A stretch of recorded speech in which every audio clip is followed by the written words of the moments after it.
Good morning. Oh, got a killer headache today. I don't know what's happening there. All right. How's everybody after yesterday? Any news articles, new news articles out? Good morning, Nosy Scotian. I'm off across the pond for a vacay. We'll miss you. We'll pop in when I can. Excellent. Just a international bound Nosy Scotian. There you be. Enjoy your flight, fly safe, and enjoy. I hate international flights. No smoking anymore. I liked it when there was still smoking on flights to Asia. That was nice. Anyway, whatever. Moving along. Julia Rock. Good morning, Julia. On the Rock official timekeeper. Have an excellent trip. I remember saying that to a guy at a gas station. He's like, have an excellent trip, guys. I'm like, yeah, you too. It was somewhere else. Anyway, Terrace. Good morning. Good morning. Excellent. Excellent. Please continue to share the video, her message. Very important message. Today we're going to have some more family. 23. Remember, it's 23. We've got everybody in here. Tara made a big point of that. Of course, media just avoids everything. Only want to talk about. I mean, everything what she was saying was great, but keep on the smaller end of things, and then it's safer. Squirrel says, good morning, Rockstar. Tara's Rockstar. Okay. Julia, biggest hugs. Tried to intimidate you, but nothing failed. Boom. After boom.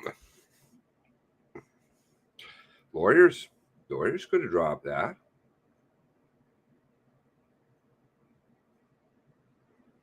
Maybe it'll change. Maybe it'll change the pace. You never know. I don't think the lawyer wants to get outshone. Not that they could really touch a family member, but anyway. I caught spin. Your put on the spin query last night, Tara. Wow, nailed it. Okay, Karen. Are you new, Karen? Welcome. When you put inadequacies together all like that at once, maybe, God willing, we'll get something here at lunchtime. God willing. We'll see. There's more to that. Okay. I hope you can live with yourselves. McDonald didn't like that. Yes, recommendations when cops don't read. Yep, they don't read. Stella. Okay, came in briefly. All right, Stella in and out. Good morning, and what do you say? I bid you adieu. Have a great day. Sad you can't stay. Chris, good morning. Shamus. Okay. Oh, goodness. Okay. Sorry. All right. Embarrassing. Okay. The ducks. Okay. Seawood.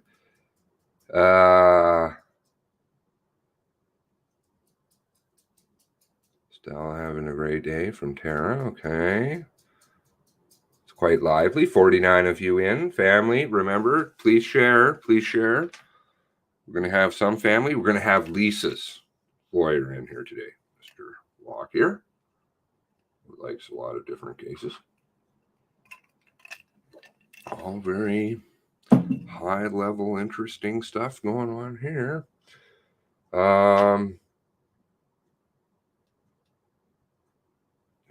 Yeah, some unnamed soldiers. So many thanks to the soldiers in the background.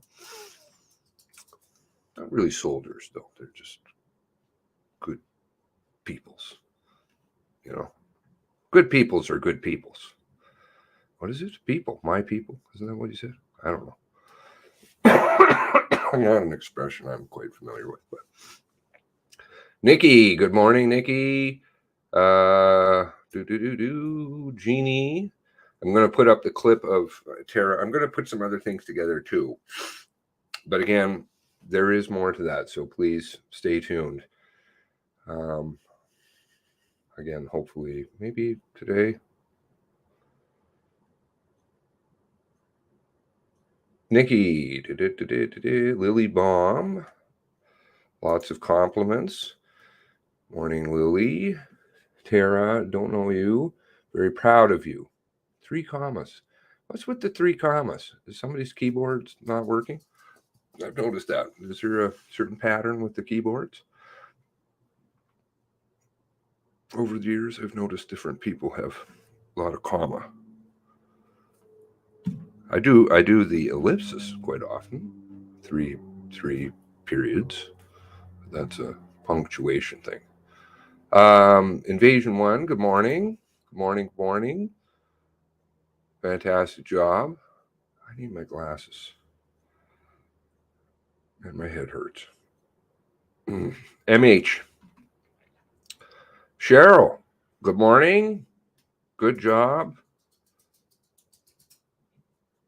Yes. Isn't that true? I don't know.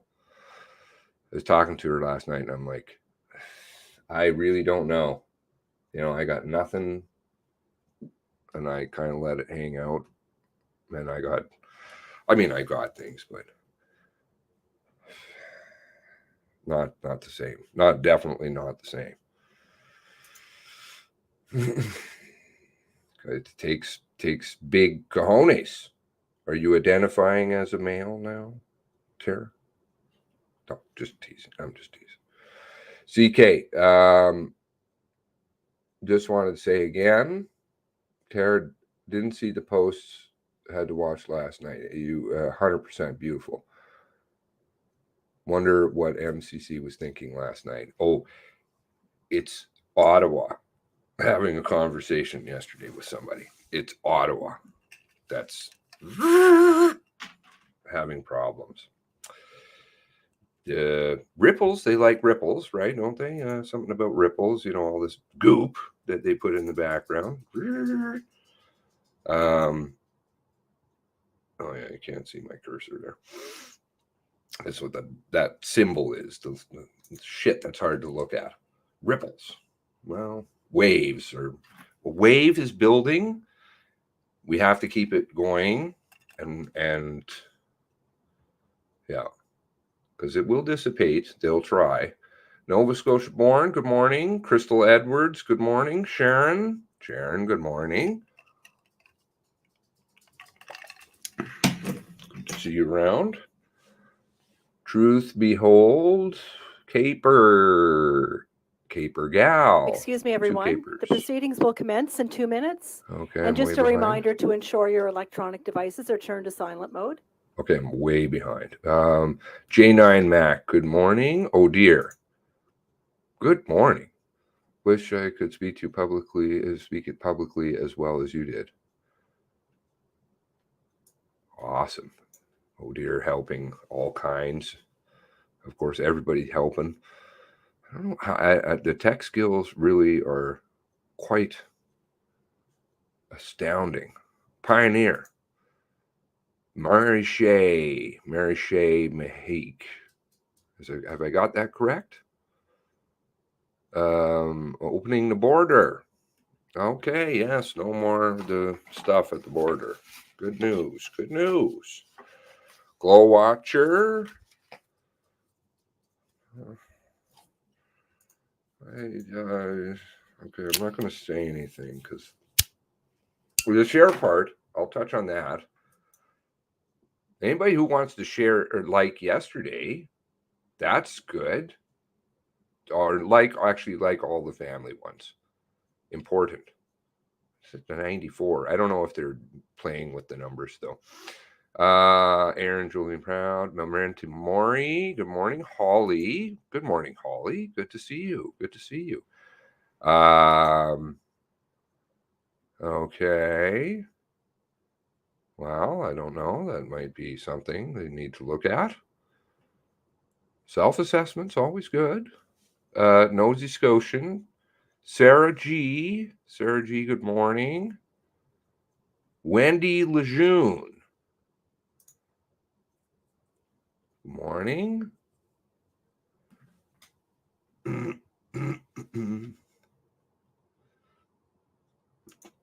Big waves crashing over their little boat. This is a Nova Scotian analogy.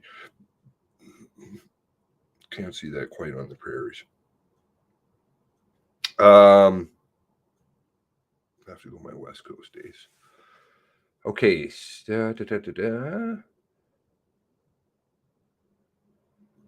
Yes, it was a bit short. I didn't notice that. Good morning. It was very short. Proceedings of the Mass Casualty Commission are now in session with Commissioner Michael McDonald, Commissioner Leanne Fitch, and Commissioner Kim Stanton presiding. Good morning, bonjour, and bienvenue. Hello and welcome. We join you from Mi'kma'ki, the ancestral and unceded territory of the Mi'kmaq. Please join us in remembering those whose lives were taken, those who were harmed, their families, including those here in Nova Scotia, across Canada, and in the United States, and all others affected by the April 2020 mass casualty in Nova Scotia.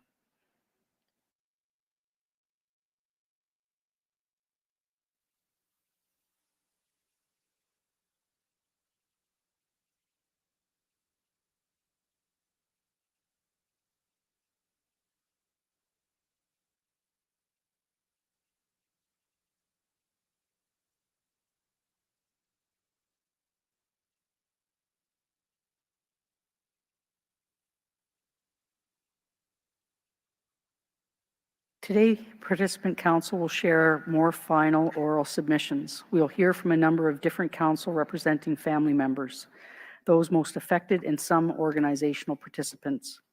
Tom McDonald will start, followed by Jane Lenahan, Linda Hutman, and Steve Topshee, Jessica Zita, and Jamie Goodwin. Before we hear from Participant Council, please know we will be marking a number of documents as exhibits this week. Many of these are related to the Commission's mandate on the causes, context, and circumstances of the mass casualty. These documents include RCMP training materials and information about RCMP staffing in Nova Scotia. There are also some investigation supplementary reports and interview transcripts that our team has completed, as well as documents that have been referenced during proceedings and need to be entered as exhibits, and a number of documents that have been recently received. It is important that we have these documents on record to provide context for the participants and public, and in order to inform our final report. Commission Council is working to tender as many of the outstanding documents to be exhibited as possible throughout proceedings this week. Given the time that it takes for the document production team to move the documents through the process, if there are documents remaining to be exhibited after this week, the Commission will arrange a virtual proceeding in the coming weeks for this purpose. I will now call on Jamie Van Wart, Commission Counsel, to exhibit today's documents. Mr. Van Wart.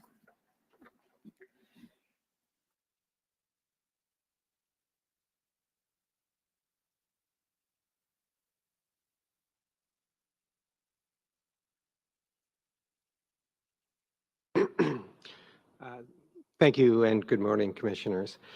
So yes, I'd like to take this moment to tender a number of documents and mark them as exhibits. As indicated by Commissioner Fitch, as these hearings come to a conclusion, the entire Commission team is working hard to ensure that all the relevant documents are marked as exhibits. We have been reviewing interviews, preceding transcripts, reports to ensure that any reference document is tendered as an exhibit. We have also continued to receive new documents this month, and we've also continued to conduct interviews this month. And certainly the relevant documents we received this month are being prepared to be marked as exhibits, and the interviews will be marked as exhibits. Today, we will be tendering, or I'll be seeking to tender 513 documents. All of these documents have been shared with participants as well as Madam Registrar. They include RCMP organizational charts and legends, documents from the Atlantic Policing Academy, and documents related to previous roundtables, including Critical Incident Roundtable, Community Policing and Structure of Policing Roundtable, and Police Oversight Roundtable. There will also be a number of other relevant documents included in the list that I am asking be tendered today. I did want to draw particular attention to 25 documents. These are all supplemental reports that have been completed by the Mass Casualty Commission investigative team. And they are, the purpose is to address any outstanding gaps in the evidence that is before the commission. So I'll just kind of run through those. It'll take a minute, but I'll identify the document and what they pertain to. So there's COM 0015485. This is a supplemental report pertaining to disciplinary decisions, the Denturist Society of Nova Scotia, and the perpetrator's psychological visits. COM 0053532, COM 0053534, COM 0053523, COM 0053525, COM 0053341, COM 0053342, COM 0053343, COM 0053344, COM 0053345, COM 0053329, COM 0053347, COM 0053348. These are all supplemental reports regarding drone footage, orthophoto mapping, video, photographic, and thermographic imaging pertaining to the Debert Business Park, Plains Road, and Onslow. COM 0056676 is a supplemental report relating to Max Liberatori. COM 0058997 is a supplemental report relating to Cheryl Blakey's last communication with the Tuck family. COM 0054261 is a supplemental report relating to Bob D'Entremont. COM 0056190 is a supplemental report relating to the Wilson Gas Bar timestamp and watermark constructions. COM 0058517 is a supplemental report relating to J Division, ERT, and ATAC. COM 0058799 is a supplemental report relating to the Mass Casualties Commission's attempt to contact Fitbit. COM 0058988 is a supplemental report relating to Lisa Banfield's phone records. COM 0058996 is a supplemental report relating to Peter Griffin and clarification of information on RCMP deckling. COM 0059778 is a supplemental report relating to the availability of non-RCMP air support resources on April 18 and 19, 2020. COM 0061747 is an updated supplemental report relating to the perpetrator's access to radios, use of knowledge of scanners, and that update was completed on July 6, 2022. And finally, COM 0063200 is a supplemental report that reviews evidence regarding the questions relating to the idea that the perpetrator was a RCMP confidential informant or agent. So in total, as I've indicated, there's 513 documents. I'm going to ask at this point if Madam Register could mark each of these documents as exhibits. So exhibited. And finally, I wanted to make another comment with regards to a COM number 0061298.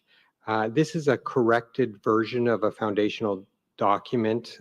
It was the foundational document of RCMP Command Post Operational Communications Center and Command Decisions. And this COM number, the document associated with this COM number, will replace COM 005771, which is exhibit P001461. And the purpose for replacing this document is there was a reference to a date of birth that should have been redacted but was missed. And so it's replacing that and including that redaction. Thank you, Commissioners. I will now step aside and for the participants to make their submissions. Thank you, Mr. Van Moore. My keyboard stopped working. Fuck. Or something happened. I hope somebody was writing stuff down.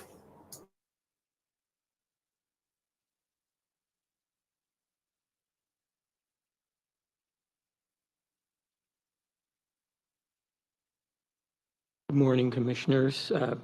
As you know, I'm Tom MacDonald, counsel for Scott McLeod, whose brother Sean was lost in Wentworth on the 19th of April 2020.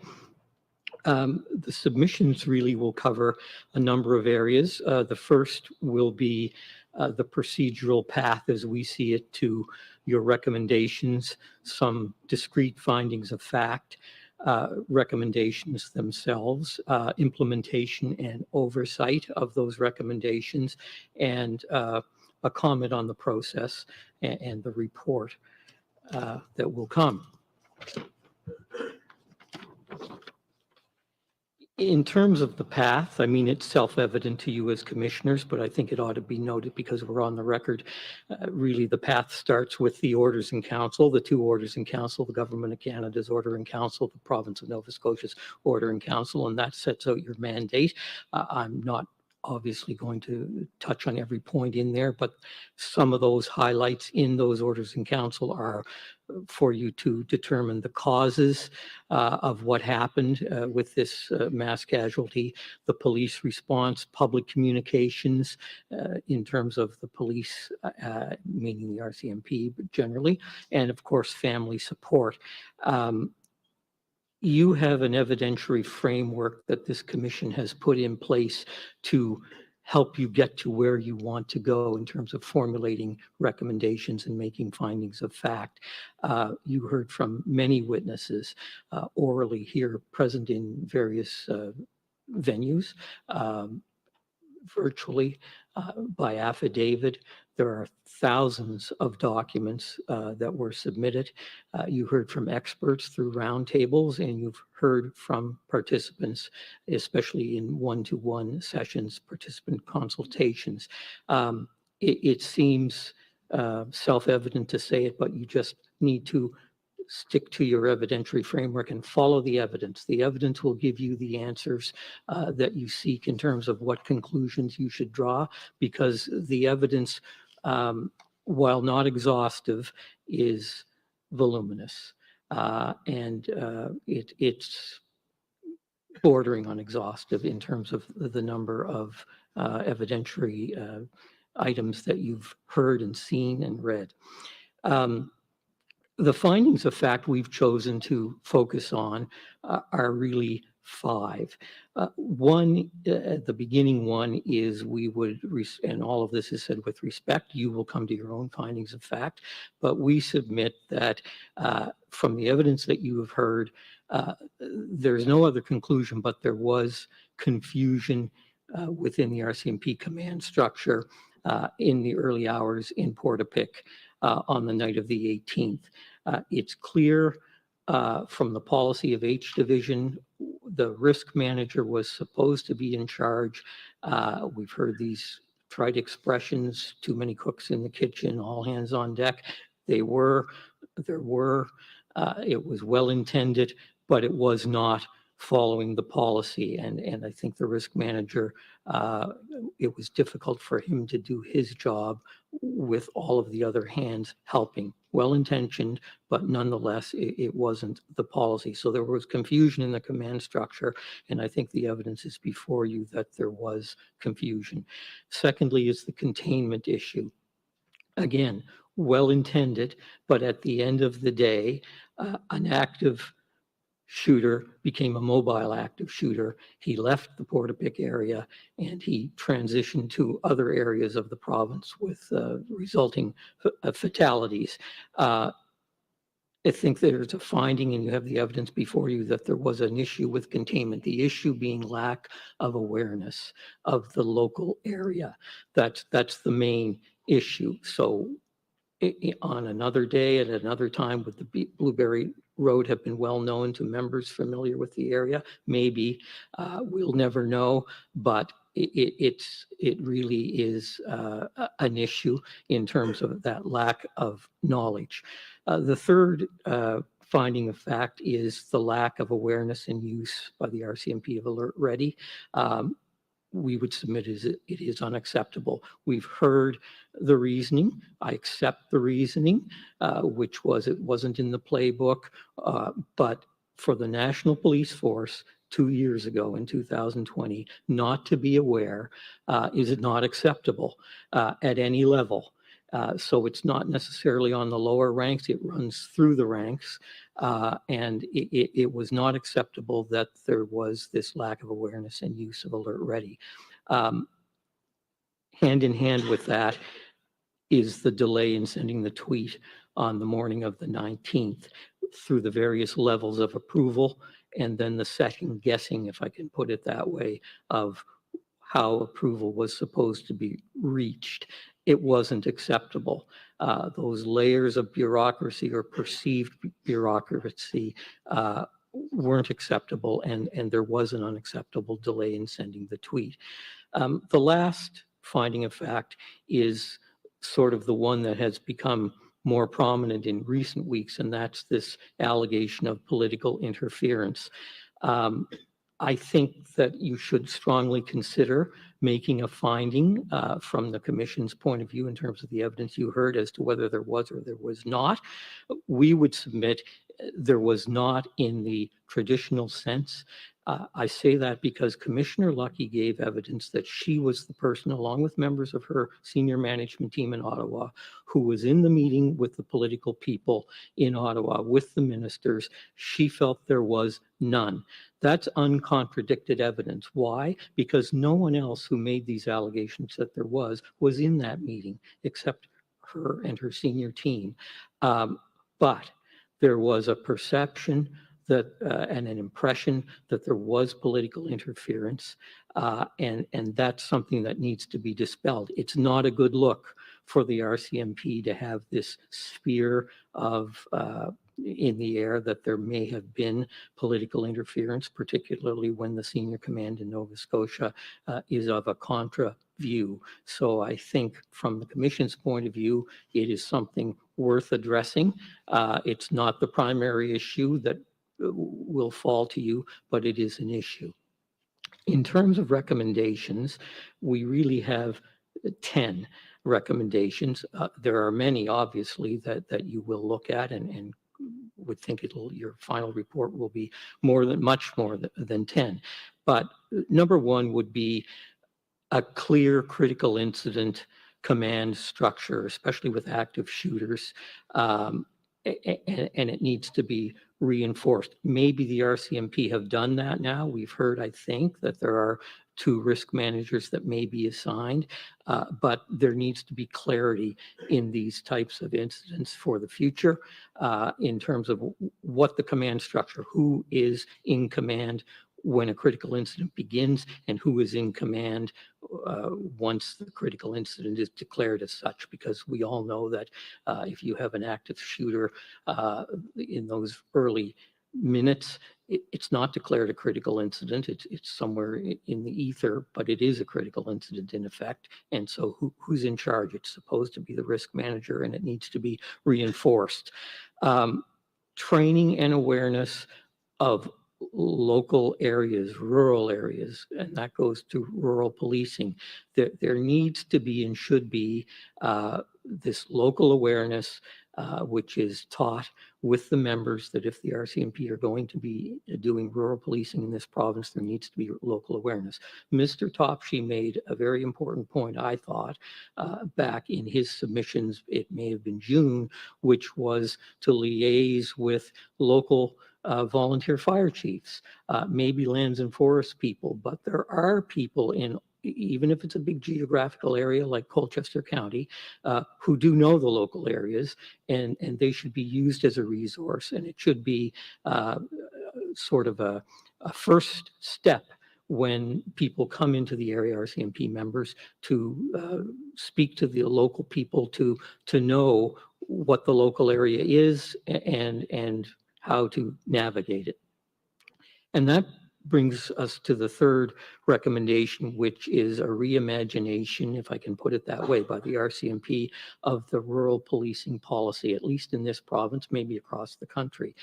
We heard the Commissioner, Lucky, say that it is an active issue for discussion. It's really become an existential question in the sense that should the RCMP be involved in rural policing anymore, at least in Nova Scotia? And if the answer to that, as determined by them and the province of Nova Scotia, is yes, then there needs to be a rethink.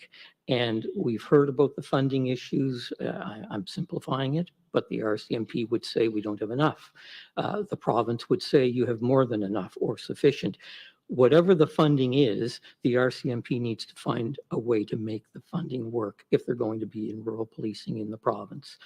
It needs to work for them so that the public is protected, and so that there is an absolute, clear, important, defined rural policing policy in Nova Scotia. Similarly with public communications, the use of Alert Ready and Twitter early in an active shooter critical incident, it looks like that's happened, and those changes have been made from all of the evidence that you have heard, at least from the Commissioner and others, and that the critical incident commander now would seem to have absolute authority to trigger Alert Ready and to direct that a tweet be issued. Dedicated air support. I think it's time in this province, if the RCMP is going to be policing rural areas, and now that Nova Scotia is 1 million people, and the areas that the RCMP will police, that there is available air support, whether it comes from the RCMP resources, the provincial resources. It should be 24/7 air support availability with infrared capability, not having to ask another province or a region to use theirs, not having to go to lands and forests, not having to wonder whether the helicopter's down for maintenance. It needs to be fixed, and fixed quickly, because it is a safety net for these types of incidents. On the political interference issue, there should be a re-education, if that's the word to use, of senior RCMP command, so that everybody is reminded respectfully where the line is in terms of political interference, so that not only is it not crossed, but that there is no room for a perception that there has been interference if there hasn't been. Creation of a specialized family liaison officer unit with specific training. For our province, I'm not saying it needs to be a number of people, but there needs to be specialized training so that that unit is up and running and ready if there is another critical incident that requires the intervention, with all the sensitivity that comes with that type of a job. I'm sure that the officers who dealt with that issue in this mass casualty tried their best, but as you have heard and seen, it seems to break down the middle. Some people were very satisfied, other people dissatisfied. So a specialized unit may help to alleviate some of that. We would submit there should be ongoing assistance for the families who have suffered so much in the mass casualty. What does that assistance look like? Well, it would be mental health assistance for sure. I leave it to you, commissioners, to define the period of time that this ongoing assistance should be available. But this can't be something that on March 31st of 2023, when your report is delivered, that any assistance ends, because the grieving continues and support is needed beyond the filing date for the report. The relationship between the RCMP and the Nova Scotia Police Chiefs Association needs to be fixed. The commission should address it. Maybe you have a recommendation as to how it can be fixed, but talking to one another and everyone being at the same table is a good start. And we've heard the RCMP seem to be willing to do that with new people coming into the province, and I would hope that the Police Chiefs Association would meet them halfway so that that relationship can be rekindled. And the last recommendation would be the creation of an implementation committee. And we heard Ms. Miller suggest that yesterday. And I'll speak a little more to that now and oversight. So why an implementation committee? Well, the first reason is because things change, life changes. And so what do I mean by that? What I mean is 2 years from now, you may have totally different leadership at the RCMP, a different Minister of Public Safety, maybe a different government priorities, different funding priorities. And this is too important to be left to the ups and downs of change. So an implementation committee could survive the end of this commission and hold through recommendations or some type of oversight, accountability on the parts of the main players. In my view, that committee should be very small. It should encompass, without minimizing all of the interests that have been brought to this commission, and you've heard their evidence as we've gone through things. You'll hear more in the latter days this week. Everybody's interest is important. The societal interests represented by interest groups are important, but in our view, the main players for an implementation committee are, of course, the Government of Canada, the province of Nova Scotia. They're controlling the funding, the RCMP, and someone to speak for the families, almost like a public interest advocate, but it would be a family representative. It could be someone nominated by the families. I leave it to you, but it should be a small group so that it's not unwieldy. And I'm suggesting a second tier to the implementation committee. The second tier would be really the top tier, and that would be one person, a decider, an implementation czar, if you will. My suggestion would be a Superior Court judge, maybe someone who is still sitting, who would be willing to be seconded, not forever, obviously, perhaps recently retired. But the importance of the decider is this. What would they decide? What they would decide is whether or not your recommendations are being implemented at all, quickly enough, and taken seriously, and call it out if they're not. So that you have one person who is the implementation committee would speak to these issues, but it would funnel through this one person who would then be the chief person who would decide whether it's being implemented or not being implemented, and call the government to account with respect to that. That kind of a framework also adds to transparency. And I would also recommend that your recommendations be prioritized. In other words, some of your recommendations, in my view, should be ones that are red flagged to be implemented as soon as possible. Some because they're just so important, and others because maybe it's easier to get to certain things more quickly than others. So the three that we would submit are the active shooter critical incident response in rural areas. That's something that needs to be acted on immediately if the RCMP is continuing to police rural Nova Scotia. The public communications issues with Alert Ready and the tweets should be dealt with immediately. It looks like maybe they have been. And the last would be this family liaison specialized unit. I mean, is it really that hard to specifically dedicate 1 or 2 officers, at least in the beginning, to be trained and get them up and running to do that job? There's another point I would make on oversight, and really you can only do so much as commissioners. You'll have your recommendations, you'll have your report, you will hope the government will implement all of the changes, and then if you recommend an implementation committee and a czar, we'll see what happens. But the important oversight is really the public in Nova Scotia, the public in Canada through their elected representatives, and the media. We see the media who are here, they've been here throughout. Don't walk away after March 31st.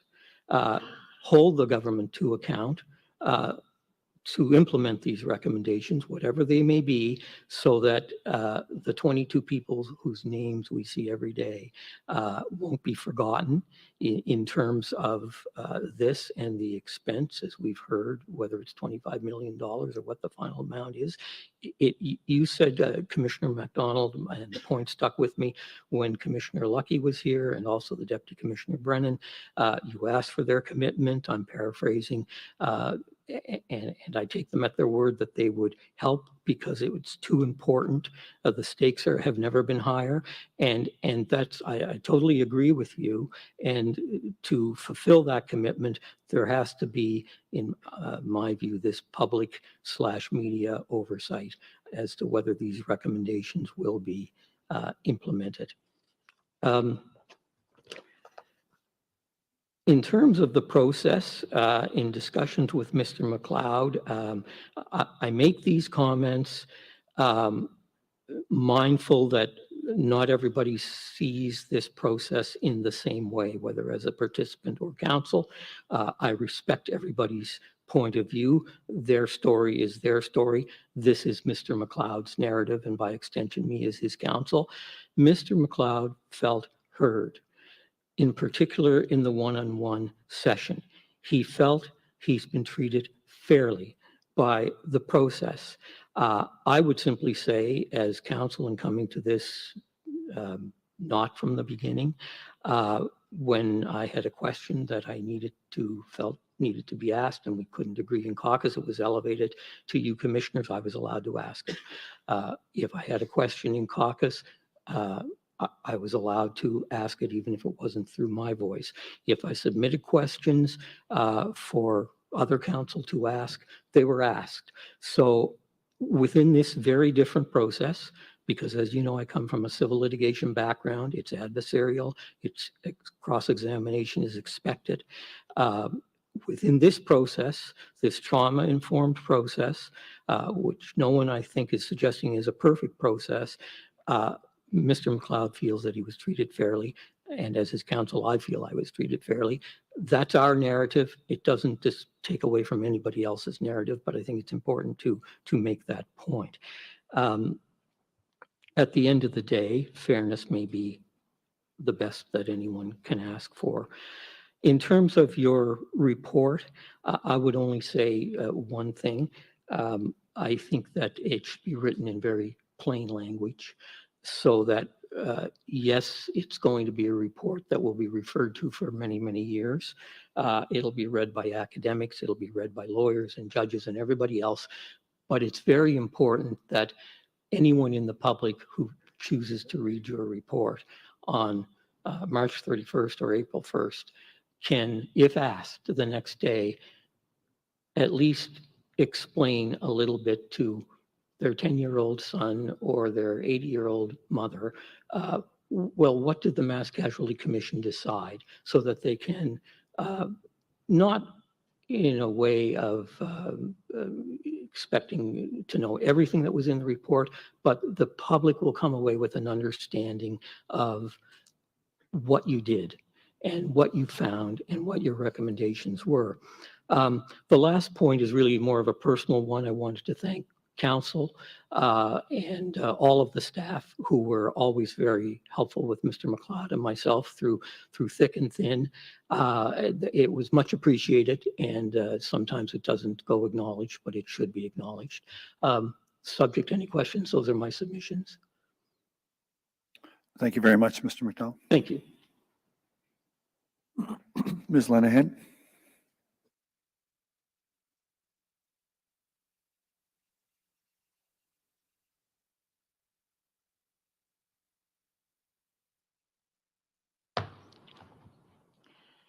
Good morning, Commissioners. My name is Jane Lenahan, and along with my associate Dan White, we represent the family of Gina Goulet. Gina was the perpetrator's 22nd and final victim, murdered in her home on Highway 224 on the morning of April 19. Gina's home was located just a few kilometers south of the Shubenacadie Cloverleaf. On the morning of April 19, Gina was home with her 2 dogs, and she was texting back and forth with her daughter, Amelia, and with a few of her friends and colleagues. The perpetrator left the Shubenacadie Cloverleaf at about 10:55 a.m., right after he shot and wounded Constable Morrison, shot and killed Constable Heidi Stevenson, his 20th murder victim, and shot and killed Joey Weber, his 21st murder victim. And then he set fire to both Constable Stevenson's cruiser and his own replica RCMP cruiser. The perpetrator then drove south on Highway 224 in the silver SUV that he had just stolen from Joey Weber. Based on the timing of Gina's last outgoing phone call to her daughter, the best evidence we have is that Gina was murdered by the perpetrator at about 10:58 a.m., shortly after he pulled into her long rural driveway, parked in her backyard, and shot his way into her home, wounding her dog, Ginger, in the process. Gina died of multiple gunshot wounds inflicted on her by the perpetrator. And this murder happened a full 13 hours, almost to the minute, after the perpetrator started his deadly rampage some 73 kilometers away, pardon me, in Portapique. The 73-kilometer estimate is based on the most efficient route from Portapique through the province to Highway 224, but that's not the route the perpetrator took. His actual route, the one that he traveled in his replica RCMP cruiser, was much longer than 73 kilometers, likely about twice as long. Starting in Portapique the night of April 18, the perpetrator killed 13 people, then drove to an overnight hiding spot in Debert, where he continued his rampage the next morning, driving through rural Nova Scotia and killing 6 more people before he arrived at the Shuby Cloverleaf, where he killed 2 more people, switched vehicles, and then continued to Gina's home, where he killed her. We've learned that the perpetrator was able to travel undetected along secondary roads, backtracking a number of times, and was able to drive straight through the town of Truro unimpeded before he headed down Highway 2, first to the Shuby Cloverleaf and then to Gina's house. The focus of my submissions will be as follows. Everything that led up to Jamie Blair's gut-wrenching call to 911 on April 18, just after 10 p.m., and then everything that happened in Portapique after that 911 call is relevant to the Goulet family.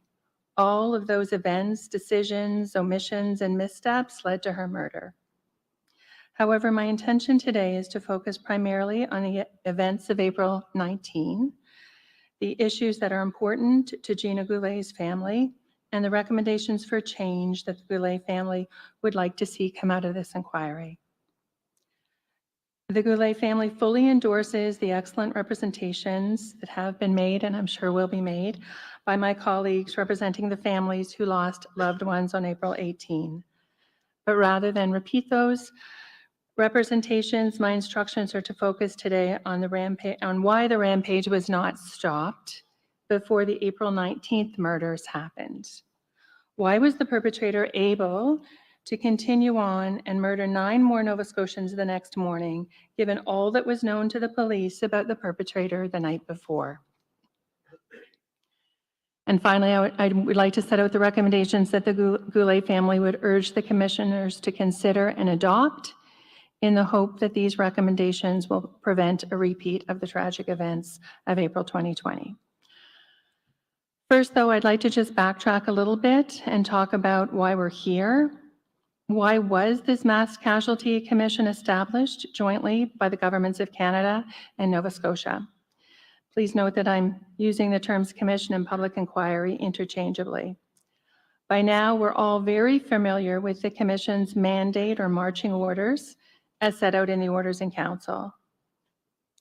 But in terms of why the commission was established in the first place, I'd like to refer the commissioners to an article written by Heather Gardner for the November 30, 2009 issue of the Canadian Lawyer. In that article, Ms. Gardner lists a number of recent examples of investigative inquiries, including the Mayor Arar inquiry and wrongful conviction inquiries, such as the Donald Marshall inquiry here in Nova Scotia and the David Milgaard inquiry. And then she states, common to all of these examples is that the Canadian public did not trust ordinary government institutions or processes to tell them how such extraordinary events could happen. What went wrong? Who was responsible? How can this be avoided in the future? In each case, a commission of inquiry was established. After explaining the unique role of public inquiries within the Canadian legal system, Ms. Gardner goes on to state, commissions of inquiry form a residual institution of government because they are established in exceptional circumstances when no other institution or process of government appears to be adequate. She then goes on to quote from former Supreme Court of Canada Justice Peter Corey in Phillips versus Nova Scotia Commission of Inquiry into the Westray mine tragedy, and the quote in the paragraph I have given to Jenna Lee. One of the primary functions of public inquiries is fact-finding. They're often convened in the wake of public shock, horror, disillusionment, or skepticism in order to uncover, quote unquote, the truth. Justice Corey goes on to say, in times of public questioning, stress, and concern, they provide the means for Canadians to be apprised of the conditions pertaining to a worrisome community problem and to be a part of the recommendations that are aimed at resolving the problem. Ms. Gardner then states that the crucial purpose of public inquiries is to restore public confidence. She concludes her article with the following. Commissions of inquiry form a residual institution in the machinery of government that often serves a unique blend of governmental, social, and political purposes. They continue to be invoked when nothing else seems adequate to satisfy public confidence and there's no end in sight. If we go back to those horrible events of April 18 and 19, 2020, and then the weeks and the months that followed, I think it's fair to say that all Nova Scotians and all Canadians were in a state of shock, horror, disbelief, and unbearable sadness for those whose family members had been murdered. And then the question started, what happened? How did this happen here in rural Nova Scotia? Why did it happen? Why wasn't the perpetrator stopped long before the Enfield Big Stop? Who or what is responsible for this horrible tragedy? For many families, including the Goulet family, the lack of answers and lack of attention from the RCMP and from government agencies increased their hurt and confusion and led to anger, disillusionment, and a complete loss of trust in the institutions that we count on to keep us safe, to guide us in times of loss and tragedy, and to give us answers. Most of us in Nova Scotia grew up with the vision and the mystique of the Red Surge, The RCMP were seen as a comforting and reassuring presence that we could count on to keep our community safe, without in any way diminishing the dedication and the incredible acts of bravery shown by individual RCMP members on the night of April 18th and the morning of April 19th, and without engaging in Monday morning quarterbacking, where police actions in dynamic situations such as this are critiqued under a microscope and with the benefit of hindsight. There is no question that for the families of the victims and for most Nova Scotians, that vision and mystique of the Red Surge, that comforting and reassuring belief in the RCMP, has been shattered.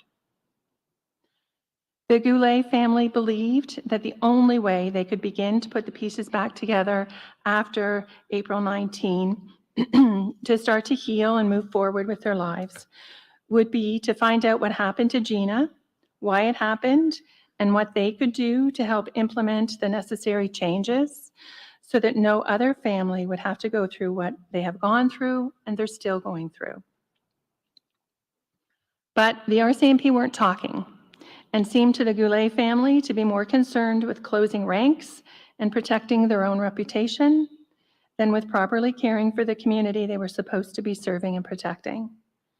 That is why the Goulet family first called for a public inquiry and then marched in solidarity with the other victims' families to demand a public inquiry.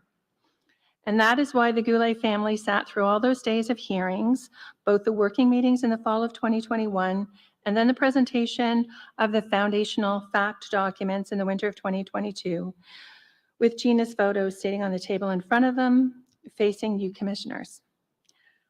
So at this point, I would like to just stop for a second and express the gratitude of the Goulet family to the Commission for investigating so thoroughly and for getting answers for them as to what happened on April 18 and 19,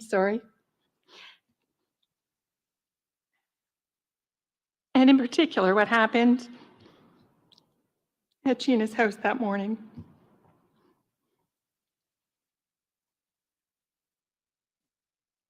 And also to express their gratitude for exploring through what have been very informative roundtables and expert reports, why April 18 and 19 happened, and what we can do as a province and a country to ensure it doesn't happen again.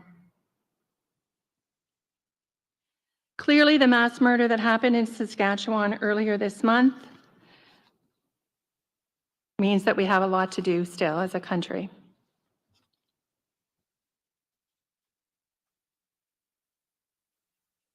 So these are the recommendations that the Goulet family would like to see and why. First, the perpetrator's replica RCMP cruiser. We now know that the impossible was indeed possible. Over a period of just 7 months, starting in March of 2019 and ending in October of 2019, the perpetrator was able to purchase from GC Surplus 4 decommissioned RCMP cruisers.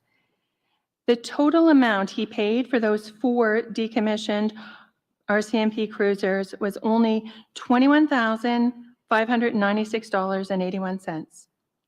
Intent on murdering and harming people, including members of the RCMP, the perpetrator was able to purchase all that he needed to assemble his own RCMP cruiser. And when complete, the perpetrator's RCMP cruiser was virtually indistinguishable from a real cruiser. This RCMP cruiser allowed the perpetrator to masquerade as a real RCMP officer and thereby evade the RCMP as they tried to locate him on the night of the 18th and again on the morning of the 19th. The mass casualty was the most serious and deadly encounter between the RCMP and the perpetrator when he was driving one of his decommissioned RCMP cruisers, but it wasn't the only encounter. Just 2 months before the mass casualty, the perpetrator had another encounter with RCMP in a different decommissioned RCMP cruiser, not the replica one, but one of the 3 others that he owned. On the night of February 12, The perpetrator was observed by Constable Dorrington on Highway 2. Constable Dorrington was on duty that night, heading east on Highway 2, and the perpetrator passed him heading west. The perpetrator was driving well over the posted speed limit. Constable Dorrington testified that he clocked him going 115 in a 70 or 80 kilometer per hour zone. But Constable Dorrington didn't immediately turn around and pursue the perpetrator because he initially thought the vehicle he passed might have been, in his words, one of those RCMP traffic vehicles with subdued markings.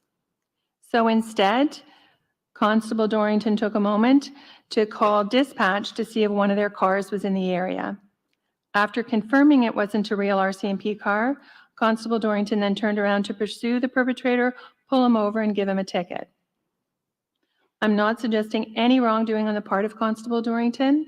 In fact, his February 2020 encounter with the perpetrator later proved invaluable in piecing together who the RCMP were dealing with on April 18 and 19. But the problem is this. We've learned through the course of these public inquiry hearings that there are 3 types of RCMP vehicles: unmarked vehicles, marked vehicles, such as the one the perpetrator was able to replicate, and covertly marked vehicles, which the perpetrator was able to replicate with the decommissioned RCMP cruiser the night of Feb 12, 2020. We've learned that in the first 4 months of 2020, the perpetrator experienced some success in impersonating an RCMP officer on 2 occasions using 2 of his 4 decommissioned RCMP cruisers. The question for the Goulet family is this: is it worth the risk to the safety of our communities for members of the general public to be able to buy decommissioned RCMP cruisers for their own personal use? Should the RCMP or GC surplus, or whichever configuration or conglomeration of federal government departments and agencies is responsible for auctioning off RCMP cruisers, to be allowed to continue auctioning off these vehicles? The Goulet family submits that the answer should be a resounding no. What is the net financial gain to the federal government versus the risk to the public safety in continuing to auction off these decommissioned RCMP vehicles? The Goulet family submits that the net financial gain, which has not, to the best of my knowledge, been calculated and disclosed by the federal government, cannot be worth the risk to public safety that was so tragically demonstrated by the perpetrator in April of 2020. So the Goulet family's recommendation on the sale of decommissioned police vehicles is this: that the temporary moratorium on selling decommissioned RCMP cruisers, specifically marked RCMP cruisers and covertly marked RCMP cruisers, become a permanent moratorium, and that the federal government be permitted to dispose of those vehicles by selling them for scrap metal and parts or destroying them, whichever makes the most economic sense. So the second thing I want to talk about is Alert Ready and the adequacy of the RCMP's warning to the public on April 18 and 19 of the danger facing Nova Scotians. At the conclusion of phase 1, I made submissions to you on behalf of the Goulet family based on what we knew at that point. On the issue of public alerting, I submitted that the citizens of Nova Scotia have a right to know if and when they are in danger. The RCMP withheld critical information from Nova Scotians on April 18 and 19, and as a result, the vast majority of Nova Scotians were oblivious to the seriousness of the threat posed by the perpetrator and the proximity of that threat. On the morning of April 19, 2020, Amelia Butler was texting back and forth with her mother. They had both heard what was going on in Portapique. They were both following social media. Gina reminded her daughter that she knew the perpetrator, that he wanted her to work with him as a denturist, and also that the perpetrator knew where she lived. At 10 a.m., Gina sent the following text to Amelia: "It makes me nervous. He's at large." Amelia responded at 10 a.m. with 2 texts to her mother to reassure her. In her first text, Amelia said, "You will be fine where you are at." There's no way he could get that far without being caught. In her second text, sent immediately after and still showing at 10 a.m., Amelia said he would have to get across the river somehow. Gina responded at 10:01 saying, "Not sure if he's on foot or in car, several victims." At 10:02, Gina texted the following to her daughter. "They don't know if he's still in the area," most likely referring to Portapic. "Has been a loose cannon since last night." When Amelia said he would have to get across the river, she was, of course, referring to the Shubenacadie River. You have to cross a bridge on Highway 2 to get across the Shuby River before you get to Gina's former home on Highway 224. That bridge is just north of the Shuby Cloverleaf and just a few kilometers north of Gina's former home. It would have been an excellent spot for a roadblock or containment. At 10 o'clock, when Amelia sent her texts, the most recent RCMP tweet and Facebook post was the Facebook post at 9:12 a.m. At that point, the RCMP were still telling us that they were responding to a firearms complaint in the Portapic area, that it was an active shooter situation. They named the suspect, said there were several victims, and that the suspect was considered armed and dangerous. Residents in the area were told to stay inside and lock their doors. If they saw him, they were to call 911 and not to approach him. The RCMP did not tell us that the perpetrator owned and was likely driving a fully marked replica RCMP car with a large antenna on the back, a call sign of 28B11, and a push bar, and that he might be wearing an RCMP uniform, although they knew all of that critical information by 7:27 a.m. on April 19. At the time of that 9:12 a.m. Facebook post, the information coming from the RCMP to the public certainly made it appear to Nova Scotians that the firearms complaint and the active shooter situation was contained in the Portapic area. This was despite the fact that by 9:12 a.m. the RCMP had every reason to believe, or at least strongly suspect, that the perpetrator had eluded them and left the Portapic area some time ago. He was still at large, had not been located in the very small community of Portapic, and Lisa Banfield said she believed he was headed to Dartmouth in his fully marked RCMP cruiser to target her family. The Goulet family acknowledges and appreciates that H Division RCMP and the Nova Scotia EMO signed a memorandum of understanding on April 30, 2021, a year after the mass casualty, that now permits the RCMP to issue alerts without involving the NSEMO.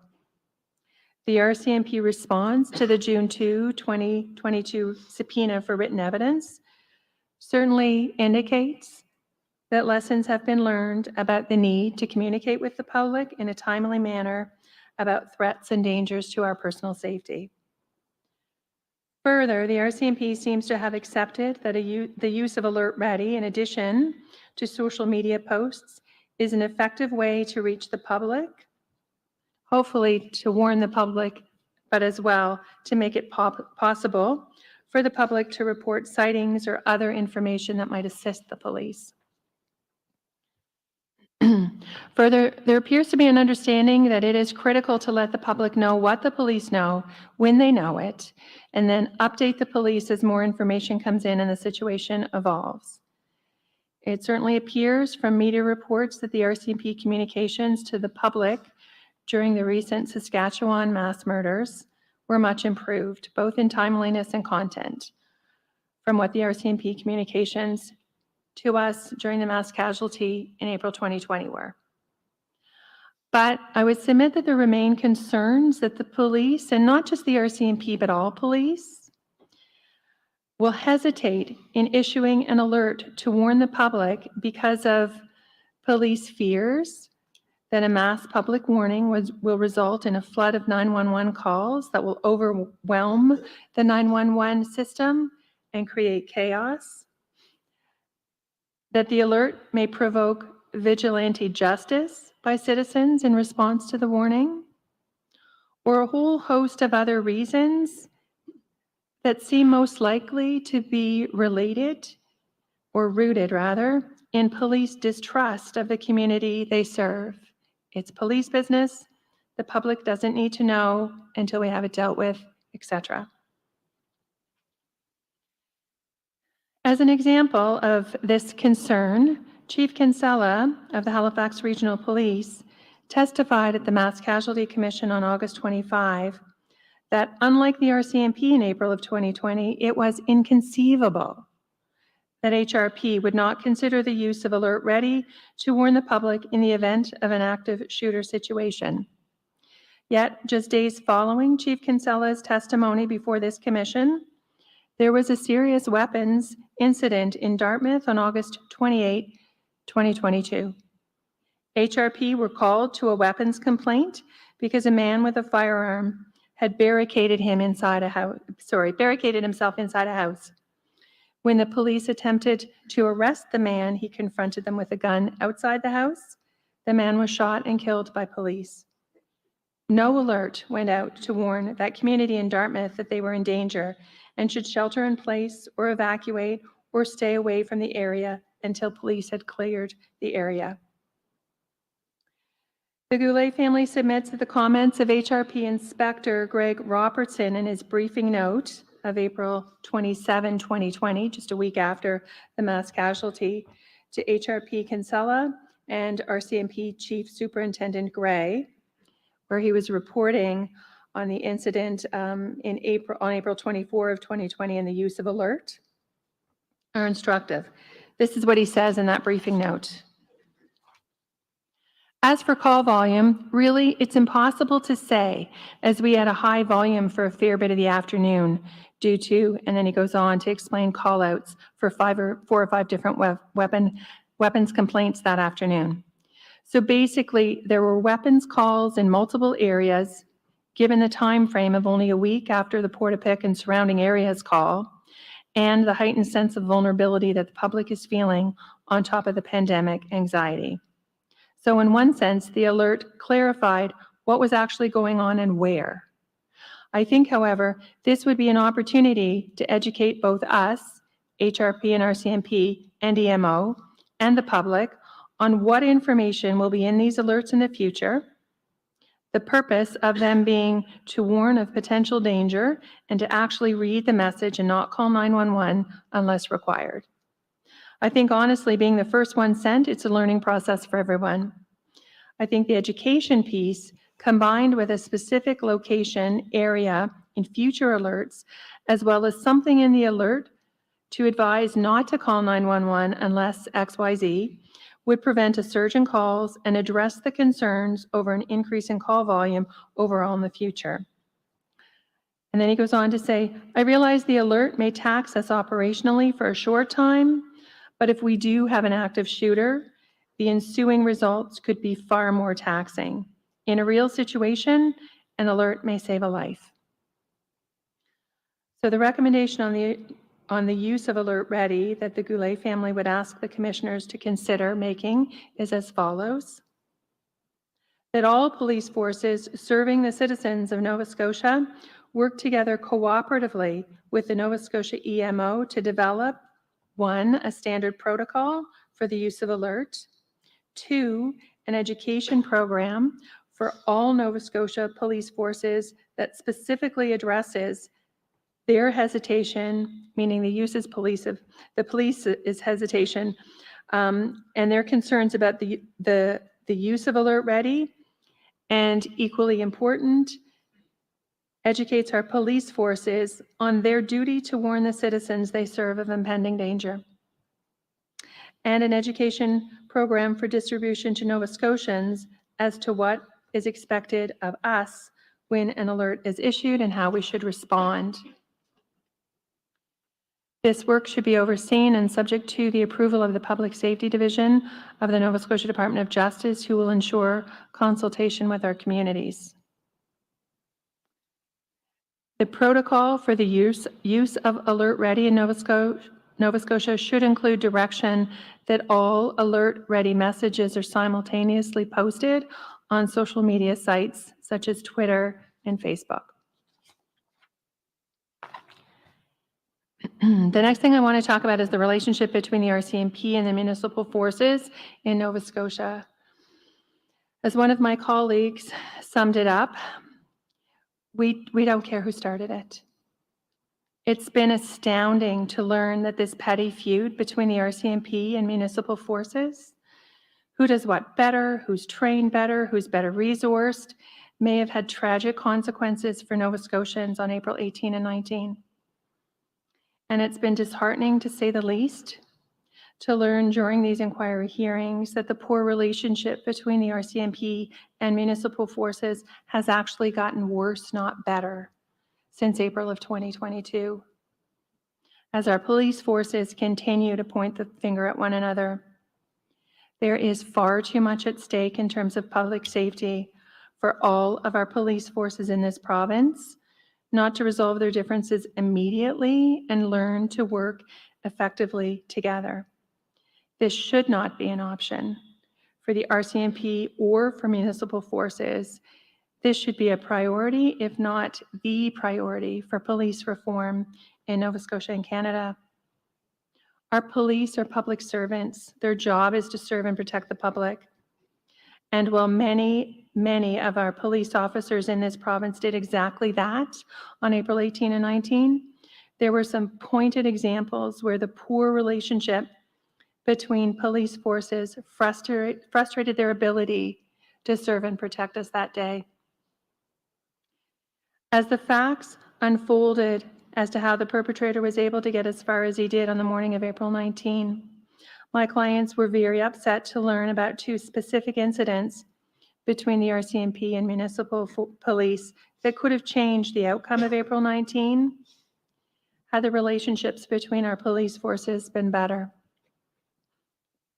First, there was an important email exchange between the RCMP and Truro Police Service on the morning of April 19, specifically between Truro Police Chief Dave McNeil and RCMP Chief Superintendent Chris Leather.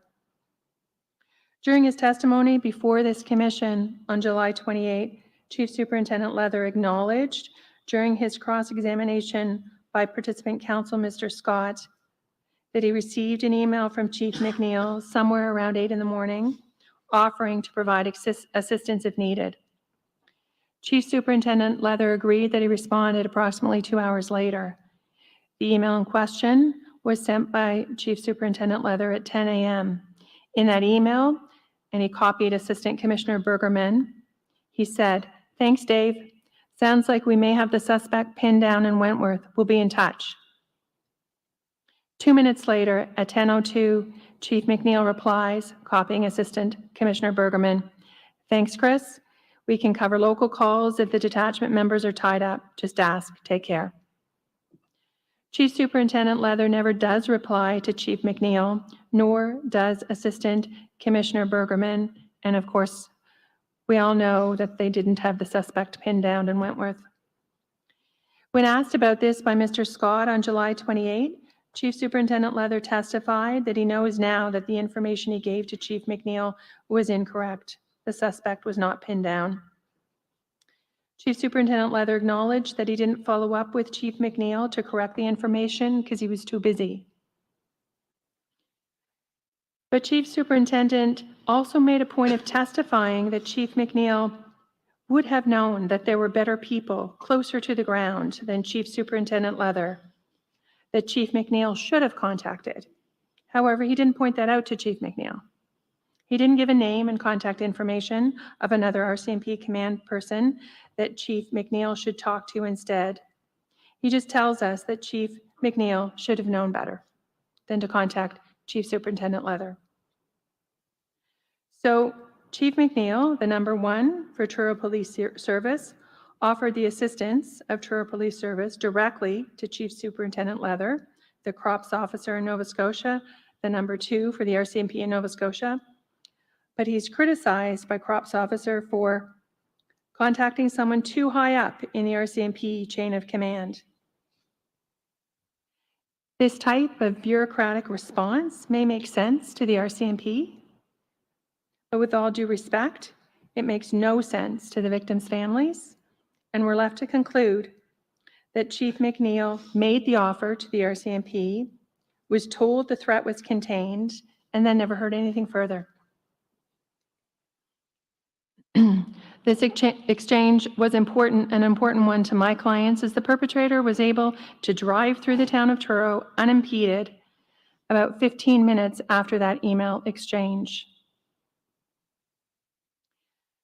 Between about 10:15 a.m. and 10:20 a.m. on April 19th, the perpetrator drove through Truro and followed Willis Street out of Truro, where it turns into Highway 2, with the perpetrator passing the Millbrook RCMP detachment at 10:23 a.m.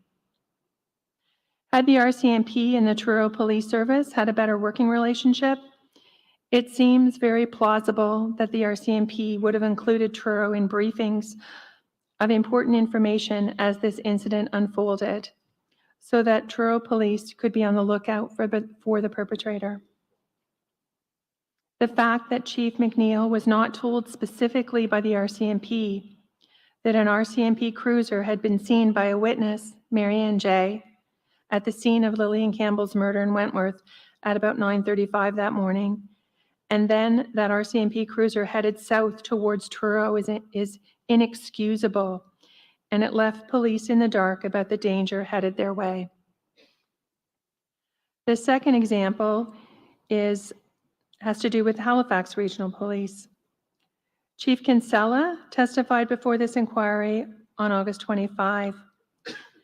When I questioned Chief Kinsella, I explained to him that the Goulet family questions whether better relationships between HRP and the RCMP and between Truro Police and the RCMP that would allow all of Nova Scotia's police forces to work better together could have prevented the death of Gina Goulet on April 19. Chief Kinsella told me that he didn't have any specific knowledge that would indicate that. And he said, and I quote, "The relationship piece is more, in my view, at the higher strategic level. At the operational level, I don't think that the relationship would have affected response or otherwise, as far as I know." I then asked Chief Kinsella about an email from HRP IRT member Brock Brooks to HRP IRT Sergeant Charles Noggle and HRP IRT member Jeff Carlisle, dated April 27, 2020. In that email, Constable Brooks identifies himself as the One Watch IRT team lead during the mass casualty. Constable Brooks expresses the intense frustration of the Halifax Regional Police IRT team that night that they could not get permission from management to call out more IRT members to assist. Constable Brooks says IRT knew shortly after midnight on April 19th that this was, quote, "the biggest event in Nova Scotia history, and that we should be staging in Truro to assist." Constable Brooks reports that about 1:30 a.m. on April 19th, after several calls, Sergeant Robinson informed him that a decision, and the entire IRT team, that a decision had been made by HRP management and no more IRT members were being called out. He reported that the IRT members asked Sergeant Robinson if management clearly understood what was happening. Further on in his email, Constable Brooks reported that it seemed like to IRT that management were just counting on the perpetrator being deceased at the scene. However, they, being the IRT team, were listening to the Colchester radio often and didn't hear anything indicating that the perpetrator was deceased. It was very difficult for the Goulet family to process this email when I shared it with them. An IRT team, which we have learned is key to an effective police response to an active shooter situation, because they have the specialized skills, resources, training, and experience. An IRT team from a neighboring jurisdiction, very close to Gina's home, in fact, wanted to help, wanted to stage in Truro to assist the RCMP IRT team the night before Gina was murdered. But they can't get approval from management to call out their highly trained members to assist in what became the worst mass casualty in Canadian history. The HRP IRT team knew what they needed to do to protect Nova Scotians, but their bosses wouldn't let them go. So clearly, the operational level is very much impacted by the management squabbles. And as one of my clients said in the Goulet family small group session with you, the commissioners, on August 30, she really hopes that in the future, the police forces in Nova Scotia can put their egos aside and do what needs to be done to protect Nova Scotians.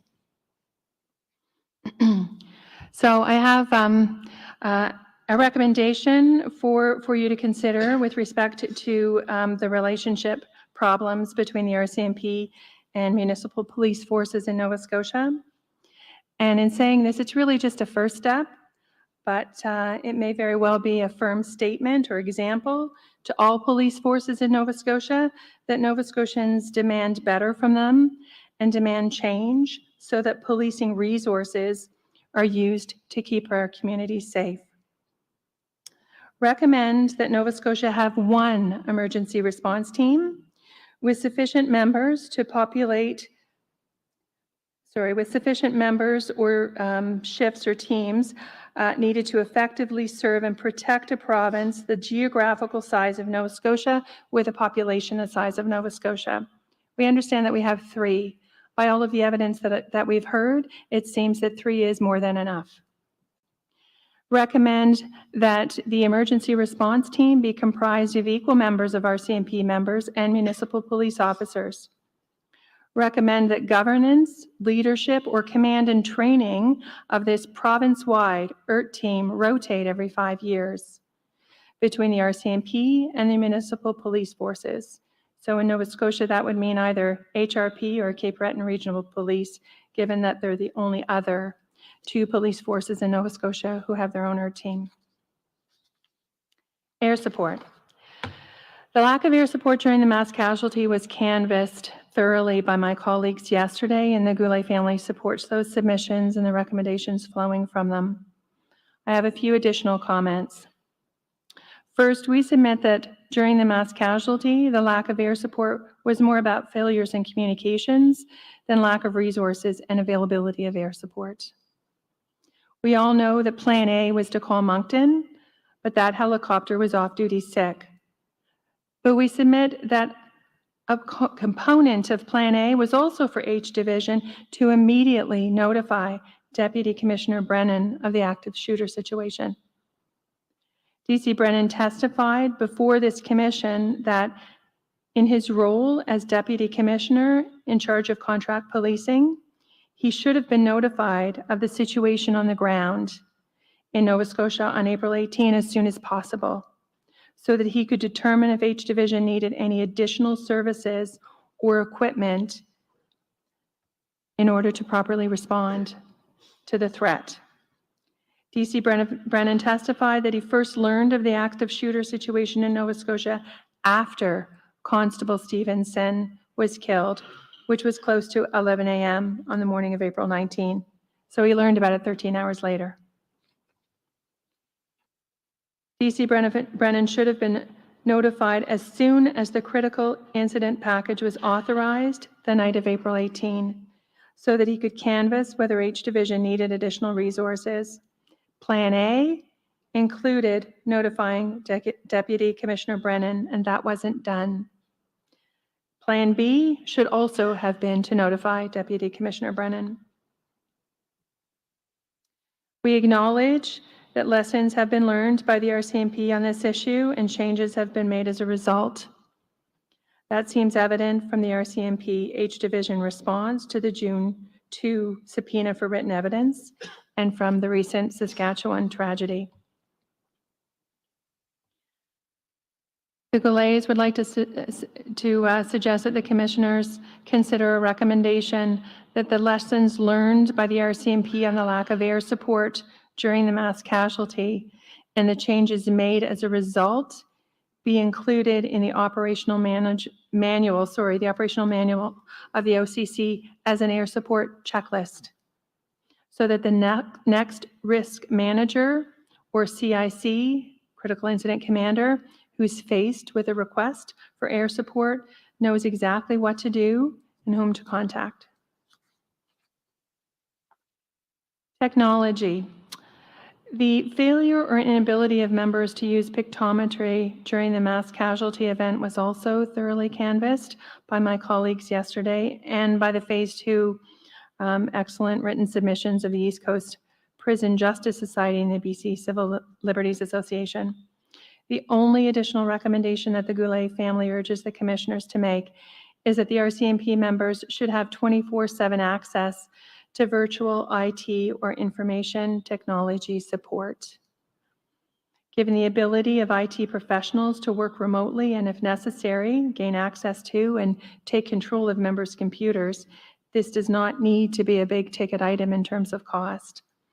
And in our submission, it would be enormously valuable for RCMP members who are responding to stressful critical incidents and experiencing difficulty and frustration in using the computers programs available to them to have an IT person to call and say, can you just work through this with me so I can see if there are any other routes out of Portapic.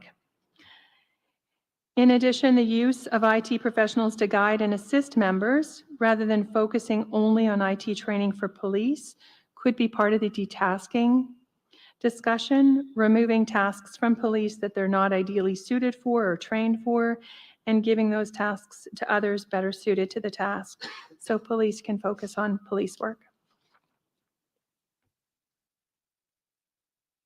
Accountability. Mr. Bryson spoke yesterday about Sergeant O'Brien self-reporting for duty shortly after. By his own admission, he'd consumed about 4 or 5 ounces of rum. Common sense tells us that was likely a conservative estimate on Sergeant O'Brien's part. I would submit that the only thing more shocking to Nova Scotians than Sergeant O'Brien self-deploying that night is the RCMP's handling of that issue before this commission. Sergeant O'Brien maintained in his testimony before this commission that despite the amount of alcohol he consumed, he wasn't impaired. And the only reason he had his wife drive him to the Bible Hill detachment to pick up a police radio was optics. I agree with Mr. Bryson, it's just preposterous.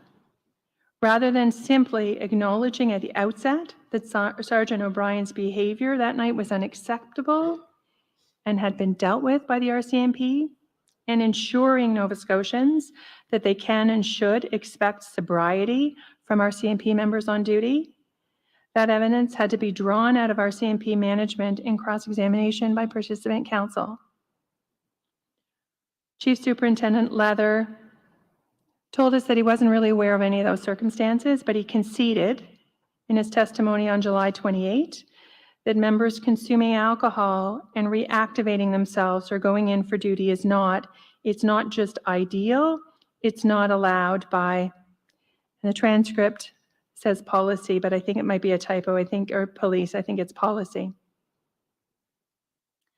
But the exercise of pulling that information out of the RCMP in these hearings has certainly left the impression that the rules don't apply to the RCMP, and what we as civilians don't know won't hurt us. It is difficult to articulate a recommendation in response to this issue.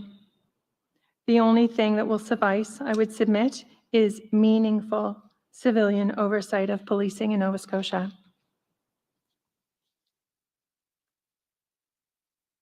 The Family Liaison Officer will have more to say about this in our written submissions, and it has been covered by other council. We submit that this issue relates to the problem of police officers taking on too many roles, many of which they're not trained for or particularly well suited for. The police aren't doing a good job with many of these roles, and it's taking them away from the work they are trained to do. We've heard about the amount of time, police time spent in answering and processing mental health calls. Another time-consuming task for police is arresting and detaining intoxicated individuals. A recommendation that the Commission may wish to consider is the direction of government to create sobering centers paid for by the Nova Scotia Liquor Commission, so police do not have to use valuable police resources to house intoxicated citizens overnight, and we do not continue to criminalize addiction issues at unnecessary expense to our justice system. My last point is police training and education, and again, we'll go into this in more detail in our written submissions. RCMP training, 6 months at depot and 6 months on the job, is clearly not sufficient for today's world. Nurses have been considered a comparable profession to police for pay equity discussions. Nurses are educated with a 4-year Bachelor of Nursing degree before they start their nursing career. I concur with the many participant submissions that our police officers need more education before we send them out to police in today's world. We should follow Finland's example and develop a specialized university policing degree. And this commission should consider recommending standard education and training for all police officers in Canada. That might be the only way to effectively address RCMP culture and other ingrained issues such as discriminatory over-policing and underprotection of our minority communities. Those are my submissions, unless you have any questions. Thank you so much, Ms. Lenahan. We'll take a break now. Is it Mr. Topsy or Ms. Hupman who will be? Mr. Topsy, you're next. Okay, we'll break for 15 minutes. Thank you. Thank you. The proceedings are now on break and will resume in 15 minutes.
It should be very apparent now to people, right?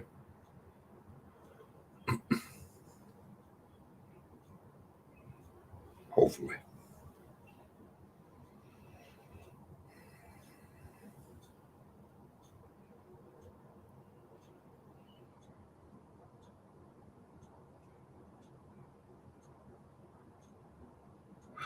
There has to be a push, a hard push.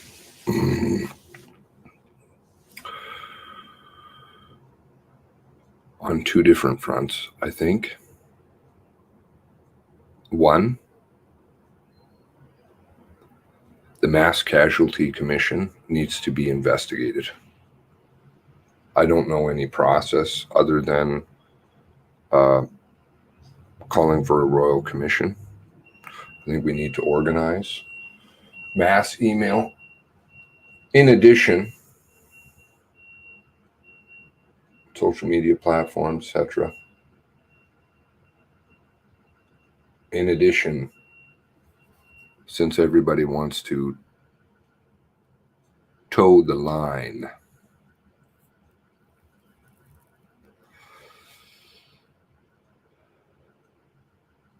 which would come out in a in a Royal Commission potentially. Potentially, it might come out. That's why we have to uncover this corruption. It can't be allowed to just go away. Simply can't. Tara needs to be pushed heavy, and the media. So like, we have to somehow. I can. It's the same. Like, I built it into the Discord a long time ago about mass emailing. The email lists, I've spoken about that before. If you can get all kinds of different things associated with it, whether it be politicians from all kinds of different parties, media outlets, media outlets from down in the United States, etc. Somebody's going to pick it up. Somebody. If everybody else knows that people are that there's somebody else out there who has raised a ton of good questions and been totally disregarded. I haven't looked this morning into the articles. Don't know, but why not try?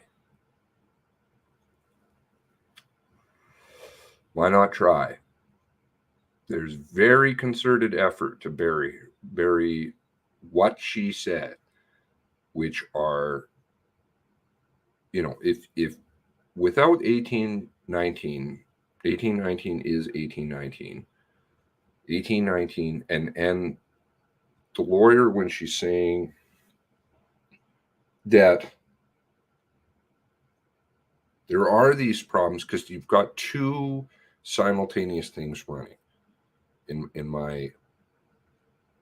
From my understanding, basically, you have something obviously that was going on prior to 1819 that they're really afraid of.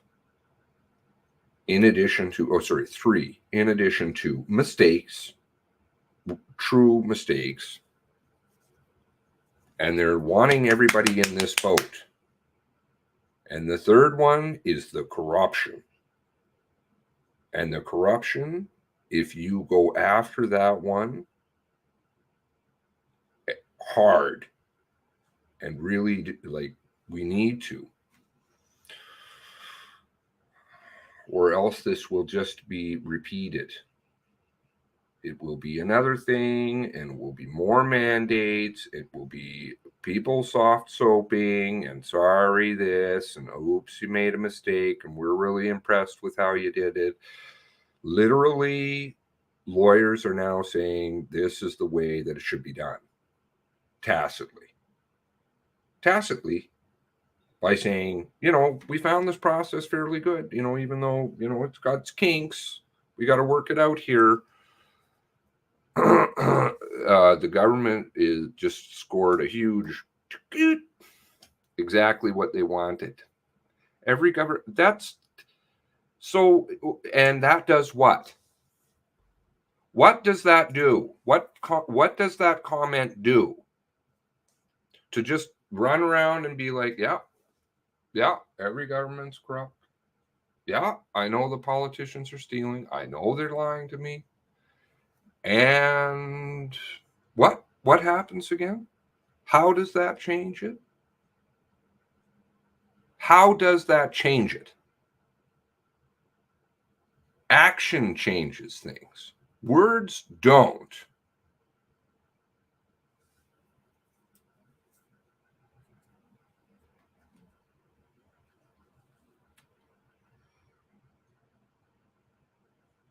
The corruption, it is rife, and there's proof. There's a lot of proof. There's a lot of proof in this one, and that is something that you can attack. These ambiguous stuff that they like to build out there make things untouchable.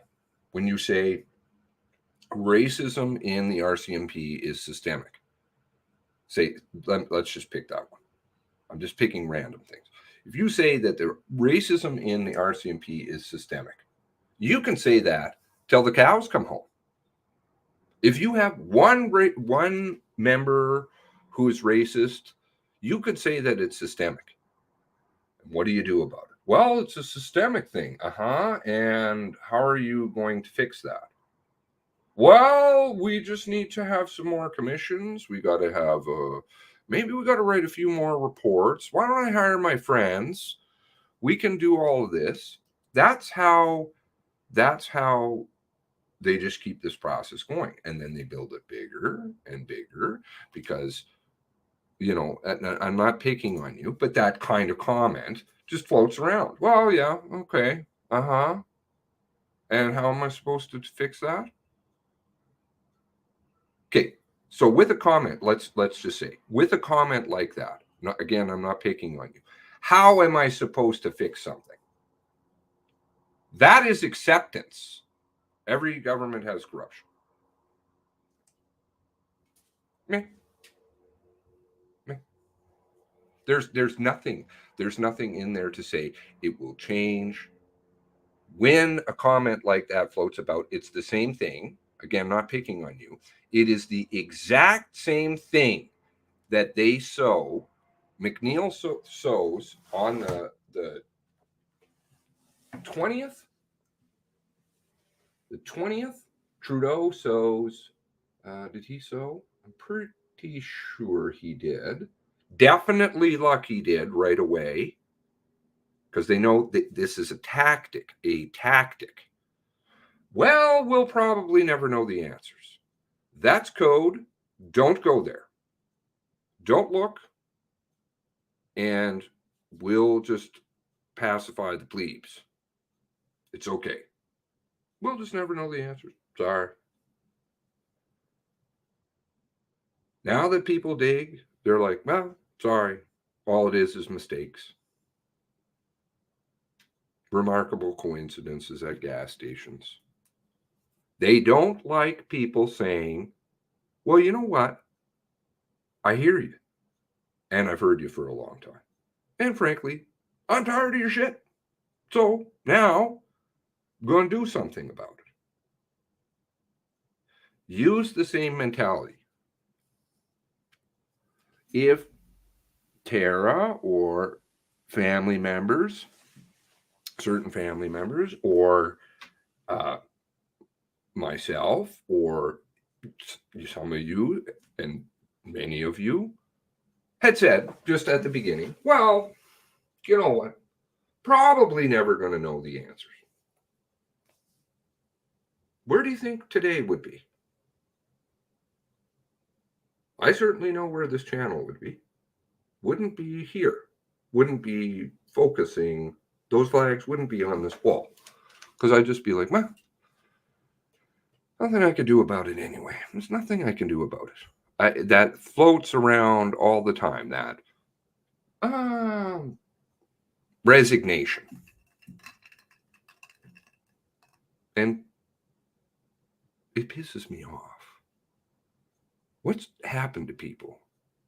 Where did people's spines go? I live in a bubble, maybe? I don't know. But maybe when I was younger. Yeah, when I was younger. When I was younger, I was a bit of a puss. I got picked on, teased. And I'll tell you what changed the moment for me. I'll tell you a story. What changed it for me was when I was at boarding school. My best friend, it wasn't exactly a prep school. Let's just put it that way. It was most certainly not. When I was at boarding school, one of my, he wasn't my best friend there, but he was a good friend. He was a good friend, and he was very built. I think, what the hell, I was 14. I think he was bench pressing, and I'm not bullshitting with you, about 270 at the time.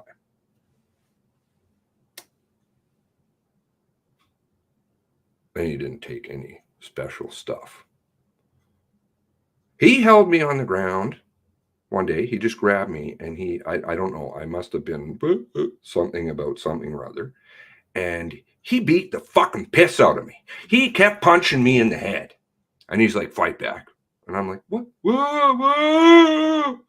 And he's like, fight back. If you don't fucking hit me, I am going to keep hitting you. And I'll tell you, that day changed me. Maybe for the better, maybe for the worse, somewhat. Because I learned, and in combination with just observing things in my family, especially my grandmother, you know, it's not a physical thing. This is just intellectual and using our minds. You fight and you don't resign, no matter how much BS they want to pipe into your system. I know, I understand that. I understand the system is strong, but it's our system. The only people that can fix that is who? Who? I'm perfectly fine if somebody can come up with something. Is it a board? Is it a study? Is it some academia? Do we pass a feather?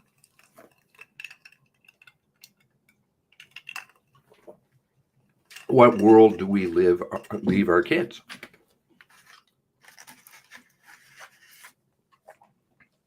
What world do we leave them?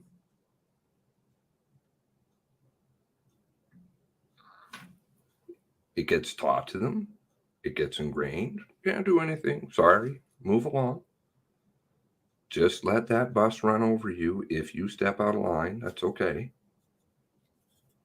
We'll just throw you at the bottom of the article.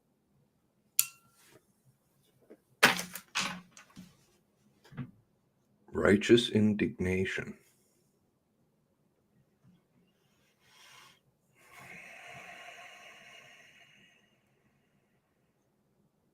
Excuse me, everyone. The proceedings will resume in 2 minutes. The only people that can change things is ourselves. And that's their biggest fear. If you learn that one, then you are no longer controlled.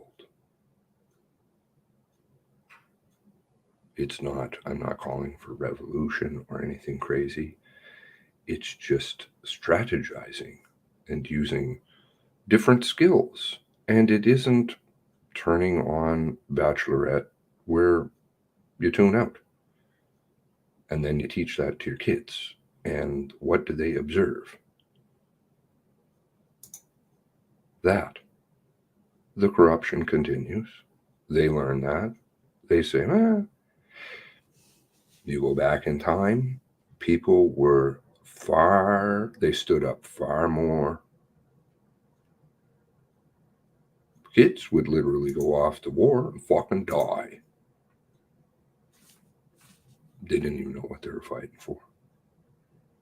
But they would go because they were controlled, yes, but to place yourself in harm, right?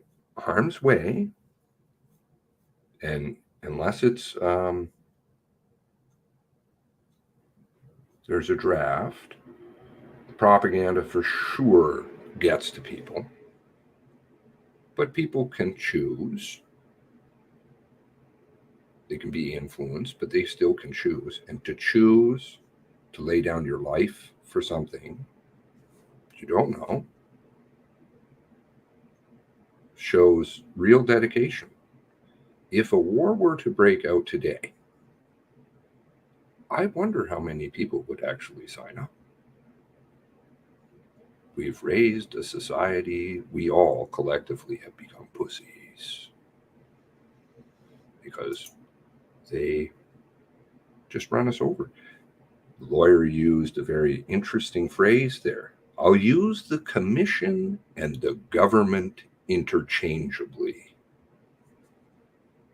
One and the same. Welcome back. The proceedings are again in session. Thank you. Mr. Topsy?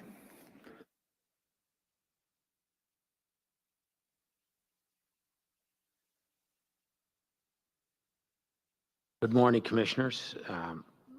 My name's Steve Topsy. I represent, with my colleagues at Birch McDougall, Linda Hutman and James Russell. Together, we represent the Tuck Oliver families and the Lillian Campbell family. Linda Hutman will address issues and aspects relating to the Tuck Oliver family. I will address issues relating to the Lillian Campbell family.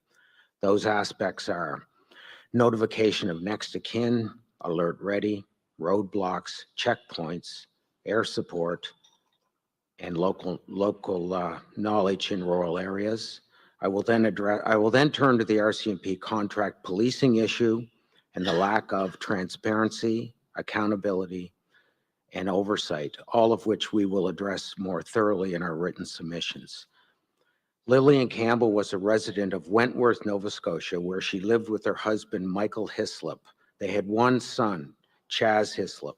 Her professional career was first as a registered nurse, then finishing her career with the Yukon Government Health Services.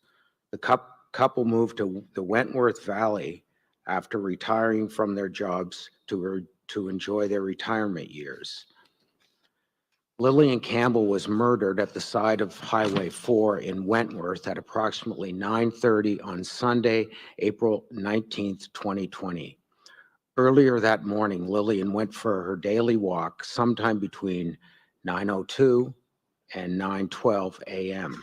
Her husband, Michael, was expecting her back between 10:30 and 11 a.m. as she usually walked for 1.5 to 2 hours per day. She did not return. Michael received a telephone call from his stepmother. His words are as follows. My stepmother phoned me around 10:45 and asked me if Lillian was with me. I said, no, she went for a walk up the Valley Road. She told me she heard about some shootings out in West Wentworth and also about a woman being shot in Wentworth and that I should go get Lillian. I left right away and drove from the house to the junction of Highway 246 and Highway 4. There was a large police presence there already, and Highway 4 was blocked. I never heard any sirens, had no idea they were there. I got out of my car as I could see someone lying under a blanket in front of Reg J's home, and I told an RCMP officer I was looking for my wife, who went for her walk and has not yet come back. He just told me to get back in my car. I told him again why I was there and also told him what she was wearing. He then told me to get back in my car and someone would be with me shortly. I waited for maybe 15 to 20 minutes in my car. Then a gray sedan with 2 officers came down Highway 4 from the West Wentworth direction. They went into the blocked off area and I could see them talking to others. They then drove up to my car and a female officer told me my wife was deceased. I got out of my car, tried to stand, but found it hard to do so. I remember the officer asking if I had family or relatives close by. I told her my stepmom was close. The 2 officers drove me to my stepmom's, then departed. I returned to my home later in the afternoon.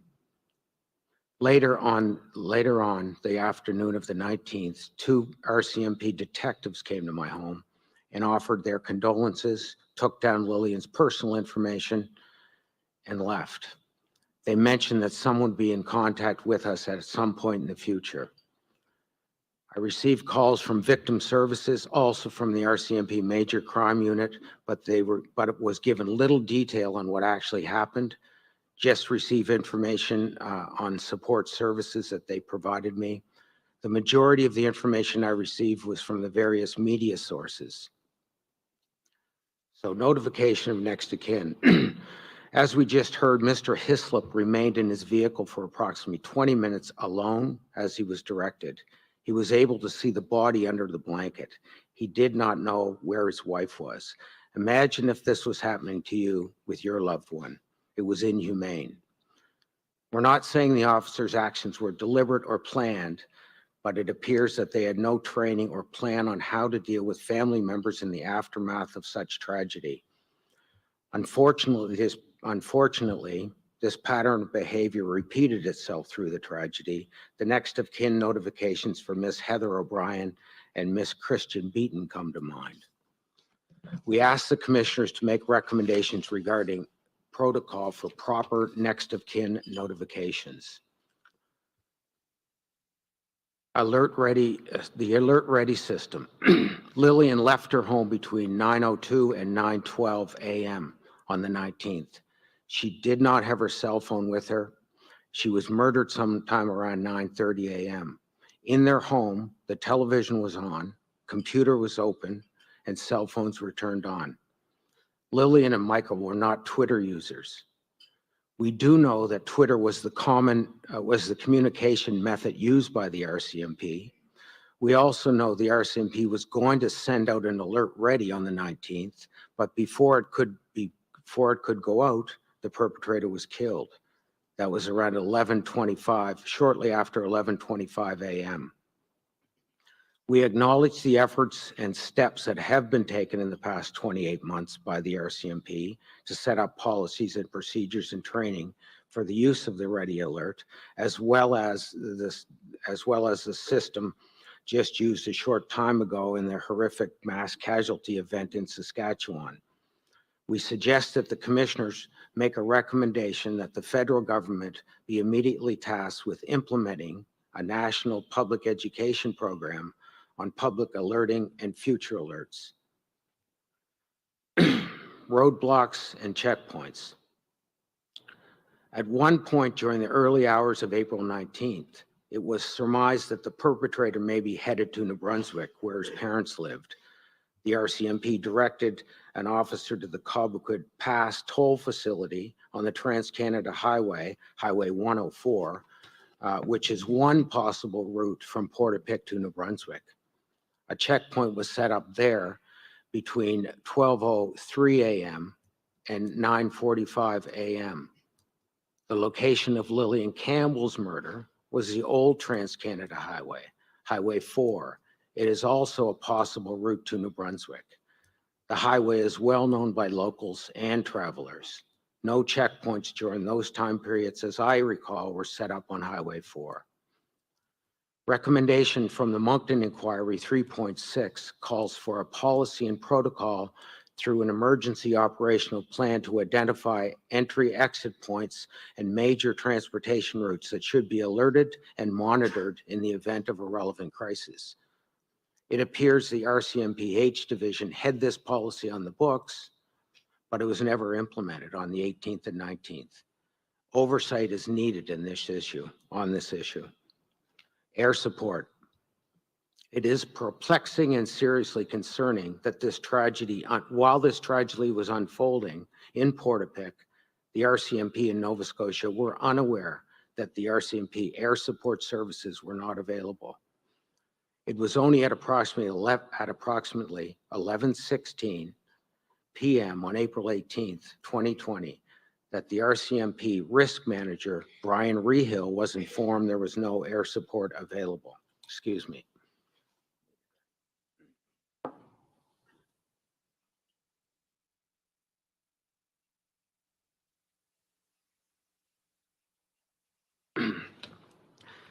An RCMP helicopter with the ability to fly at night, equipped with thermal imaging cameras, could have been of great assistance in helping to locate the perpetrator.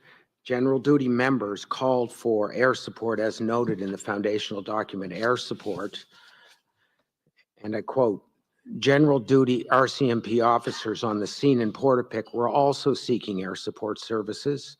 They sought the RCMP helicopter's forward-looking infrared capabilities, as this would assist in locating the perpetrator. Inquiries came in from responding officers over the Colchester radio as early as 11:42 p.m. on the 18th. However, the members were told that helicopters were not available. Special Constable Larry Laberty, the RCMP helicopter pilot from Moncton, a pilot with 42 years of experience, gave a statement to the commission. Constable Laberty believed an RCMP aircraft would have given the RCMP a good chance to catch the perpetrator because of the technical capabilities of the aircraft. Response time from emergency calls to airborne aircraft typically 45 minutes. Flight time from Moncton to Portapique is approximately 45 minutes. 112 kilometers or 60 nautical miles distance as the crow flies. If we had an aircraft available, I would have been orbiting Portapique by approximately 0:30 hours on the 19th of April, and the weather and the environment was very favorable for this mission request. There was no plan B. Responding officers on all levels were making inquiries as to the availability of air support. Throughout the night and into the early morning of the 19th, phone calls and emails started in an attempt to locate and secure air support. Calls and emails were made to the Joint Rescue Coordination Center, Search and Rescue, Transport Canada, the DNR, RCMP Services Moncton, and at 11:13 a.m. on April 19th, Chief Superintendent Chris Leather reached out to Major Garrett Hallman of the Canadian Armed Forces. Major Hallman indicated he would quickly advance requests for any CAF resources. As we know, a DNR helicopter was located and then in the air in the morning of the 19th for evacuation purposes. It could not fly in daylight. It could only fly in daylight hours and at higher altitudes. It could not fly into hot zones. It was not equipped with FLIR and had communication issues. Valuable time and resources were used trying to secure air support. These tasks likely factored into the communication delays, as we've so often heard about in the evidence, and unfortunately contributed to tragic outcomes. It appears that H Division RCMP may have addressed the air support issues, but we ask again that this needs some oversight. Local knowledge in rural areas. There are many examples on the 18th and 19th where officers did not have local knowledge, which unfortunately had a negative impact on the outcomes.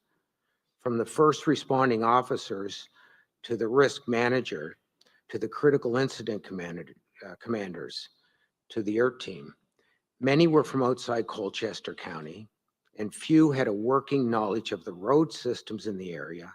Instead of calling the Truro Police Services to assist, the RCMP called in officers from other jurisdictions, resulting in longer response times and having additional officers unfamiliar with the area.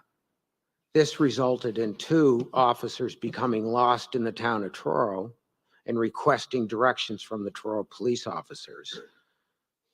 Another officer being assigned to the Onslow Belmont Fire Hall Brigade.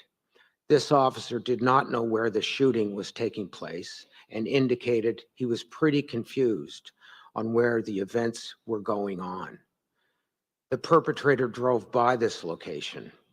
He drove past the fire hall.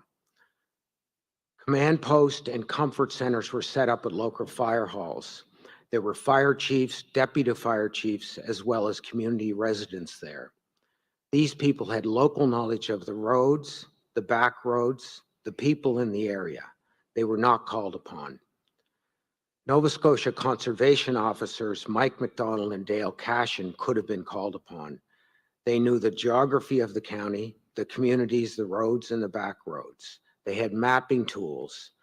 They were available 24/7. Going forward, they should be used.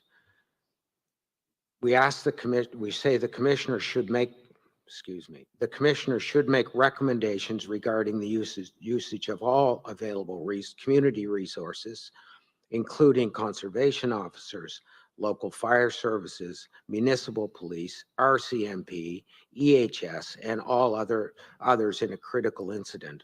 Training, of course, has to be addressed. Finally, in relation to RCMP contract policing and the lack of accountability, transparency, and oversight. Across Canada, there's a growing dissatisfaction with the RCMP contract policing. In BC, the special report of 2022, special committee report on reforming the Policing Act recommends BC stop using the RCMP and create its own police force. The committee unanimously agreed a provincial force would create more consistent standards for police response, training, and oversight in BC, across BC. The complete overhaul aims to ensure accountability, transparency, and ensuring public trust remains with policing. The report indicates concerns with the current policing system, such as systemic racism, demand for accountability, concern regarding responses to mental health and addiction calls, general lack of trust in how policing currently works. RCMP has failed to effectively carry out their mandate, providing for safety and well-being of residents throughout the province, especially First Nations, inadequate RCMP oversight, and lack of resources. Colchester and Cumberland counties, Nova Scotia, have called for reviews of the RCMP contract policing services. Colchester County has been expressing concerns with RCMP staffing level and costs since 2015 and requested the Truro Police Services provide a formalized proposal for police services in Colchester County. That was prior to the mass casualty. 3 other municipalities in Nova Scotia have endorsed a review: HRM, Eskasoni, and the town of Wolfville. Former Nova Scotia Justice Minister Mark Fury advocated for an RCMP contract review in Nova Scotia before his tenure ended. We will be addressing this more thoroughly in our written submission. In summary, the recommendations coming out of the Portapique inquiry need to be implementable and actionable. They need to be formalized and progress measured. The old days where we rely upon a handshake or a change of leadership are gone. Society is evolving at a rapid pace. Our national institutions are not.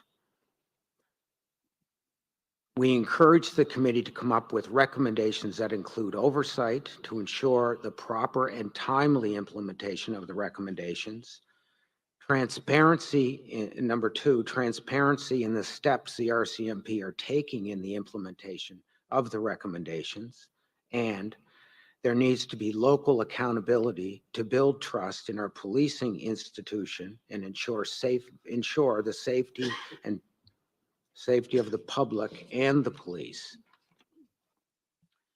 If the RCMP wants to stay in contract policing in Nova Scotia, they must be motivated to change and not simply be posturing. Otherwise, the contracting partners in Nova Scotia will move away from RCMP contract policing and towards municipal policing and perhaps a provincial police force. Thank you. Thank you, Mr. Topshee. Ms. Hutman is going to speak on the Tuck Oliver issues. Thank you. Thank you. Ms. Hutman.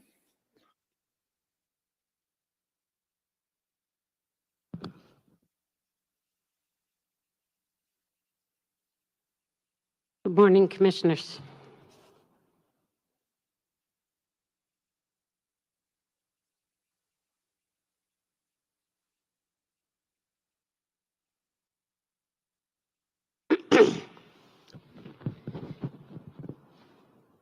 So today, I will use my share of our team's oral submission time to focus on aspects of this mass casualty event and the inquiry that are particularly germane to the members of the Oliver Tuck family. This includes what happened to their 3 family members, what issues have been of most concern for them during and since the mass casualty, and I will comment on some areas identified for recommendations going forward. I will then address briefly some more generalized and broader issues of concern arising from the mass casualty in the course of this inquiry that call out for recommendations pursuant to this commission's mandate.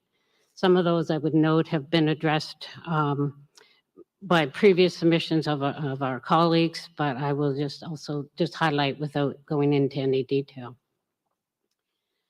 These oral submissions and those of my colleague, Mr. Topsy, are but an overview of what we plan to cover when we do our detailed final written submissions.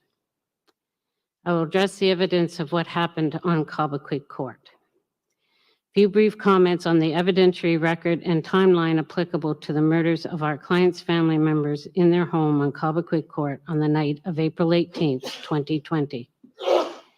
There is no evidence before this commission that allows for a definitive conclusion as to the precise circumstances and timing of the deaths of Aaron Tuck, Jolene Oliver, and Emily Tuck. In the course of this inquiry, the Mass Casualty Commission investigators have gathered evidence and supporting information for 2 reasonably plausible hypotheses, and we would agree that the most likely of the 2 is as set out in the foundational document titled Portapique, April 18th to 19th, 2020. That most plausible hypothesis is that the perpetrator went to Cobequid Court after leaving the Blair residence on Orchard Beach Drive, at which time he murdered Aaron Tuck, Jolene Oliver, and Emily Tuck, as well as Joy and Peter Bond, who also lived in Cobequid Court. The belief is that this likely occurred between 10:05 p.m. and 10:15 p.m. This accords with the information that Emily Tuck had been texting with a friend that evening and was not heard from after 10:03 p.m., and also with the theory that the perpetrator likely encountered Lisa McCauley outside her residence between 10:13 and 10:15 as he traveled back up Orchard Beach Drive from Cobequid Court. The alternative theory really is that it happened in the reverse order. We will never know. Either scenario would result in a conclusion that their deaths likely occurred between 10:05 p.m. and 10:20, taking into account more precise timelines for the interactions of the perpetrator with other victims and at other locations in Portapique after 10:20 p.m. We would not take issue with the hypothesis that the perpetrator likely left the community at about 10:45 p.m. by way of the Blueberry Field Road, immediately after the murder of Corey Ellison at approximately 10:40 p.m. This theory is supported as well by the video surveillance footage from Wilson Gas Stop in Great Village depicting the replica police car passing by there, heading east at approximately 10:51 p.m. So some of the key areas of concern for our Oliver Tuck family clients. As would be expected after all of the evidence that has come forward, there are many areas of concern, but for the purpose of today's submissions, I will focus on 3 that impacted the Oliver Tuck family members significantly, and then identify others that we will address more fully in our written submissions. The 3 areas I will focus on today are, number 1, seeking information about their missing family members. Throughout the day on Sunday, April 19th, the family sought information and experienced a lack of response to their queries, including the failure of the RCMP to discover the crime scenes in Cobequid Court for almost 19 hours after they occurred.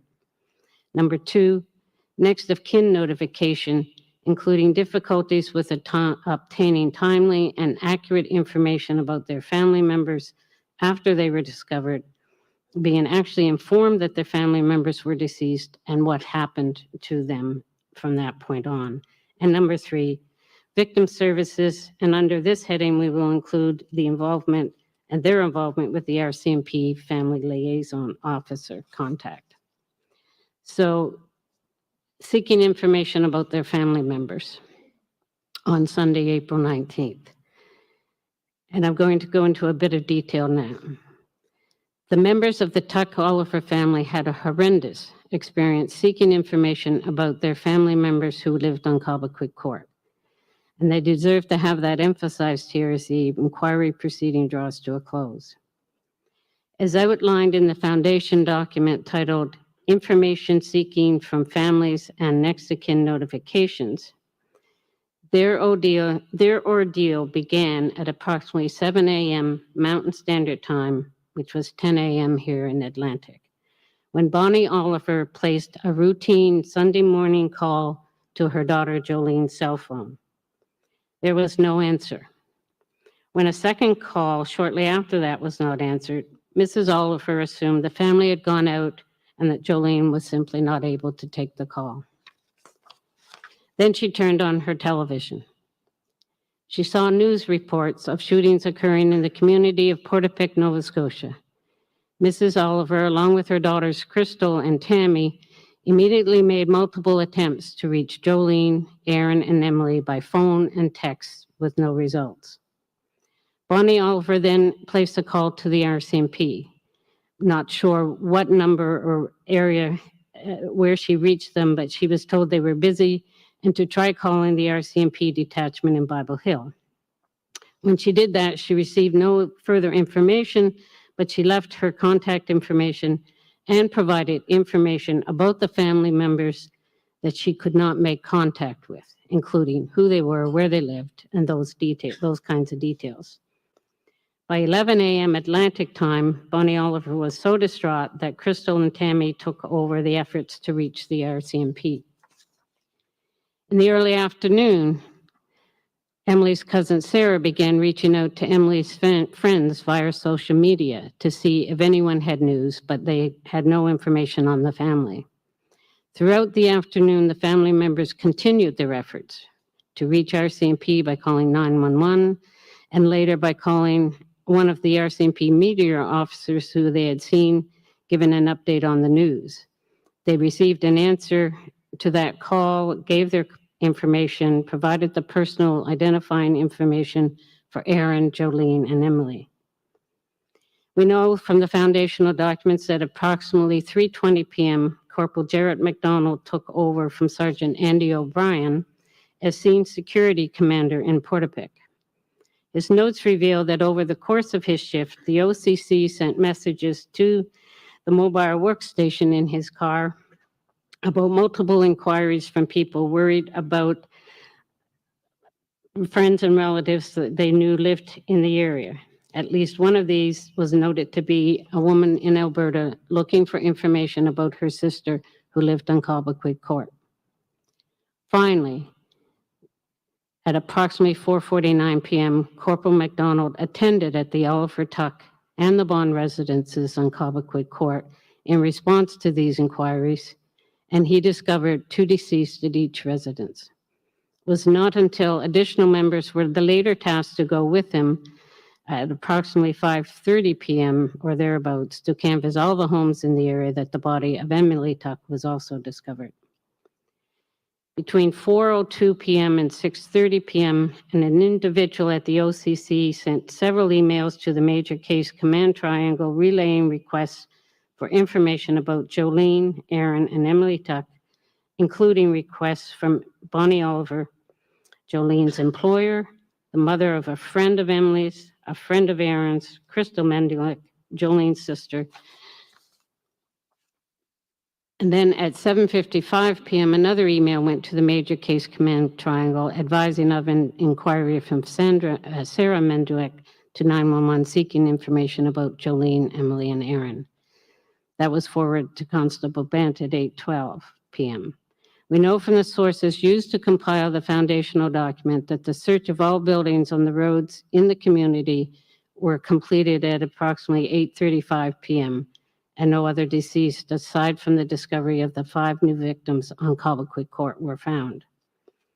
I've taken the time to set out this detail to demonstrate that on this issue, that being the delay in responding to these reasonable and expected inquiries about people living in the heart of the area where the mass casualty began fell woefully short.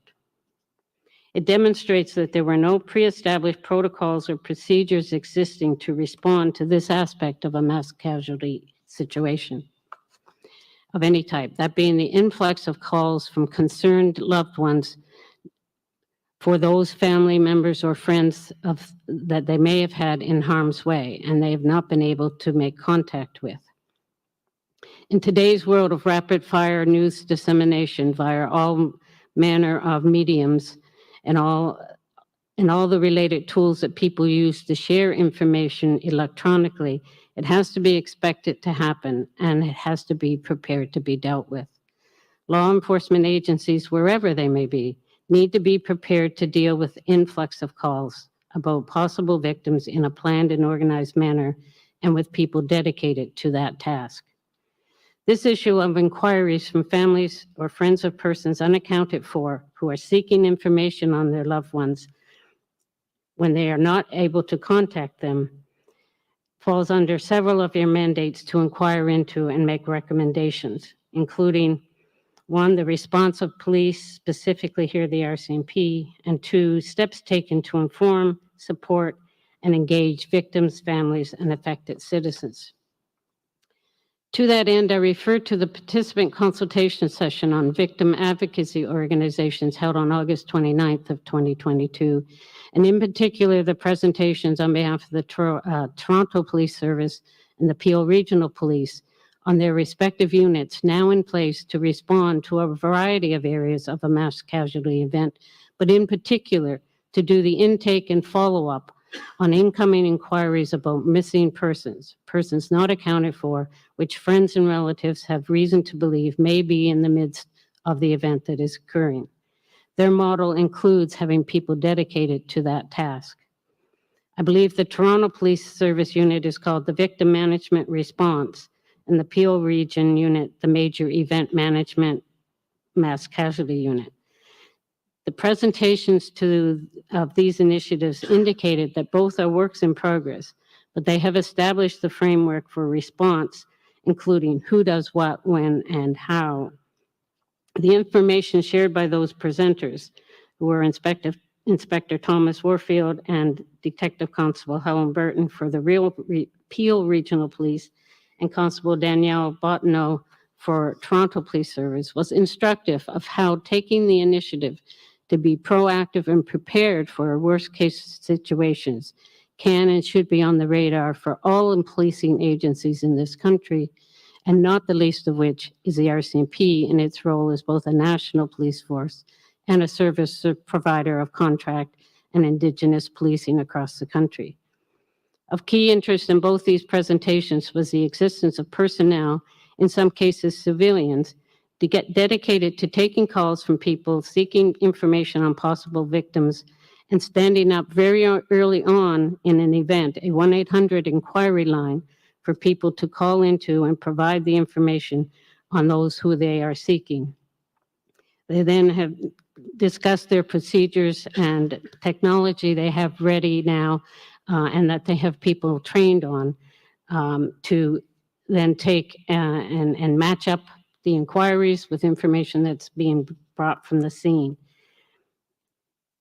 This takes the load off the shoulders of those dealing with the immediate response and establishes an organized and methodical process addressing these inquiries from people, which are a natural and expected part of these events. It does not appear from the presentations of these two examples of mass casualty event management units that it is necessary to have full-time dedicated staff just for that. And that makes sense. Logistically, this could be units that stand up when needed and are trained and tasked, ready to step into that role. But when these kinds of events, since they are, we always hope, few and far between, these people would have other functions, other jobs, but their role in such an event would be to move into that unit. I can only imagine how much easier things might have been for Bonnie Oliver and her family members if there had been even a central 1-800 number to call and make their inquiries and to know that they could be actioned and tasked from that point. So in considering this area and the ordeal of our clients, we urge this commission to make a recommendation to address these concerns. Specifically, we ask for a recommendation that the RCMP be directed to implement a mass casualty management unit in each of its divisions across the country, modeled on those in place now at Toronto Police Services and the Peel Regional Police, and to begin that process not later than 6 months from the date of the recommendation or such other timeline that you as the commissioners might consider reasonable. We also invite the commissioners to consider broadening that recommendation to all police service provider agencies across the country take such steps to implement such a unit, with the option for small and medium-sized police services to enter into arrangements with larger police departments in their area or the RCMP provincial division in their locale to provide that specialized service when needed. The next key area is next of kin notifications. This is another area that was dealt with in an inadequate manner as it related to the Oliver Tuck family members, and as you have already heard, for many other families as well. The foundational document, Information Seeking from Families and Next of Kin Notification, notes that there are conflicting versions of how, by whom, and when the Oliver Tuck family members were informed officially by the RCMP of confirmation of the death of Aaron Tuck, Jolene Oliver, and Emily Tuck. But it did occur following long hours of trying to have police look into the situation involving their family members. Throughout the day, the family far away in Alberta were following news updates, including changes to the number of victims, which at one point increased by 3, being the same number of unaccounted for members of their family. Yet it was considerable hours after that before they had confirmation of their deaths. The details of the discrepancies between RCMP members' account of when and to whom calls were made between approximately 8:38 p.m. and 11:30 p.m.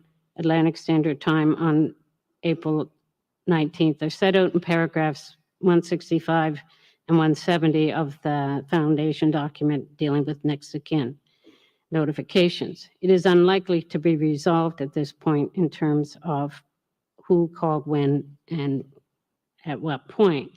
But the key point is that between the time the deceased were first found at the home at 4:49 p.m. and when confirmation was given to the family at either 10:15 p.m. or 11:30 p.m., distraught family members thousands of miles away were in agony wanting to know with certainty that their loved ones had been killed.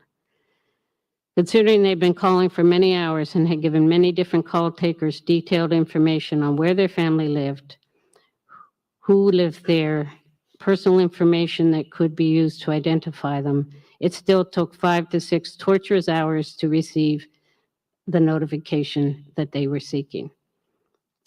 We think that was too long. Yes, it was a horrific event on a huge scale, and police were coping with an unimaginable situation. The victims and their families deserve to have better and quicker attention to identifying victims and notifying next of kin. So our recommendation in this regard is that the RCMP, or our suggested recommendation is that the RCMP review and improve existing next of kin notification protocols and specifically develop alternative protocols applicable to mass casualty events where the normal next of kin process and protocols might unduly delay notification of family members of a mass casualty event. And that's particularly important, again, in today's world where news and information from any number of sources gets disseminated so quickly, and it's very important that people do not receive notifications second and third hand. The third area of key concern is the family liaison officer and victim services. In regards to the family liaison officer, our clients are highly positive in their comments on the support and attention they received from the appointed family liaison officer, Constable Wayne Bent. Beginning in the very early days after and continuing throughout, they were appreciative of his efforts, his diligence in trying to keep them fully informed.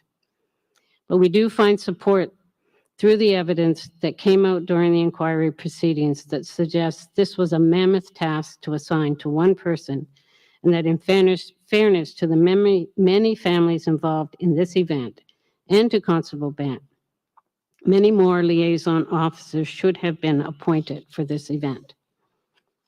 Further, as the evidence has also shown, members like Constable Bent, tasked to take on that role, have not had the benefit of any formal training to carry out that very important role. On that point, I refer again to the mass casualty units created in Toronto or by the Toronto and Peel Police Services. I understand from those presentations that family liaison persons or similar roles are assigned to those units, and that they have in place the training programs for that part of their mass casualty response unit. In fact, they are currently training people in that role. And again, these do not have to be people dedicated to that role as their job. They can be have other functions and other positions, but be trained and ready to be deployed as their response to such events. The RCMP should look into what is being done there and see if they can develop a family liaison training program without having to totally reinvent the wheel. To that end, we would suggest a recommendation that the RCMP immediately identify existing members within each division to be designated and trained as family liaison officers to be deployed when required on a case-by-case basis.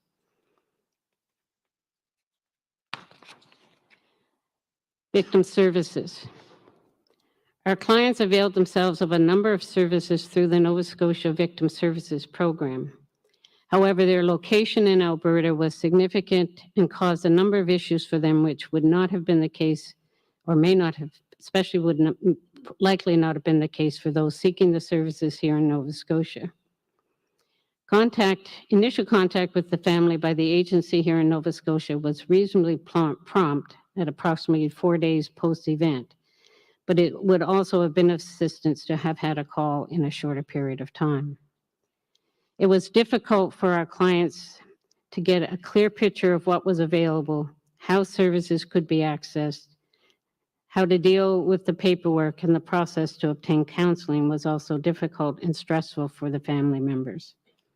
When services were being accessed, the distance factor was still an issue. For example, to obtain sufficient funding to cover counseling for family members in Alberta, as the funding provided by Victim Services here was not sufficient to meet the higher fees for those services in Alberta.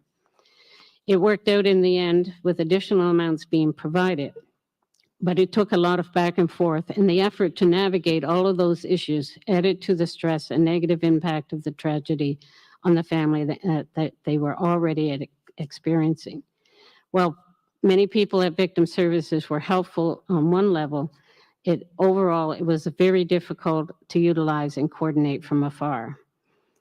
Much of the sourcing of appropriate counselors for this kind of trauma situation fell to the family members in Alberta to seek out and find their own sources. And as they were dealing with Victim Services in Nova Scotia, who didn't have a full understanding of the information and knowledge of who and what areas of counseling was available to refer them to in Alberta. Had there been a procedure perhaps to transfer them to a similar program agency in Alberta, it likely would have taken a great deal of the stress and anxiety off the family members who were trying to put together their own access to services.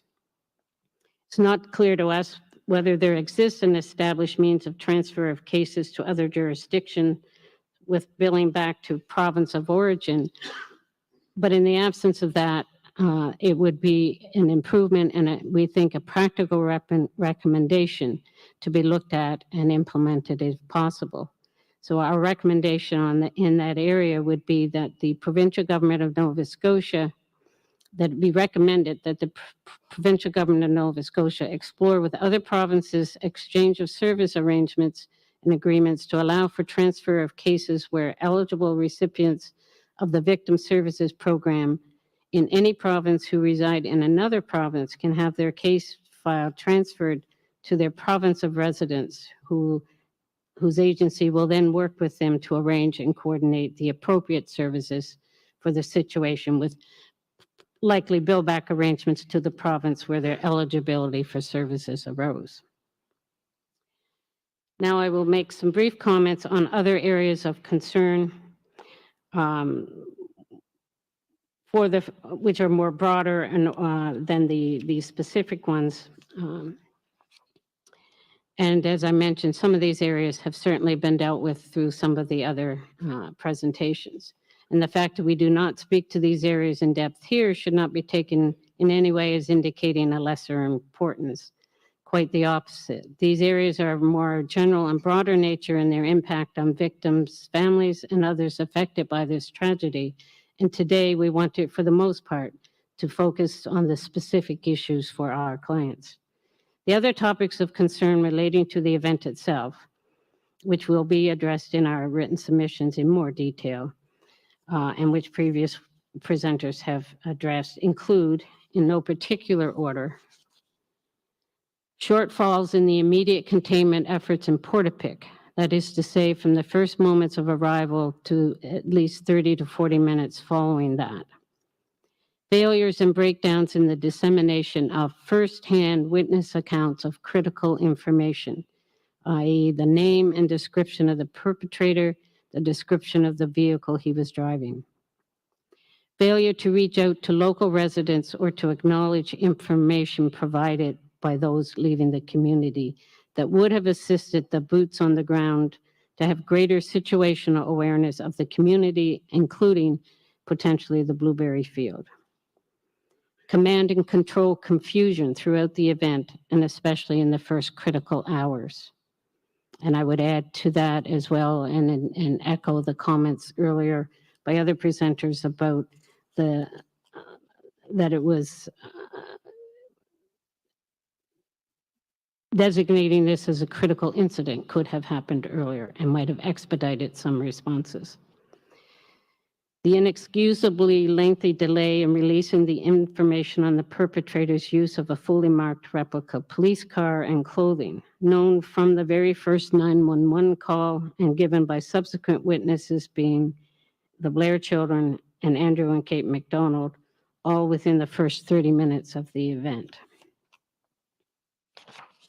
The failure to accept at face value and to act on the evidence early on of the existence of a marked police car being used by the perpetrator, and instead making assumptions that the information had to mean something different because it was simply too hard to believe, even though it was coming from actual witnesses of the event.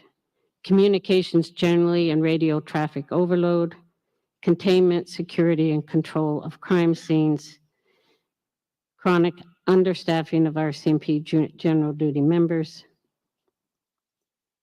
Following the awareness of the shooting of Lillian Campbell in Wentworth at approximately 9:30 on Sunday morning, the 19th, there was lack of any meaningful containment measures by police, as addressed earlier by my colleague and will be addressed further in our written submissions. Issues surrounding the illegal gun trade, specifically cross-border smuggling of guns, and the need for potential increased efforts to target smuggling from the border perspective. Failure to appropriately engage neighboring police agencies such as Truro Police Service and Halifax Regional Police. The completely inadequate investigations years earlier in 2010, 2011, and 2013 of complaints and information connecting the perpetrator to firearms, threats against relatives, and incidents of domestic violence, which now will always leave questions of whether different actions then could have prevented what happened in 2020. The issue of the adequacy of the RCMP cadet training approach in today's world of policing. Is the past practice of its traditional 6 months basic training model at depot and 6 months on-the-job training following that the best model going forward, or should it become a thing of the past? And here we will make reference to the Finnish approach in terms of the training in Finland. The continued routine use of transfers of RCMP members, particularly early in their career, to different postings, and the negative and potentially negative impacts of that in terms of, especially in the rural policing context, becoming familiar and knowledgeable about the areas in which they are serving. These are a sampling of the areas of concern that have been addressed in various ways during the inquiry proceeding through foundational documents, in-person testimony, roundtables, and other formats. A brief comment on one of the commission mandates: police policies, procedures, and training in respect of active shooter incidents. We would expand on this in our written submission, but in brief, we will urge that there be recommendations in the area of training and preparedness for active shooter events for all police services that ensures they prepare and urge officers to, among other things, always be prepared and willing to think outside the box. Another recommendation we suggest that it would be practical and useful for the Commission to consider is that the mass casualty event of April 18th and 19th, 2020 be made a case study at the RCMP's depot and all other police training colleges and academies to add in training programs focused on active shooter situations. In closing, lessons learned is a phrase that has been heard throughout the course of these proceedings. It appears many lessons may have already been learned, and hopefully there are more to follow. But I suggest that one of the biggest lessons I've learned from this mass casualty is that no community in this country is too small, too remote, too peaceful for another Portapic to happen. But we hope, and I believe it is our clients' hope and other family groups as well, and from both our family groups, and our hope is their legal team throughout this journey, that the outcome of this inquiry, the work of all of the participants, the Commission Council, and you, the Commissioners, will be a report containing recommendations that will drastically reduce the potential for these events to happen in the future. I'd like to be optimistic enough to say never happen again. I don't think I'm there yet, and that may not be realistic, especially given the recent mass casualty in Saskatchewan at the James Smith Cree Nation. But we and our clients hope that there will be lessons learned from the tragedy of April 18th and 19th, 2020, that results of and efforts of this commission will ensure that the lessons learned are embraced by all those who need to embrace them. They accept that those lessons are valid and are necessary to learn and improve from.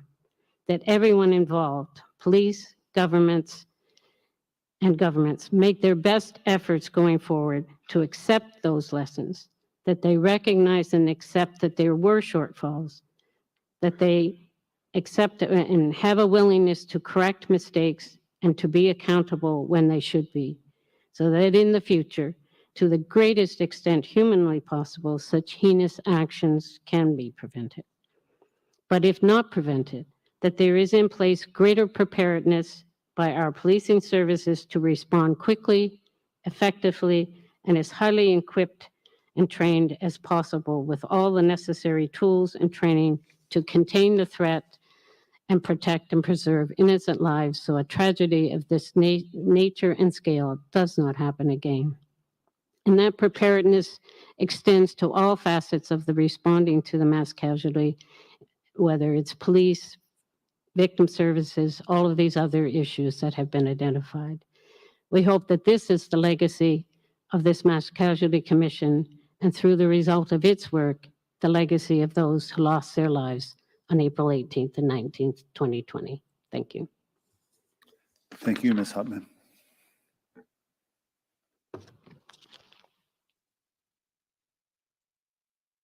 And thank you, everyone.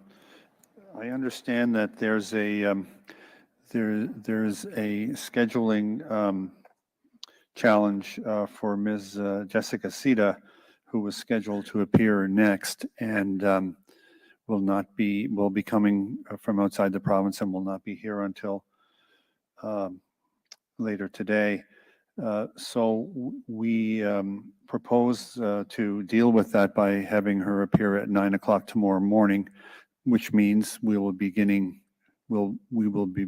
at 9 tomorrow morning. And the next, we'll take lunch now, of course, but the next presenter therefore would be Jamie Goodwin, dealing with her clients WSC, THANS, and Be the Peace. Thank you. So we'll break till 1:30. Thank you. Thank you. The proceedings are now on break and will resume at 1:30.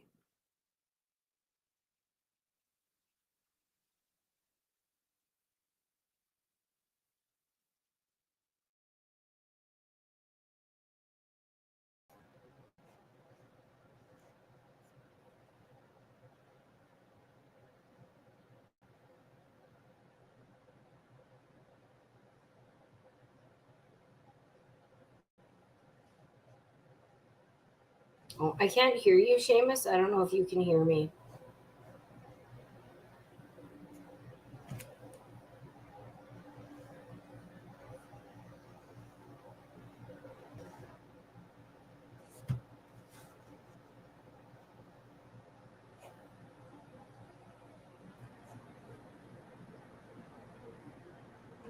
I can't hear anything.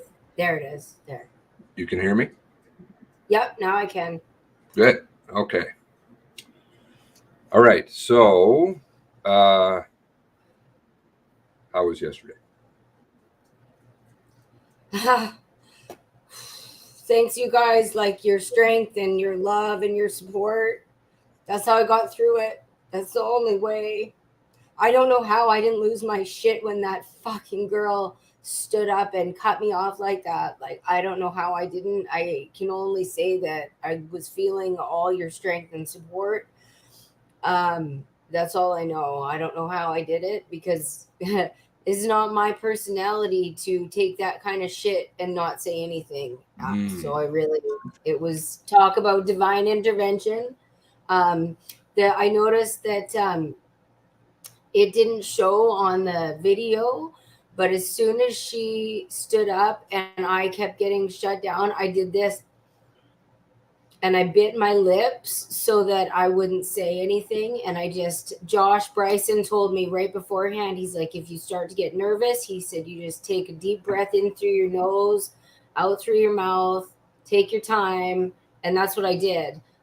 Tara Miller came over to me and said, to just go slow and speak really concisely. And so I just took their advice when I was up there, and that's all I could do. I didn't know what else to do. So thank you. Thanks so much, you guys, for always being here. And Seamus, thank you. I mean, my God, these details would have never come about without you and a bunch of people, all of you guys, and people in the background who don't want to be named, and Adele, and there's not enough words to say how much I appreciate and needed all the support that I got, and I don't even know what to say. If you don't mind, I would like to read what I was supposed to read yesterday. I would like. And I'm going to read it verbatim, just like I was going to do yesterday. And I'm pretty upset that, pardon? There you go. Thank you. I am pretty upset that this lady took away my ability to get closure because I was hoping to have my say yesterday and then to not have to, to really focus on it anymore, as much as I was. So I'm going to stand up just so that I can breathe better. And thank you so much. Should we look back at that, or no? You'd rather, which It doesn't would you matter. rather do? It doesn't matter. Either way is Just that totally fine. that objection, so that people understand the context of it, and then how that, not to use their garbage speak, but how that impacted what you said, right? Because there's a lot of things that, sorry? Yeah, well, and that's it, right? They said that they wanted to know about my experience, but you can't know about what my experience was unless you know the background of who I am. And they cut that all out, all of it. And so I thought it was important to say, but so I'm going to say it now. Okay, why don't we just play this, and then I think Okay. whatever, like a minute or something, so that people who haven't watched, they understand why that factored into what you said, right? Thank you. Good afternoon, everyone. Ms. Long, whenever you're ready.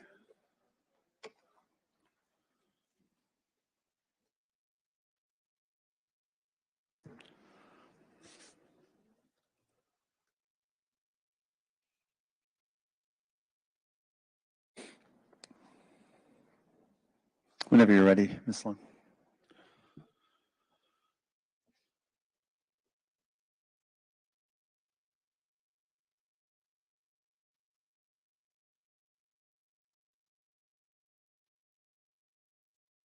Hi. Good afternoon, commissioners, council, family members, and friends.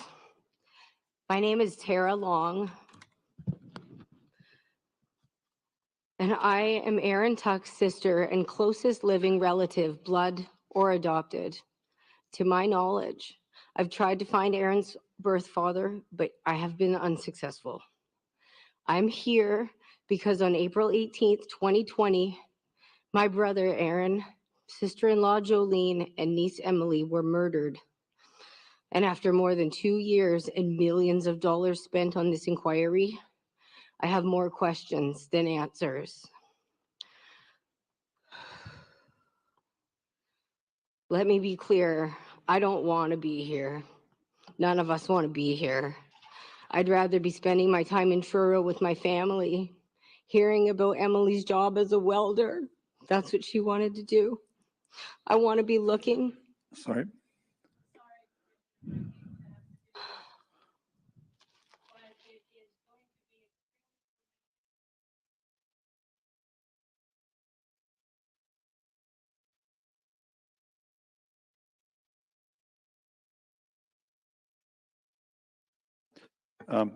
Thank you, Ms. Hutman, and I apologize you didn't have a microphone for that, and we may just get you to repeat it, please.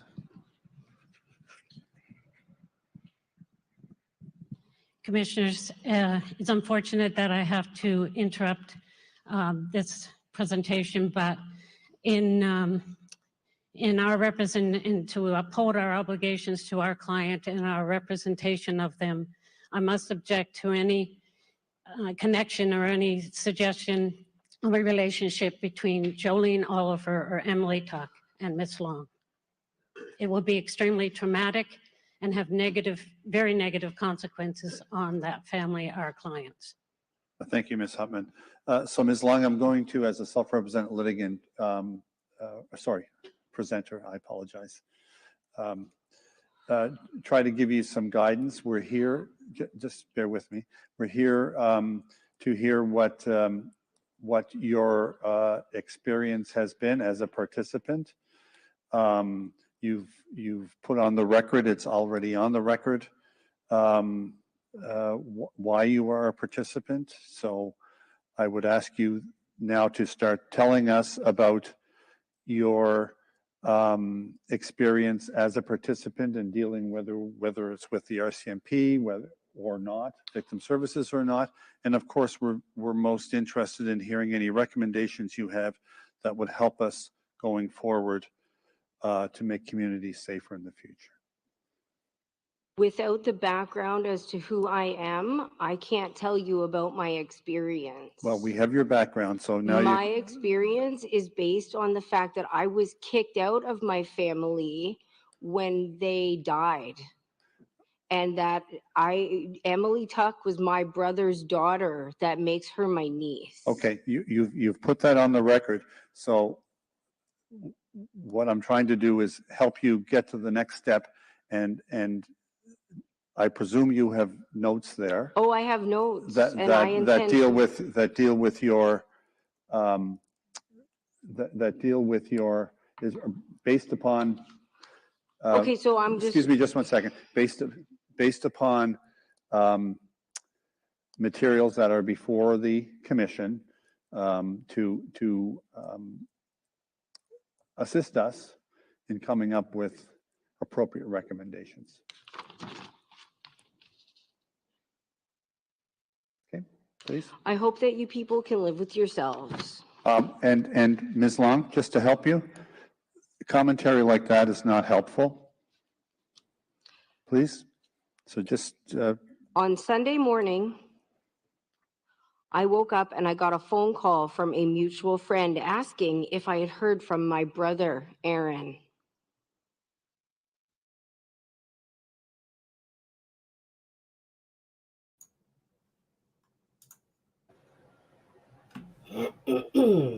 Held it together so well, and they wanted to derail you and not let you say who you were, not acknowledge it. He wouldn't utter those words. Anyway, just so that we have the context, and I don't want to get you into the angry mode, but let's hear what you had written, your full oral I'm submission. going to read it all, but I'm on a time schedule today, so I'm going to read it all and then I have to go. But thank you guys for giving me a chance to say this again. Say this for the first time when it should have been said yesterday. Good morning, counselors, commissioners, family members, and friends. My name is Tara Long. I am Aaron Tuck's sister and closest living relative, blood or otherwise, to the best of my knowledge. I have tried to find Aaron's birth father and have been unsuccessful. I am here because on April 18th, 2020, my brother Aaron, sister-in-law Jolene, and niece Emily were murdered. And after more than 2 years and millions of dollars spent on this inquiry, I have more questions than answers. Let me be clear, I don't want to be here. I'd rather be spending time in Truro with my family. Hearing about the success Emily would be having in her career, she wanted to be a welder.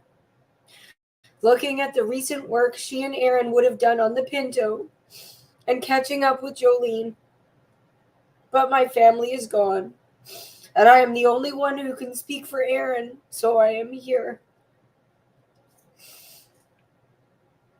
Aaron and I didn't grow up together. Our mother put him up for adoption when he was a baby. I saw him a few times at Christmas when we were very little. When I was around 3 and Aaron was around 6, he came to Liverpool for a visit.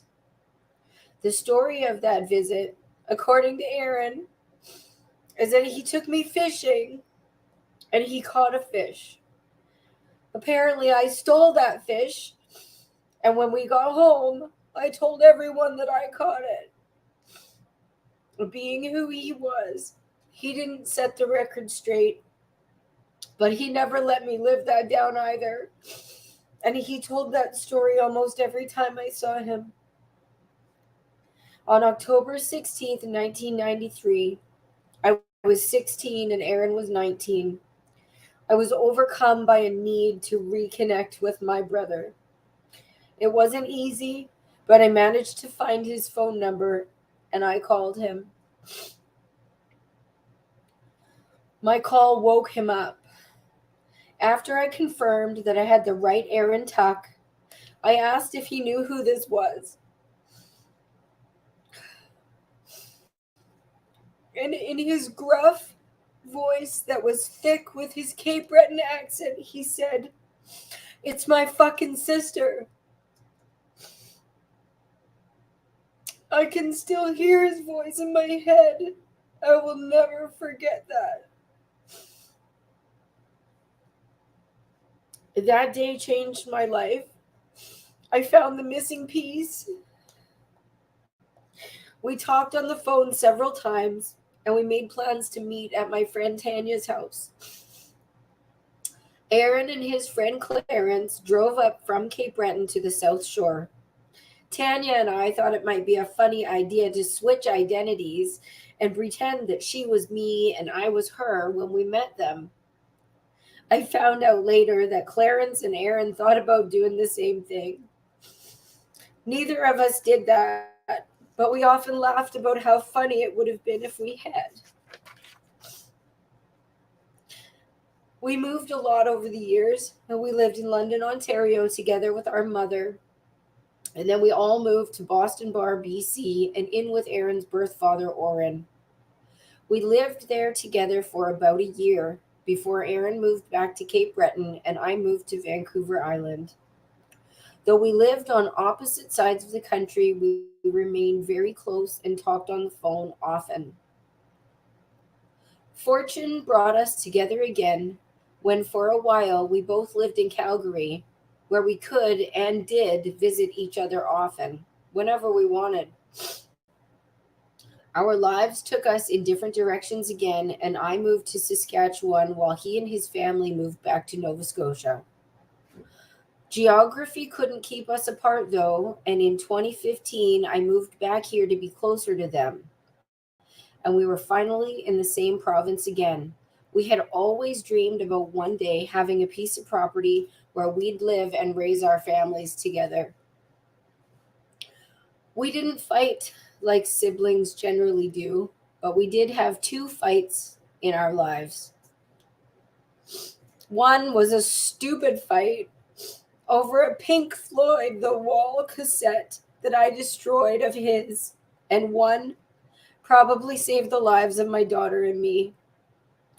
I had a major car accident in 2017 that resulted in a permanent brain injury and other serious medical conditions. As a result, I was left unable to work. I needed to sell my house, and Aaron thought it was a good opportunity for us to realize our dreams of living on the same property. He cleared a spot for me at his house in Portapique so I could put an RV and then build a house. The day I called him to tell him that my house had sold and I was ready to move to their property, we had a fight on the phone and he hung up on me. It was 6 months before he called to apologize for that hang up. And during that time, I bought a house and didn't move to Portapique. That hang up saved mine and my daughter's lives. It feels like divine intervention. As siblings do, we made up and we're back to normal. And it was great that they lived in Portapique because we could visit them whenever we wanted to. I remember when Aaron and Jolene had Emily. He called me to brag about his beautiful daughter. He was so proud of her. While they lived in Calgary, Emily was about 9. Aaron came across a homeless guy from Cape Breton. He had been a fiddle player with the Ashley McIsaac band at one point, but he had a drug problem, and Aaron took him into the home and helped him clean up. While he lived with them, he taught Emily to play the fiddle. Aaron was so proud of her. He would call me, and Emily would play that fiddle over the phone. When I had my daughter, she would play over the phone for us and we would dance. And whenever we visited, Emily played that fiddle for us and my daughter would dance. No matter how far from each other we lived, we were always very close and our kids were very close too. My daughter, who is now 9, recently asked me why nobody thought to give her one of Emily's fiddles considering how much time she listened to her play them.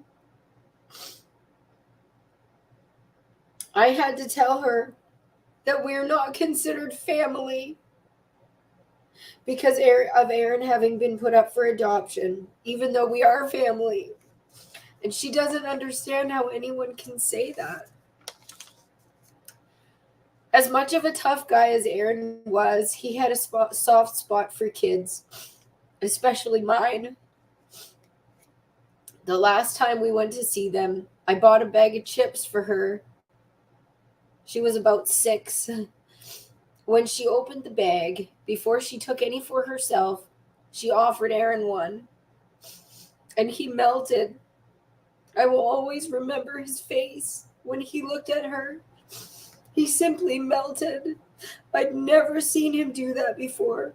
He loved her so much, and she loved him too. She often sits on the bench that Tim and Sharon made for us, and she talks to their picture and she cries. This was the worst thing I could have ever imagined happening to our family, but the pain and suffering were amplified by what happened afterwards. On Sunday morning, I woke up and got a phone call from one of Aaron's friends asking if I'd heard from him. I started calling and messaging Aaron, Emily, and Jolene on Facebook and got no response. I cannot describe the amount of terror I felt at that time. I called the RCMP and requested a wellness check. I got a phone call back from Corporal Rodney Peterson, who told me he had heard there was an evacuation center and he would find out if my family was there. Cobequid Court had been known in the command center since approximately 2:50 a.m. The CIC boards for evacuation listed Cobequid Court. However, they never evacuated it. RCMP Command Post Operational Communication Center and Command Decisions Document COM 0057771 point number 291. At the command post, boards were put up that listed addresses for possible evacuations on Portapique Beach Road, Orchard Beach Drive, Portapique Crescent, Cobequid Court, Bayview Court, Ferris Lane, and Coast Lane.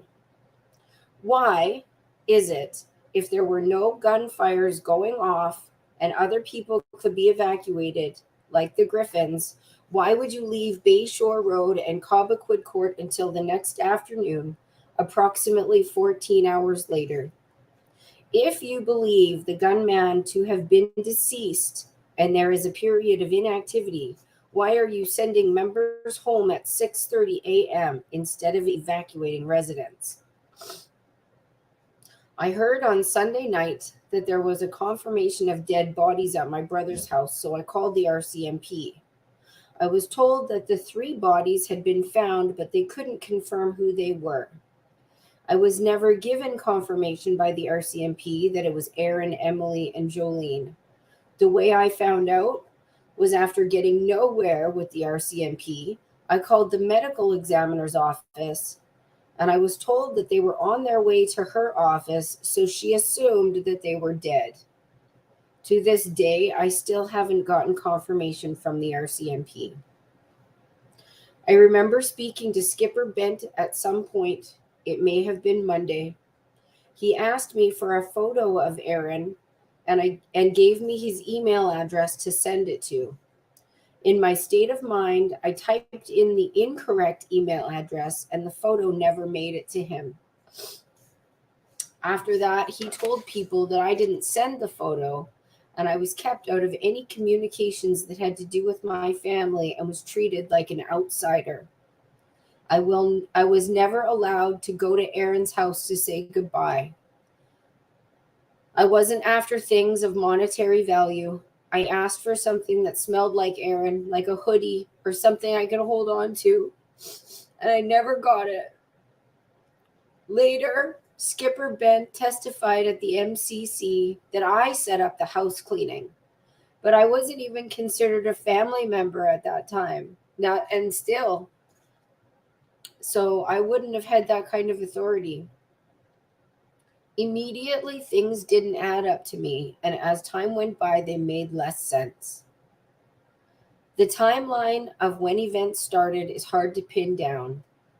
Jamie Blair called 911 at 10:01 p.m., and we are told that the perpetrator left the Portapique area at 10:48. During this 47-minute period, we are told that a single individual went to 7 locations, murdered 12 people, and burned down 4 buildings. That gives 6.7 minutes per location, including travel time. Were the buildings set on fire before this person went to the Blair house? Ms. Banfield says she was on a FaceTime call with her friends, and the conversation that took place was the catalyst for the following events. However, there has been no record found for this call that I have been made aware of, even though the FBI searched. I've asked what time it took place and am still waiting on an answer. This call would have been made using an app, so the time it took place should be easy to find. How did the RCMP rule out multiple shooters? According to Constable Dorrington in his MCC interview, we still have no clarity as to the number of shooters that are involved. What were the RCMP doing between the time the shooting appears to have stopped and when the shooting started again the next morning? Why are there so many accounts of gunshots until much later that night? Why was my family not found until Sunday afternoon? When Jolene's mother couldn't get a hold of her on Sunday, she called the RCMP to do a wellness check. That check was never done. In Constable Dorrington's notes, he has a note about a wellness check called in from Cheryl Blakey at 11:10 a.m. GPS shows Constable Dorrington stopped in front of the Bond residence for 30 seconds at 10:26 a.m.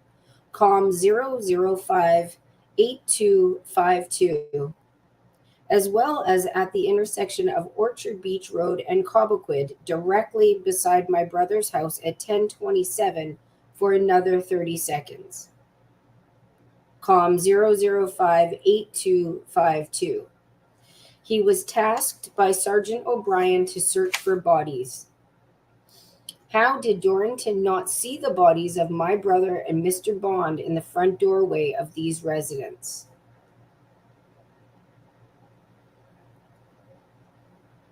Why was the wellness check never completed, since he was in Cobequid until 5:30 p.m.? This is over 6 hours with an outstanding wellness check.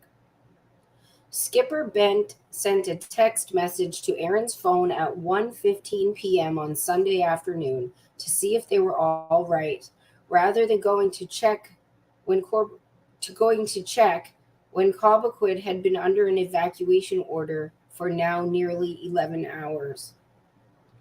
Corporal Rodney Peterson says in his affidavit that he spoke to Rodney McDonald and Trent Lafferty on Sunday, and that the perpetrator had a sniper rifle and a .50 caliber rifle, neither of which seems to have been recovered.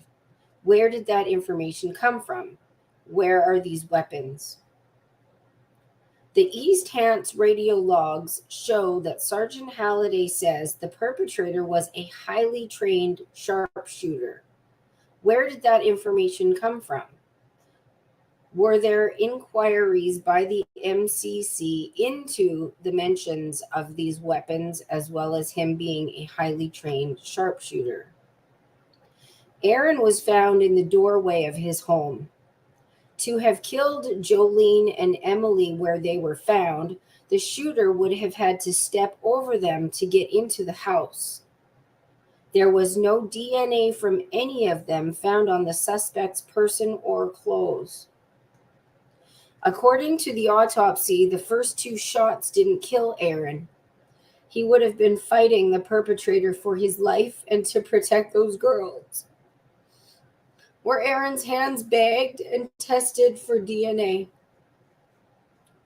Aaron rarely smiled in photos because his teeth were in poor condition.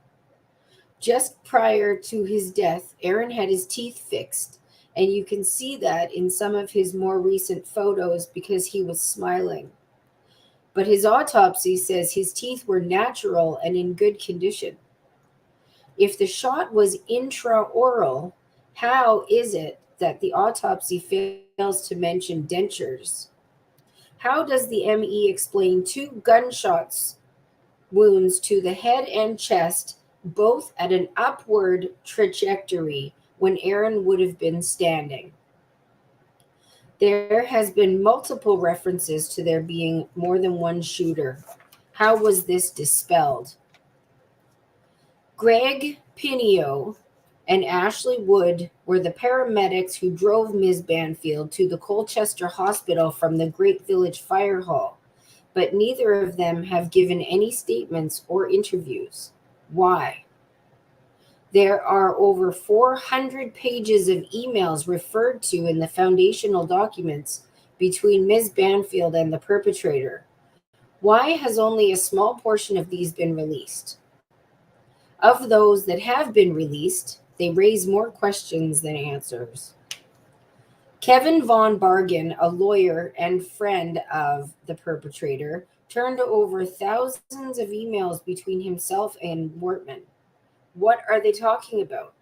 Where are those emails? And why hasn't the Mass Casualty Commission interviewed him?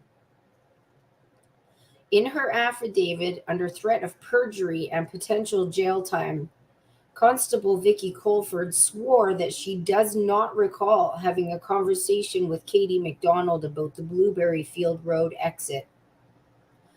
She also swore that she doesn't recall making a transmission about the Blueberry Field Road.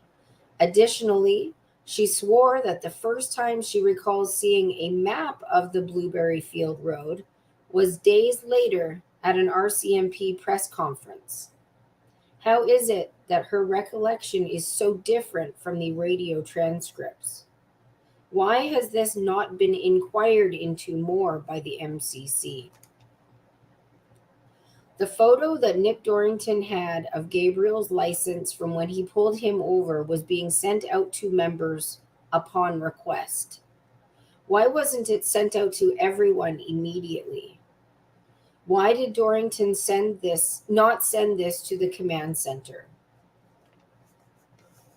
INCOM 0038932, Staff Sergeant Paul Vickers, who, to my understanding, was at the time the head of the MCU, has 3 separate entries in his notebook for Cobequid Court.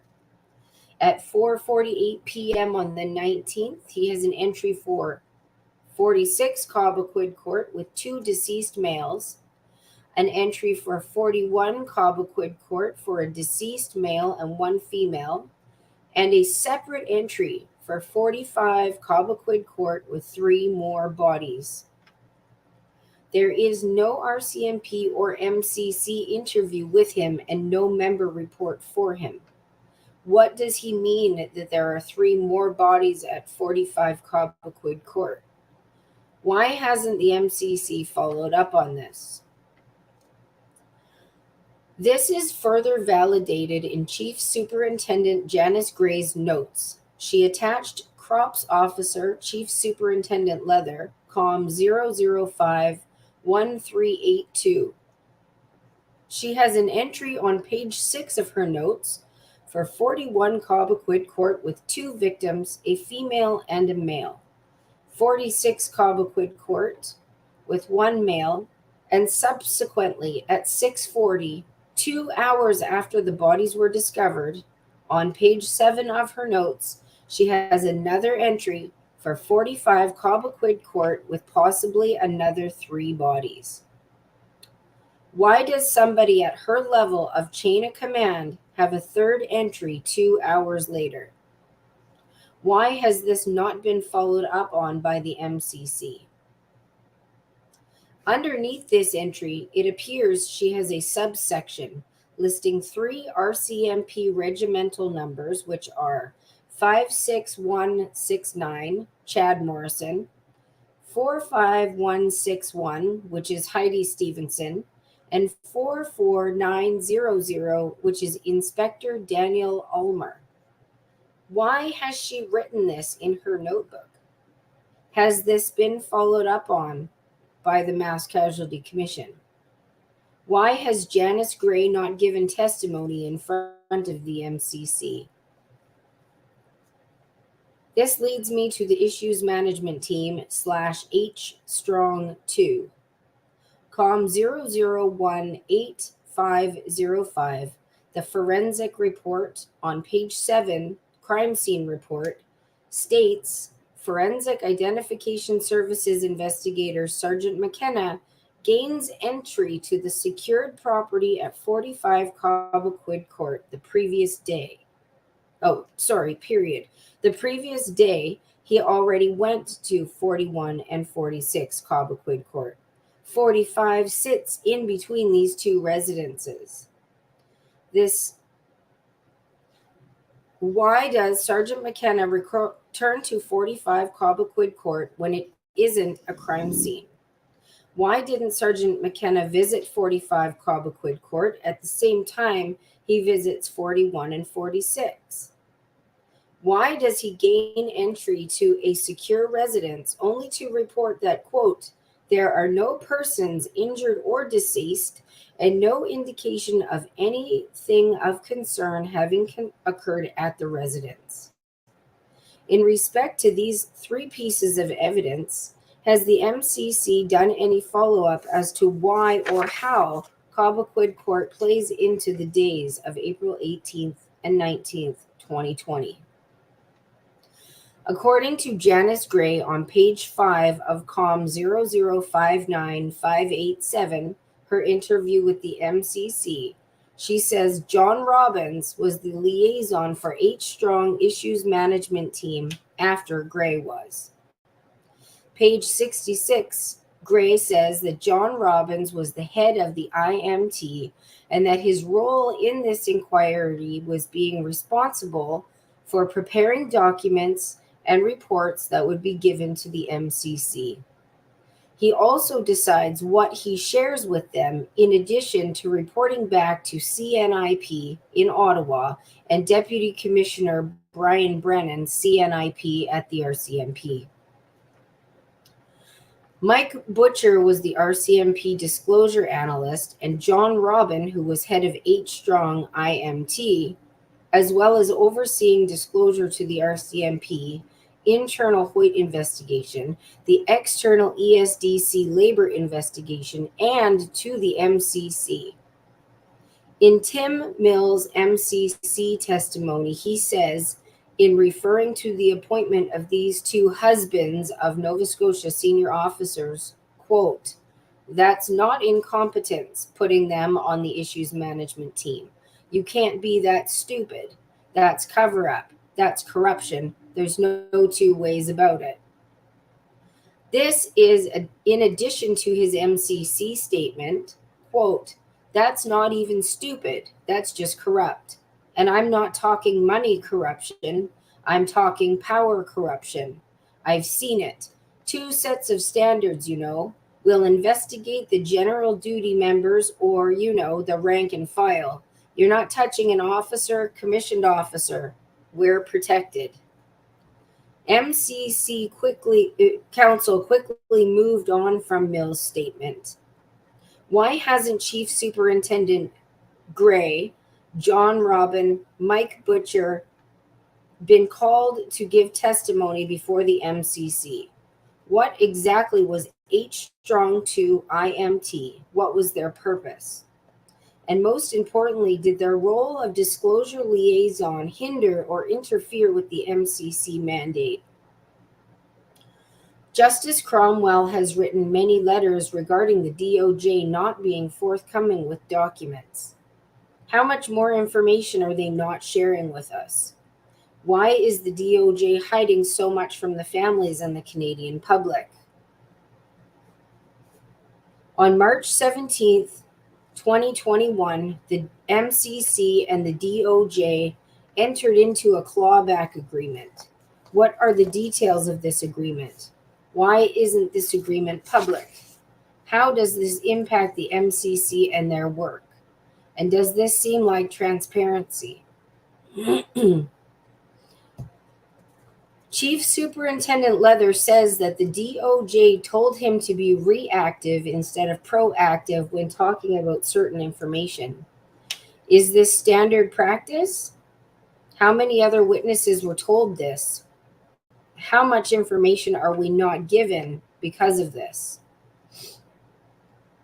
There is no doubt that Heidi Stevenson was a real hero and the kind of person who should have been a police officer. However, the RCMP had a parade in her honor on Monday, April 20th, while my family was still laying dead in their home. Does this seem highly inappropriate to anyone else? Before this happened, I loved the RCMP and all police. When I saw them on the street, I took my daughter to meet them, and I told her they were the real superheroes. She would sit in their cars, and they would let her play with the lights and sirens. They loved that I taught her to respect them and not fear them. Now I am terrified when I see any police officer, and my 9-year-old thinks they're going to kill her. When she sees them, she cries. I did not teach her that. The RCMP did. Because of my brain injury, I struggle reading the documents that are available and have read very few of them. I am blessed to have a very dear friend and a group of people who have been here with me since the beginning. They spend hours a day reading and comparing documents and using their little gray cells to help me understand what's going on. Some people have called us conspiracy theorists, but if there weren't so many gaping holes, inconsistencies, and conflicts of interest in this story, we wouldn't have to speculate about what really happened. Like Constable Wiley rightly pointed out the other day, the transcripts are so disjointed and barely comprehensible that he hardly recognized his own statement. And statements from many important witnesses are not available at all. More than 2 years later and millions of dollars, there are still so many holes in this story and countless unanswered questions. How can you make recommendations if you don't know what happened? More importantly, how can family members begin to heal if we don't really know what happened to our loved ones? There is so much information hidden behind black ink and red tape that the job cannot be done. As far as I can tell, this commission has failed in its mission to find out what happened. Where is all the dash cam video and audio? Why hasn't the dash cam video been disclosed? Why hasn't all the GPS data been disclosed? During the MCC, we have been told that unmarked cars don't have GPS. If this is so, why does Sergeant Bernard's unmarked baby blue Taurus have a GPS? Where is Brown and Melanson's GPS? Why hasn't every single phone, personal and or company, been run through Celebrite and this information been disclosed, whether they be RCMP member, witness, or victim? The full analysis. If an independent commission exists, like a royal commission, where there appears to be less government interference, that's what we need. If the behavior of the RCMP during this ordeal is what we can expect if we face another crisis like this, we should think about replacing them with local police. Chief McNeil is the kind of guy we can put our trust in. He's accountable and very connected with his community. The model he follows would serve Nova Scotia much better than what we have with the RCMP. Chief McNeil was able to implement all the recommendations in his Truro Police Department that the RCMP couldn't. The MCC must not make recommendations. The MCC must make mandates because they don't listen to the recommendations. They don't even read them. Within days of this tragedy, the government tried to use the horrific crimes to help them push the gun ban that they had wanted for years. The perpetrator had no legally obtained guns. Criminals, by definition, don't care about the law, so a gun ban is only going to make law-abiding citizens more vulnerable to violent criminals. There are numerous lessons that have come from the loss of life, and one of them is that the police don't always show up when you need them, especially in rural areas. So we must be able to protect ourselves. If Aaron had a gun that night, and Jolene and Emily knew how to use it, this tragedy would not have made it past their house. While this, quote, lone gunman was murdering Aaron, one of the girls could have gotten their gun and at least saved their own lives. Let's remember why we're here. 23 people were murdered and their families want to know what happened. Since the beginning, the families have asked for all 23 victims to be recognized, but the government, media, and the MCC all insist on saying 22. If you really cared about what the families want, you would say 23. I bet Kristen and Nick Beaton think their baby counts as a person. In my opinion, the MCC has been derailed by various special interest groups. And though they have very valid concerns, I struggle to see the remotest connection to the events that took the lives of our loved ones.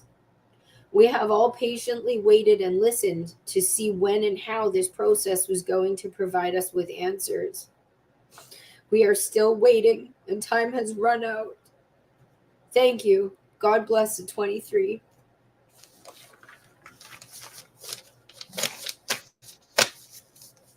Wow, that's excellent. Thanks, you guys. Thanks for listening. The only thing I noticed is that because I'm obviously aware of some of that, right? Is that some of that is not there. Were you asked to not read it? No, there were certain things in there that when I quickly, there were certain things, the way they were written were very wordy. And when I was up there, I couldn't get my head around it. Okay, because yeah, I noticed that it's still kind of there, which are, and I apologize because I put a wrong name in there. You what? So I put a wrong name on there, so there's got to be a correction on the record. Oh, what name? What name? It's not Ashley Wood. It's Ashley Ernst. Oh, fuck. That's mine. I'll eat it. That's okay. But, you know, it's so sad that you weren't able to say that. You know, like for the fact that these people are quote trauma informed. Yeah. They didn't care about the trauma they caused me, did they? No, not for the last two right from day one, right? Yeah, that's right. Ben's notes clearly indicate that he works with multiple families that seem to have difficulties, and yet only one he's going to ignore. Yeah. Task And how does he even get up there? That stupid chick yesterday proved that they don't allow me to be considered family. So for him to get up there and say that I was in charge of the house cleanup, they wouldn't listen to me. I wasn't even allowed to go to the house, never mind organize the cleanup for her. No, because it's all about rolling the bus over you. I mean, you can even pick it up here. Even today, there were subtle jabs. You know, Linda Hupman referred to I'll speak to previous counsel, but I won't necessarily identify. I'll speak to previous things that were mentioned by, I would say, call you counsel. You got a law degree now. I did a fucking better job than she did. Oh, yes, but, you know, she was using some of your points, watered down, and then passing them off. And she's like, well, but she won't identify who it was. right? No. So it's, you know, and for the fact that this was an emotional closure, right? In a lot of ways, to air Yeah. your story and your feelings, and they denied you that. They traumatized Yeah. you, That's essentially, right. you know, That's right. Yeah. which is I really, actually do feel like now I got that closure though, that I got to read that for you guys, because I needed to get that out. I really did. Like, it's been a long time and I wanted to get it out on the record for them, but I still get to make written submissions. So all that shit will be in there, plus a whole bunch of more stuff that's not in there yet. oh yeah. Yeah, yeah. Oh, yeah. No, got some good ones lined up. Been Oh, working yeah. away. Nice. Yeah, me too. There's going to be a lot more in there.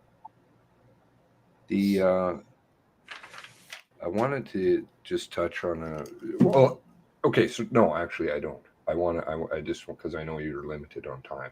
So Yeah, I only have like 5 minutes and I bet I gotta run. what do you want to share with people? Thank you, you guys. Seriously, I hope that my acknowledgement of you guys, you Seamus, I know, let's make Seamus feel really uncomfortable, but all of you guys have gone above and beyond what anybody would do. I mean, this fucking group, oh dear, you people in the background. I mean, we have people in the background who don't want to be named because they have inside information. They have different perspectives, and they were helping nonstop, hours upon hour. I mean, if you were to string together the hours that were put into this by people, many of whom I don't even know. Like most of you guys, I don't even know you. I wouldn't know you if I saw you at the superstore and you were here. Like, I know that, you were here because it happened in your country, but you people were fucking here for me when the people who should have been weren't. And I do want to say that as well, to this point, neither my daughter or me have had any counseling, right? Lisa Banfield's family has got counseling coming out the wazoo. They have their own liaison. They have everything they could possibly want. There's still no proof of her being battered. I haven't seen any. I'm not saying she wasn't, but I haven't seen the proof of it, and I just thank you. I don't even know what to say. There's not enough gratitude in the world for me to express what you guys mean to me.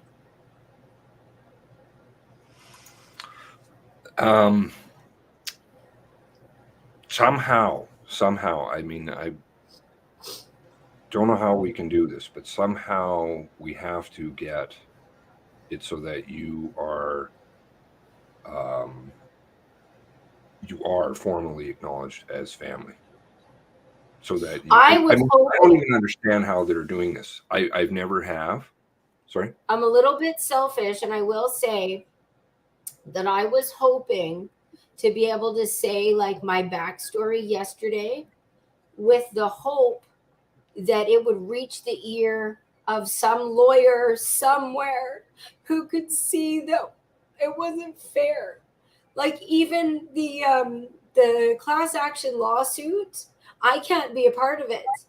And I don't know if that particular lawsuit verbiage was chosen to keep me out, but siblings have no say in it.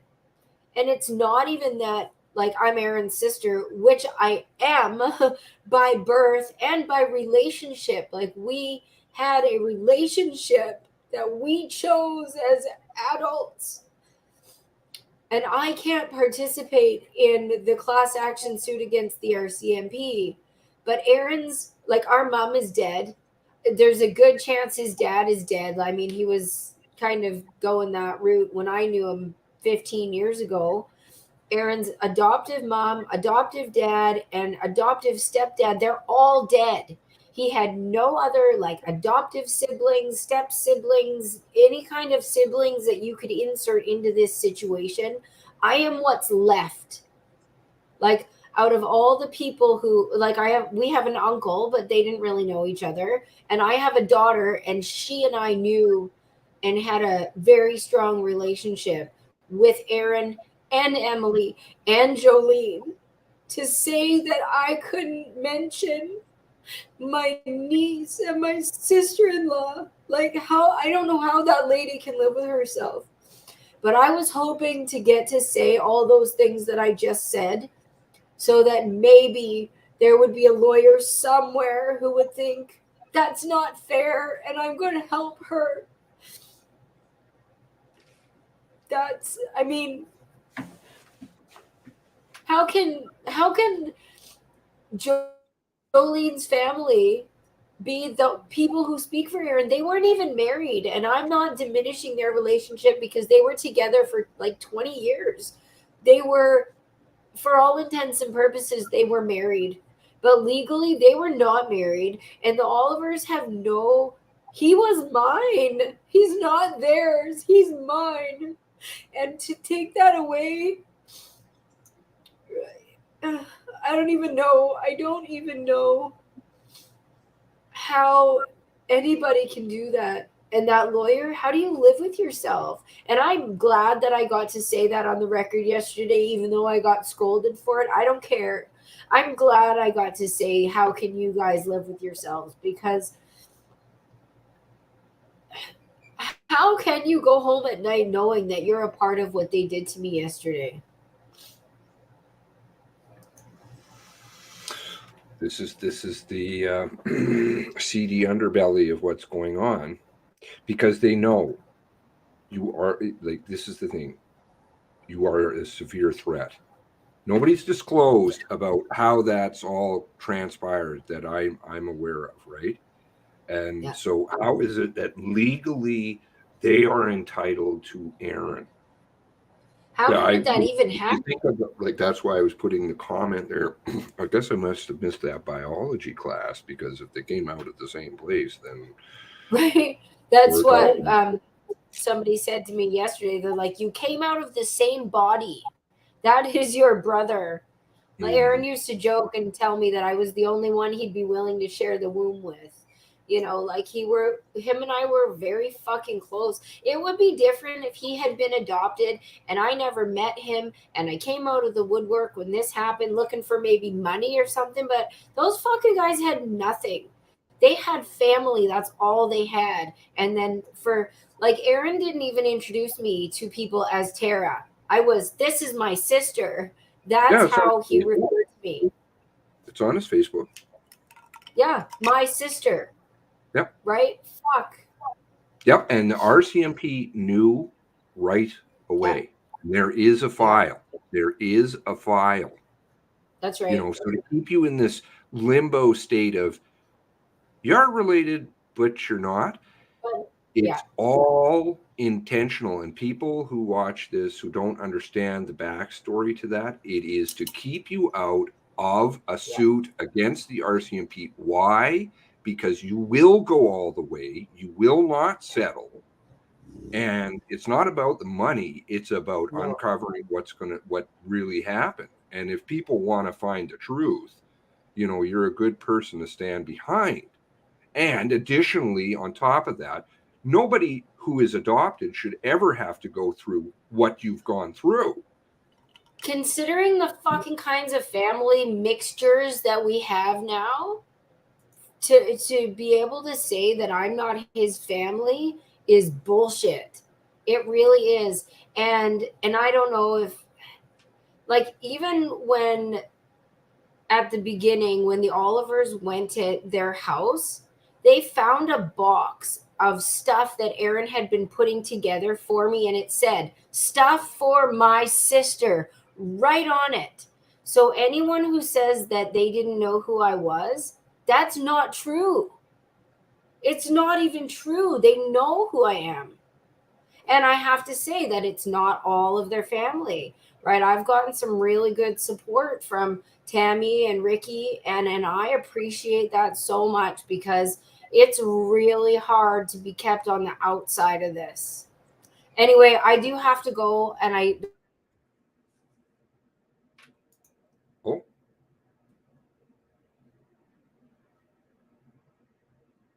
Freezies?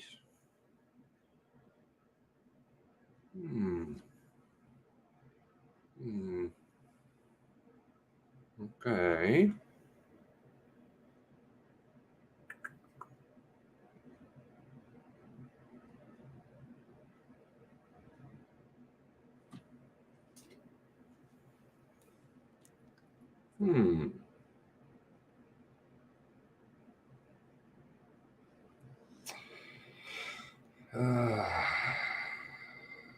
Okay, well, I'll keep her phone number out of that. Actually, the best way to do this.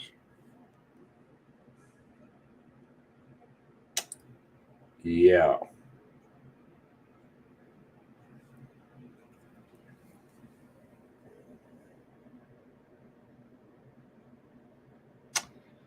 CSE? You're fucking evil. You're fucking evil. You're not going to shut it down. You won't.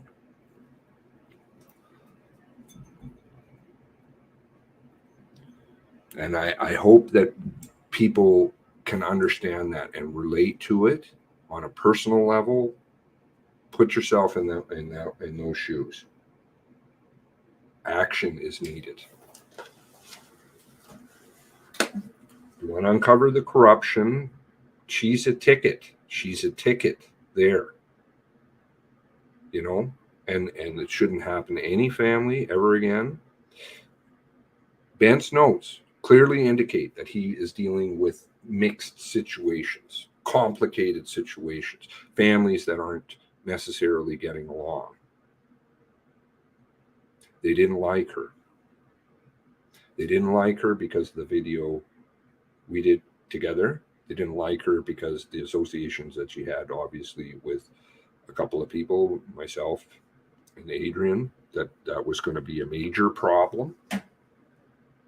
Bringing on the other YouTube community who is going to ask questions, has a platform already to some capacity, right? This is going to be a big fucking problem. And Tara, being Tara, and they know how people are. They watch all this shit. Don't believe me? Go to the IMT document on social media monitoring. You'll see they're watching everybody on Twitter. So they had to lock her out, and that was it. Just her. Task 703, threaten her with charges. Let's go after her. You know, let's deny her. There's a ton of meetings going on. How can we do this? How can you keep somebody out? She is literally in a state of limbo. Are you related or are you not? Nobody will say it. Look at McDonald. He won't say it. Nobody will say it. Nobody will put it on paper. Trust me, I've tried. This is a fucking real messy situation. You can't pin them down. They're just all over the place because they know that you're a threat. But we got to get behind that because dollars to donuts, they're going to come and try and settle, and they've beaten down other families and they've done all kinds of other things. But Tara, I can't speak for them, obviously, and I don't want to. Tara's not going to settle. So she's going to dig. And I'm going to dig. I know some of you for sure are going to dig. And then we're going to get to the higher levels of corruption. And maybe the story of 1819 might actually come out in that process. But you'll certainly deal with what's really fucking going on rather than these pissant recommendations. Well, we recommend that they go to school a little bit more. Well, I heard one recommendation there. Well, Nova Scotians would like to have a police force that they can trust. Really now, I'm sensing I'm just awed by the intelligence that's reeking there. Really?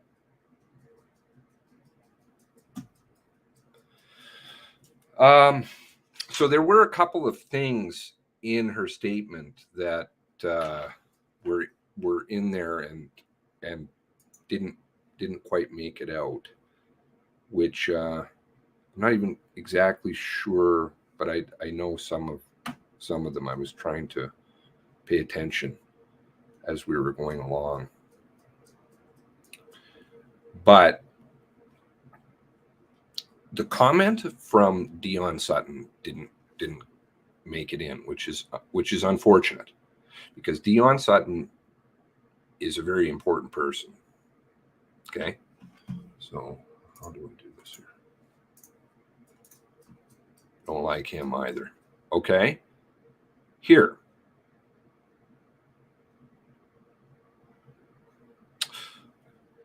Given that, oh, sorry, there's on Corporal Mills' part, there was also one other piece.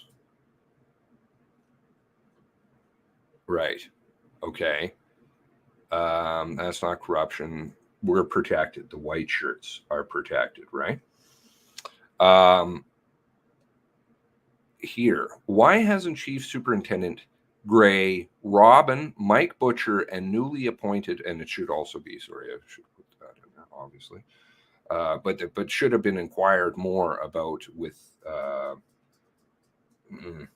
Bergerman, but definitely these people, Gray, Robin, Butcher, and newly appointed, okay? Newly appointed commanding officer of Prince Edward Island, RCMP Superintendent Derek Santasuso, and Superintendent Costa Diamopoulos, who went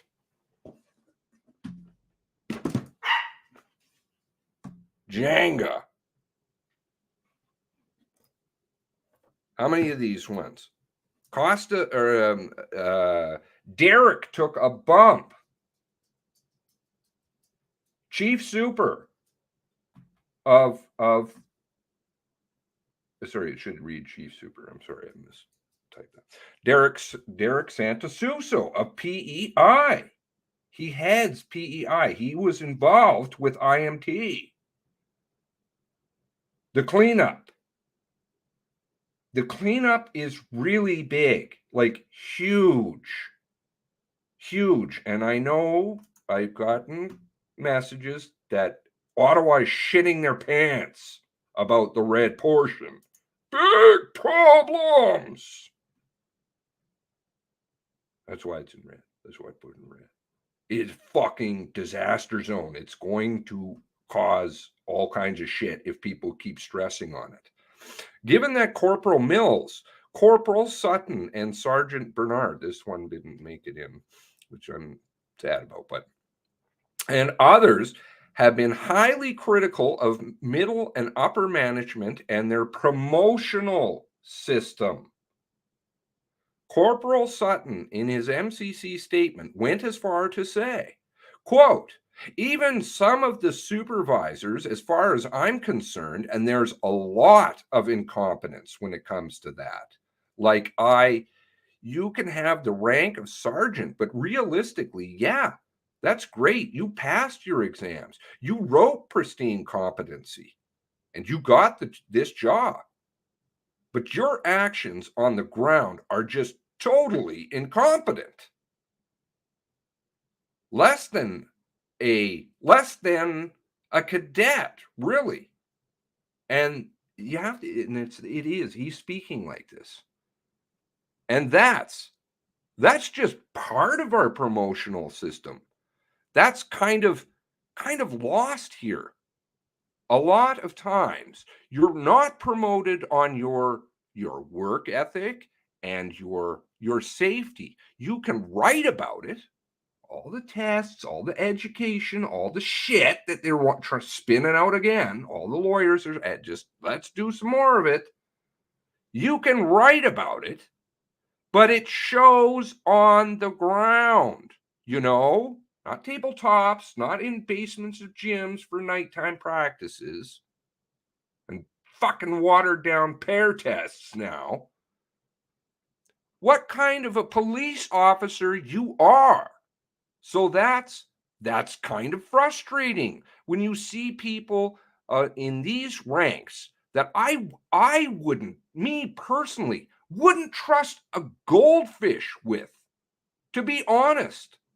And it's scary because yeah, we're the ones that are supposed to be protecting the public. And yeah, a lot of times you're shaking your head as to, I can't believe you even carry a sidearm. Like it's ridiculous.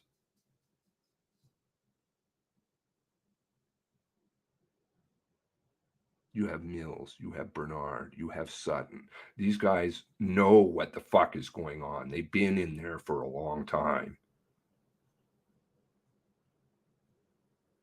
The corruption. Why hasn't Sutton been called to testify about this? Why hasn't Bernard been called to testify before the MCC? Bernard, who's supposed to keep a lid on things because they're battered into that in depot, can't swear.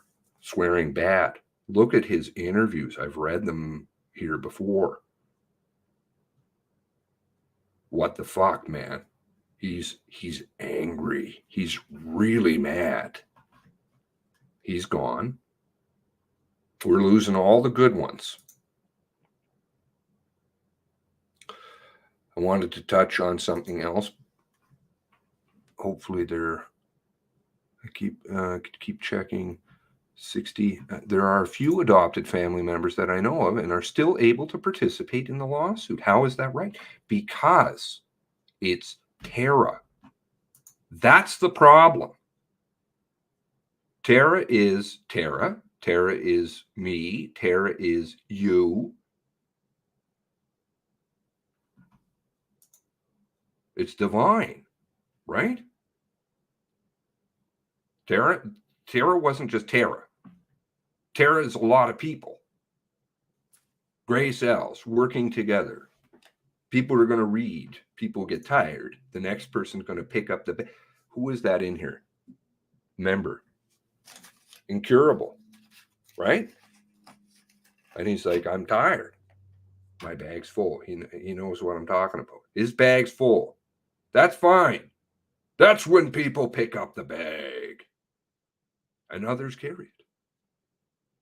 Well, there's a lot of people now. And there are going to be more. But that's on you. That's on you. And you've got to stand behind this lady. For a variety of reasons. Whether you're adopted. Whether it is because here you got Bousquet. Of course, they got to run her down. They've got to drop her to the bottom of the article. They've got to insert some small clip where she's talking about the smallest point that she has. Millions of dollars. Yes, that's a no. Everybody knew that. You're not telling anybody anything new. They don't want to hear about IMT. They don't want to hear about corruption. They don't want to hear about inconsistencies of the story that might turn on people, say, in my neighborhood, who have no fucking idea what's going on because the media has intentionally buried this story and intentionally buried this woman. So nobody knows in Nova Scotia who the fuck she is. You had Mercer, who ran her into the ground, doxed her, said things that were untrue, which is frankly borderline libel. borderline. But that's because what she represents, you, me. Oh dear, right? Herself, her personality.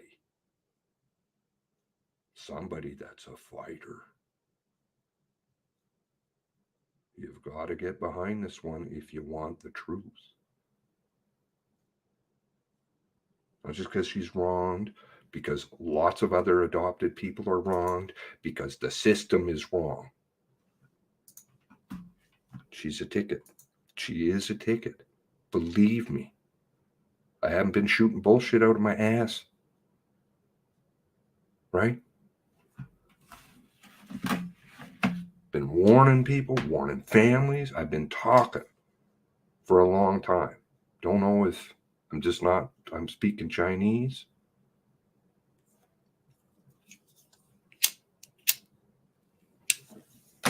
We got to do this. We got to do it to clean this one up. Now, let's talk about Bernard. I'm hoping they're not back yet. Let me make sure. Jesus, if I'm fucking missing shit here, I'm going to be pissed. Where is it? Here we go. Okay. Looks like it's still... Oh, I'm getting toilety. What does that mean? Okay, good.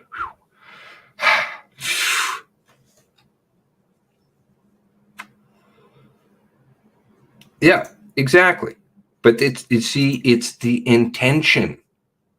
The intention. Disregard her. You know, she talks about she's crazy stuff and whatever else. No, she's not.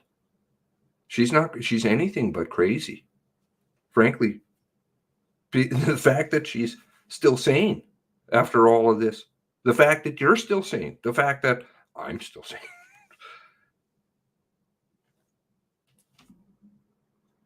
And we're the sanest people around. Right? She's gotten, I can't even begin on that. So much has happened to utterly destroy her, and it continues day after day. McDonald, right?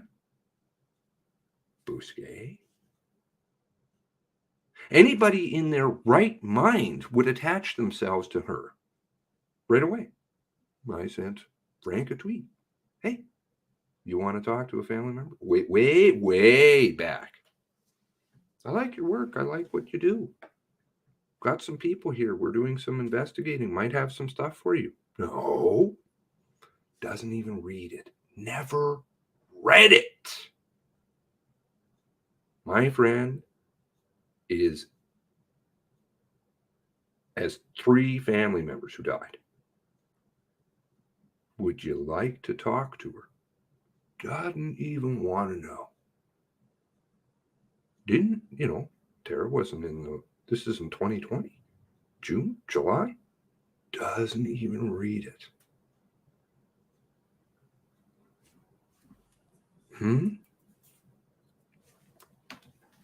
Lisa's lawyer is not speaking tomorrow. I hope the lawyer, and I have tried. Look, there you go again. I have worked my ass off to find a lawyer. Nobody want to touch it. I'm from a family of lawyers. In Nova Scotia, it would be a different story. Because then you got all kinds of connections. I only knew a couple of people, and I phoned them dead,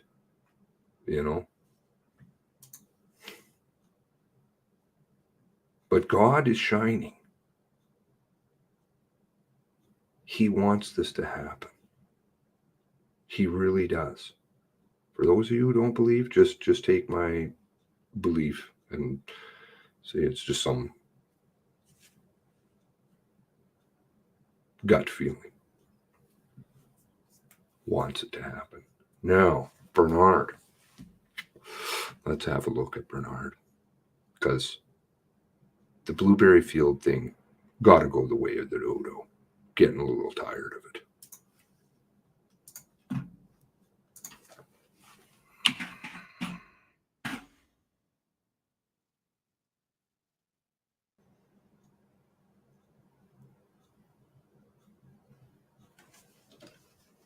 If the computer wants to be my friend. What page is it? 18, 19? I think. Where am I at here? Excuse me, everyone. The proceedings will resume in 2 minutes, and please ensure your electronic devices are turned to silent mode. Let's get through this one. Let's power through it. Dion Sutton, Corporal Dion Sutton, okay? PDS, worked his ass off until his brothers were in a good position and then bailed. Not bailed, said, I'm done with you.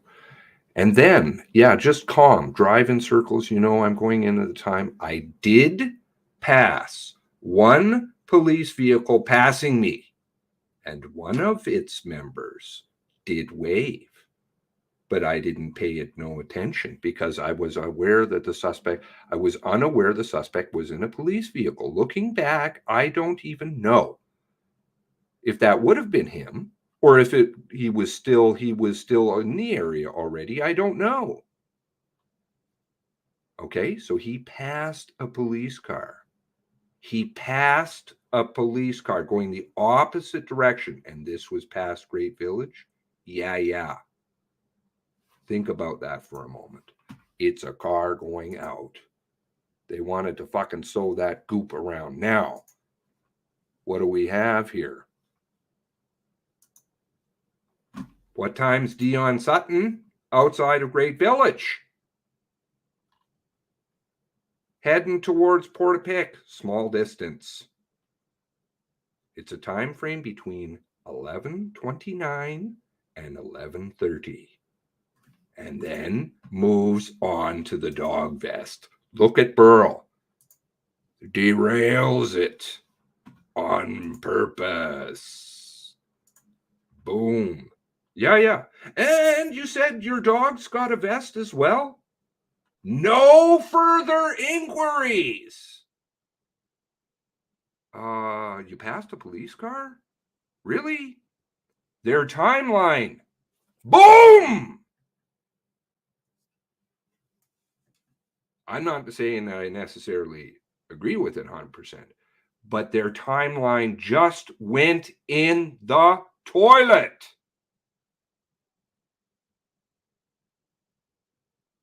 $11:30 now we're talking about.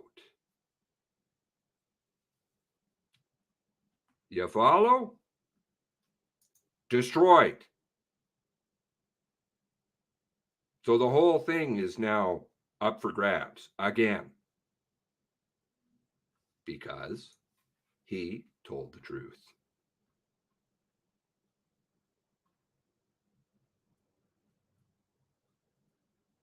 No 1048 bunk. No 1035 bunk. Now you're on to a later one, possibly. But that shut all that down. And nobody talking about that because I heard it come up again today. The Blueberry Field.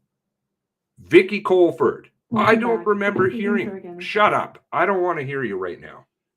Welcome back, everyone. Mr. Goodwin?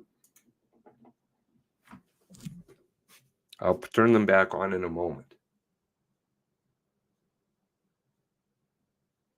It's bullshit. It's gone. Everything they're selling to people is all hypotheses. They can't, even the lawyers can't say it. And then they're just standing up there and saying, please, you might as well just put a uniform on them because they're doing the exact same thing. Just give them more money, more recommendations, more tech. We have a whole bunch of errors. Sorry. Move along. No. Problem. Problem. Problem. Boom. What you gonna do now? Nobody asked. Did anybody pull the video from the gas station, Wilson's? The one that they put the time in the corner and told you that's what time it was? Absolutely fucked. He passed a police car and one of the members waved. Who is it?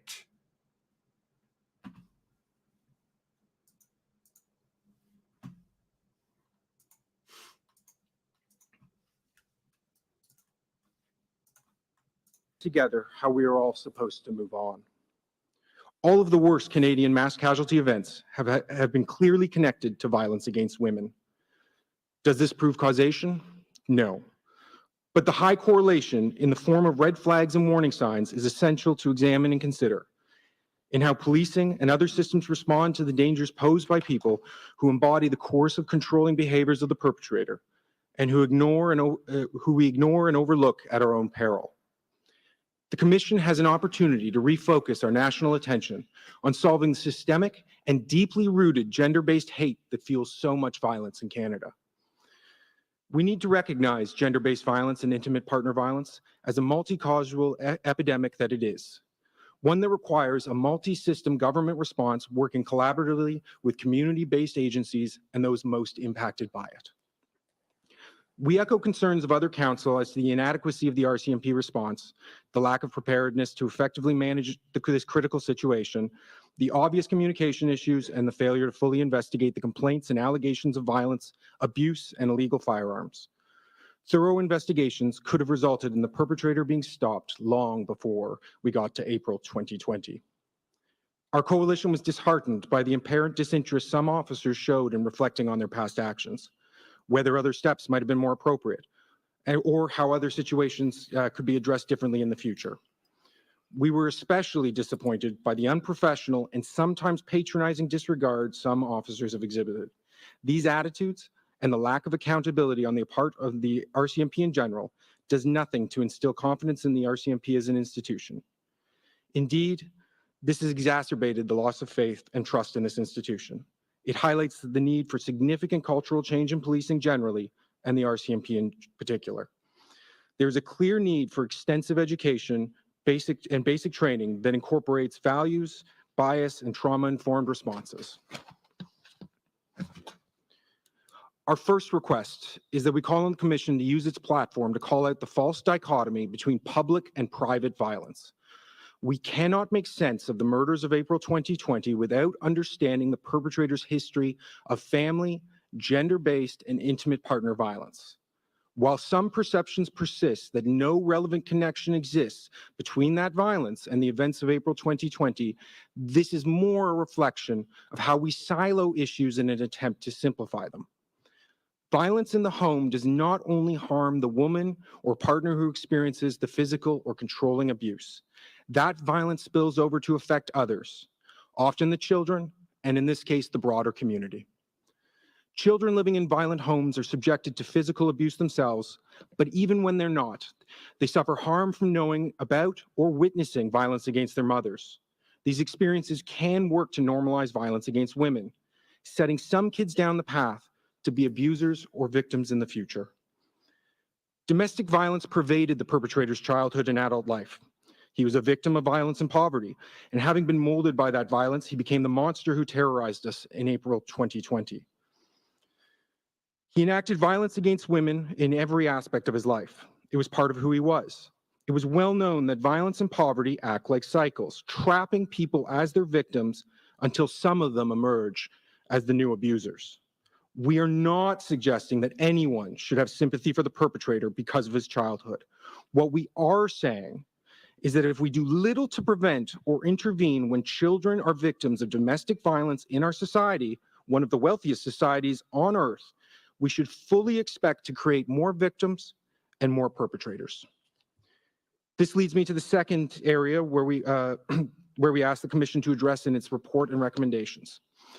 Children are not born misogynists, they're not born racist, and they're not born violent. These are all learned behaviors.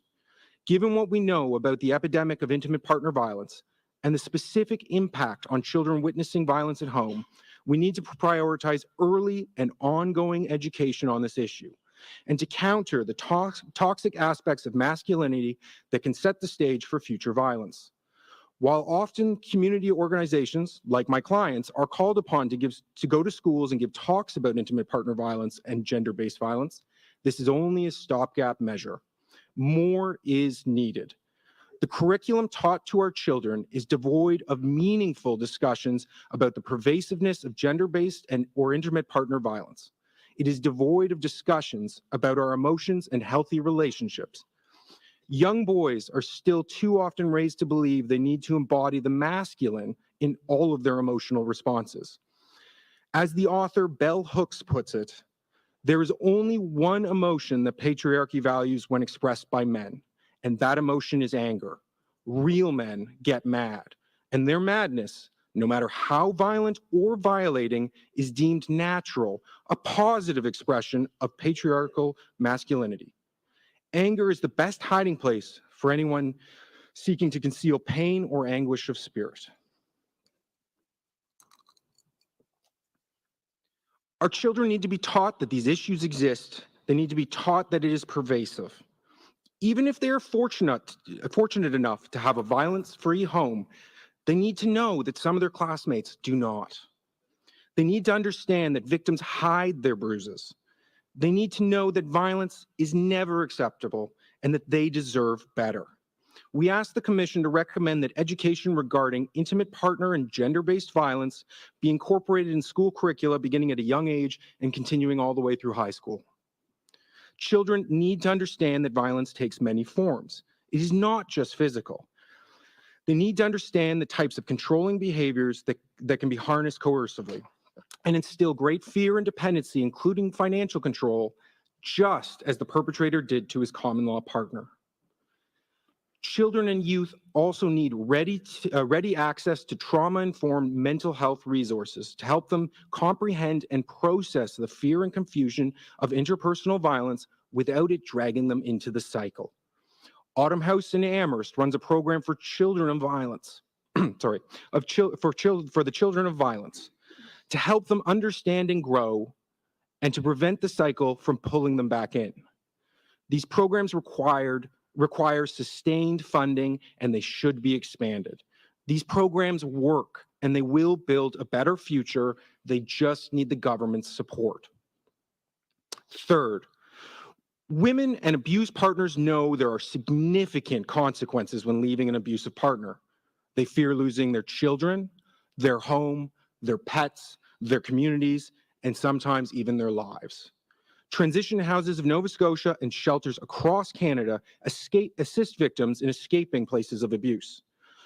While the shelter system was first established in the 1970s and 1980s, they continue to play an essential role in providing victims a safe place to go when they are ready to leave. They also play an important role in providing outreach services for survivors in the community. However, a one-size-fits-all response that is purely reactionary is not enough. Since 2/3 of survivors of domestic abuse will never report it to the police for all the harmful consequences I spoke of earlier, we need community-based supports for victims. Community supports need to recognize the important distinction between rural and urban contexts. In a rural community, affordable housing is often even more scarce than in cities. Even if the victim finds a home, if she does not have her own car, she may nevertheless be trapped. Gun ownership is much more common in rural settings, which is why one reason rural women are disproportionately the victims of femicide. We urge you to recommend that governments stop per capita funding when it comes to rural, remote, and northern communities. These are the areas where the funding is needed most. pro-charge and pro-prosecution policies were introduced with the best of intentions, but they've increasingly led to the criminalization of women and have had a disproportionate impact on vulnerable communities.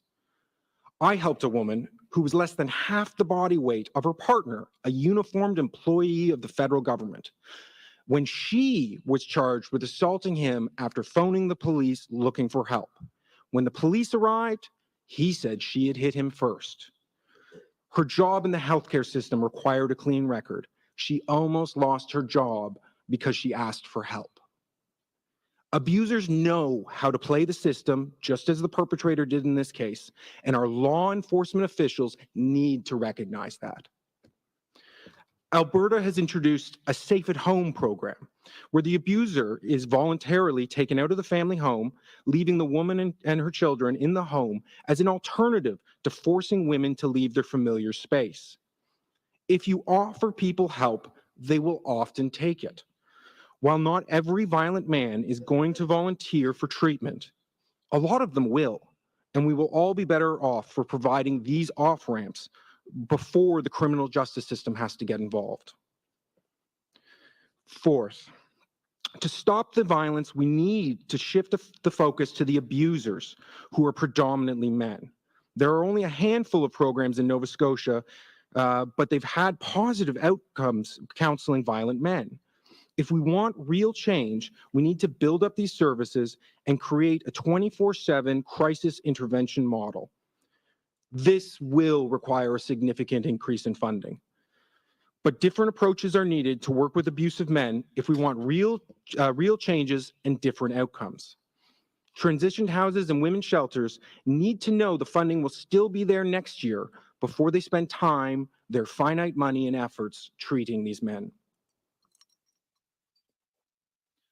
We would like serious consideration given to the idea that we need shelters, 24/7 shelters, for the men who cause the harm to go, where they can get counseling and programming and the wraparound supports that would help de-escalate the risk of harm to their partner and their children.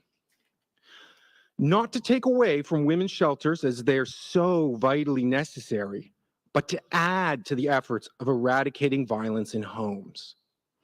This will take courage and financial commitment, but if we are to look at making a real change, then doing things differently is necessary. We also need laws like Bill C-21 to be enacted so that abusers who are already known to the criminal justice system cannot access firearms. In a rural context, guns are a very common household tool, and we need laws to reflect just how frequently they would be found in a home. Fifth, we need to work with our Indigenous communities to help create the programs needed to treat these issues. It is only made more complicated by the intergenerational trauma that they have suffered as a result of residential schools and other atrocities. Gender-based violence and intimate partner violence do not exist in a vacuum, and we must keep reminding ourselves of that. Sixth, gender-based violence pervades all aspects of society, and no one community is immune. It cannot be siloed from other issues. That makes gender-based violence far more complex than the African Nova Scotian community. It is structurally difficult for a victim in that context to leave an abusive relationship because of the historical oppression, discrimination, and unequal treatment of African Nova Scotians. Due to the difficult relationship this community has had with policing, even bystanders who could report the violence are left worrying that involving a predominantly white police force is only going to subject the perpetrator to racism or worse. Further, studies have found that even when reported, violence against racialized women is treated as less serious and less urgent in our criminal justice system. This community needs funding to support its women, and what should be funded is not more policing, but more community-led resources for those experiencing violence. There are people who want to help, but they do not have the sustainable funding to do so. And again, I highlight the need that these sorts of resources need to be run and operated by members of the African Nova Scotian community so that cultural sensitivity can be assured. Seventh, while we recognize that there are flaws in the criminal justice system, It is there as a last resort, and it will unfortunately continue to be needed. With that in mind, our coalition would call for the federal government to study the possibility and ramifications of including coercive control in the Criminal Code of Canada. We also ask that close attention should be paid to unintended consequences of criminalizing any behavior. Abuse need not be physical. Financial or emotional domination, manipulation, and gaslighting can be just as harmful to the victims and has serious long-term impacts and health consequences. As explained in the foundational documents tendered during Phase 2, coercive control refers to a course of intimidating, degrading, and regulatory practices by abusers to manipulate, intimidate, instill fear in an intimate partner. It may be manifested in physical, sexual, and emotional abuse. Limitations on access to family members, friends, transportation, communication, food, school and work, financial control, and or implicit or explicit threats to harm their children, their family members, their pets, belongings, and other members of the community. Coercive control effectively traps the victim and removes their sense of individuality and freedom in the relationship. It is the repeated and cumulative effect of this behavior that creates coercive control. Some common law jurisdictions have already moved to criminalize it, and we know our parliament has been reviewing similar proposals. Our coalition submits that the police may find this more useful than the codified forms of assault found currently in the criminal code.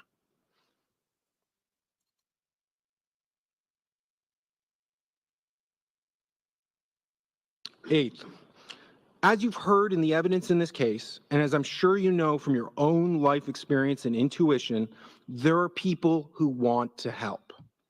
There are people who want to find ways to protect victims. We need an approach that is more than just a pamphlet. The average Canadian should know what to do when they witness domestic violence. They need to know what resources they can turn to. As Katrina Scott told the Commission at one of the roundtables, people know what to do when someone has a heart attack, but they do not know what to do when they witness intimate partner violence. There needs to be training in hospitals, schools, and workplaces so coworkers, colleagues, and professionals know what to do. The vast majority of Canadians, and I'm sure everyone in this room, would step in and stop intimate partner violence if they saw it. But would you know what to do? And would you know where to send the victim and abuser? Would you call the police? And what kind of response would you expect from the police? These are complex issues and the resources exist, but the resources don't get the funding or distribution that they need. Ninth, and finally, the Commission should loudly and clearly identify the paucity of funding for such a major issue. Were it not for the stigmas attached, stigmas that largely blame the victim, I'm certain we would have dealt with this issue decades ago. Canada has tackled many difficult issues over its history, and while we have not repaired everything that ails our society, when we set our minds to something, we can begin to heal. As you heard from one of our clients at a roundtable, she is departing her role because of unsustainable funding that cannot be relied on. She no longer feels she has the resources to continue her good and necessary work. Intimate partner violence is an invisible yet pervasive cancer that we allow to be treated for funding purposes like one-off tourism campaigns. We do need the counselors, educators, advocates, lawyers, doctors, police, neighbors, and everyone to know we have a problem and we can fix this problem. Substantially cutting funding or treating every program as conditionally funded from one year to the next sends a clear message. Those in power do not care. It does not affect them. They are not poor. They are not abused. They have not themselves been trapped in a cycle of poverty and violence. We ask the Commission to send a clear message to governments across Canada that intimate partner violence is horrific, that it is everywhere, and that it can be treated. My grandfather was a product of his time. He died a few years before I was born. He was violent. He was an alcoholic. Perhaps it was the dead children he pulled out of rubble during the war. Perhaps it was the workplace injury as a stevedore in St. John, New Brunswick that trapped him in poverty. There were no resources for him. There were no resources for my grandmother or my mother. But they got out alive. That was not the obvious outcome. The likely outcome was that they'd be drawn back into those cycles of poverty and violence, and me with it. We need resources for these victims and abusers. It's cold and callous to suggest perpetrators and victims alike pull themselves up by their own bootstraps. That ignores the luck and chance and intergenerational trauma involved. It ignores our history of violence as Canadians. It ignores the marginalized communities who cannot even call the police for help. When these issues are ignored or marginalized, we get spillovers such as the murders of April 2020. Every time a woman is hit by her partner or a child witnesses that violence at home, it affects all of us. We should not ask, how does intimate partner violence affect me? We must know I am part of society and this violence is my responsibility to stop. I paraphrase the well-known "No Man is an Island" sermon of John Donne at the beginning, so I'll paraphrase it for my conclusion. Any woman's death diminishes me because I am involved in womankind, and therefore send not to know for whom the bell tolls. It tolls for thee. Thank you. Thank you so much, Mr. Goodman.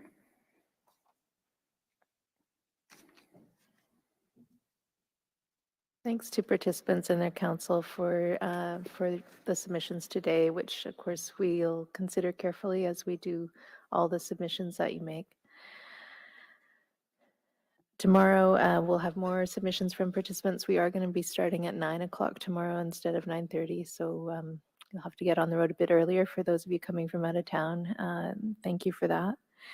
Please remember, we're still welcoming submissions from the public with your ideas for change, and you can find more information about how to do that on the website.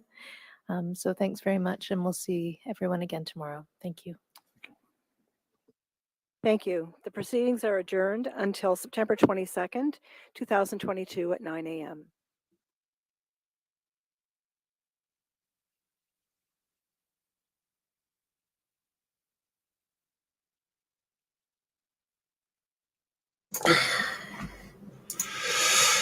Oh,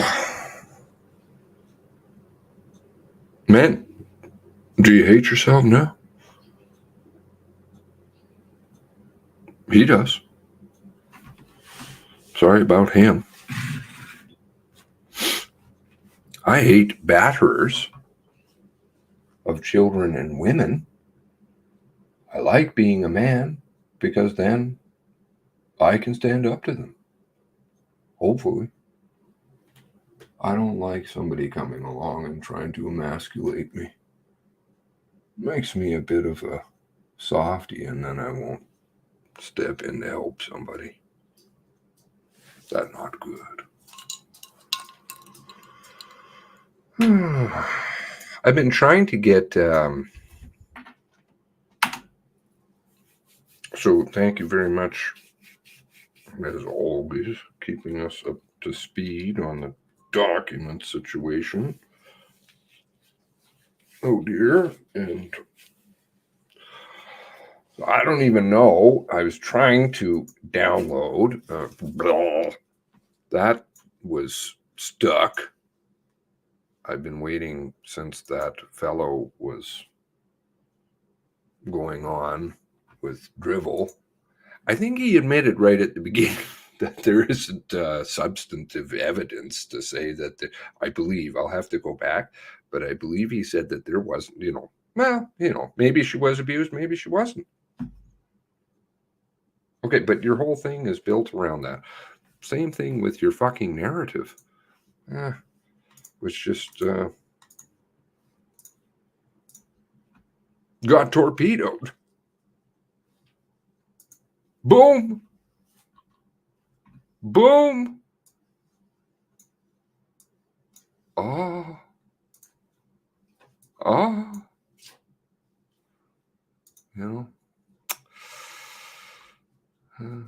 Just better ask about that vest, though.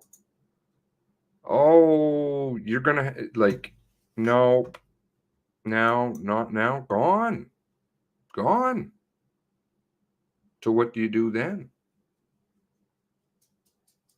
11:35, 10:48. Now maybe 11:30. Maybe running around. He's driving around. He's with somebody else. Hmm.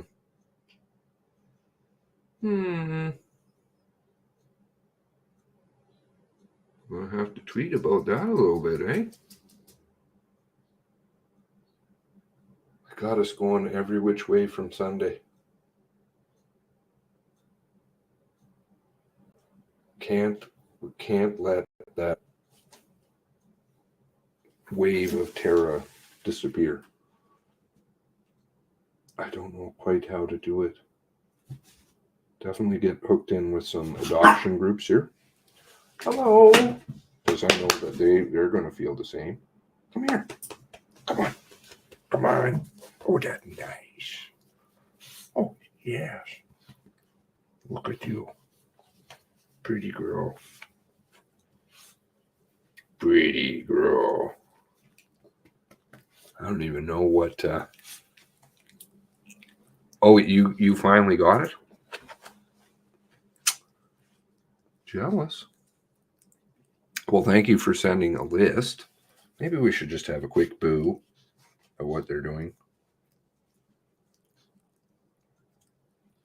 I would love to have the full list with all the names. Oh, of everything. Gone and otherwise. Since the dawn of time. 2, 2, 6, 3, 2, 3, 4, 5, 6, 7, 8, 9. 0, 1, 2, 3, 4, 5, 6, 7, 8, 9. 2, 3, 4, 5, 6, 7, 8, 9. 1, 2, 3, 4, 5, 6, 7, 8, 9. So is it just anything that's above 6320, 280, sorry, 2 whatever? It's just all keeping. Are they actually going to try and keep consecutive documents rolling out? Wow. There'll be a lot more coming, I assure you. Waiting for Derek. Let's see if they drop that. Derek Santasusos.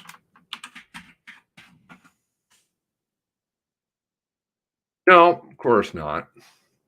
Derek Santasusos notes missing.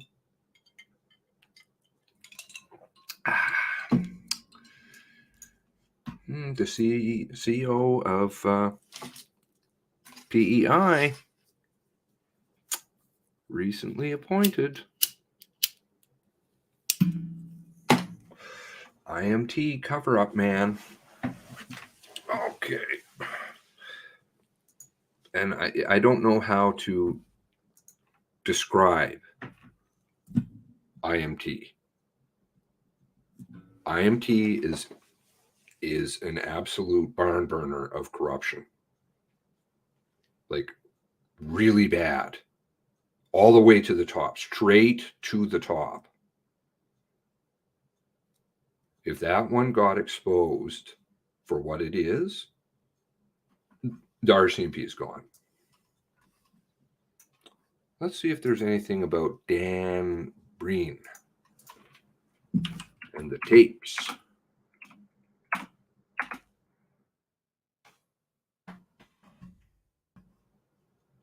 I'm still trying to figure out, anybody have any thoughts on how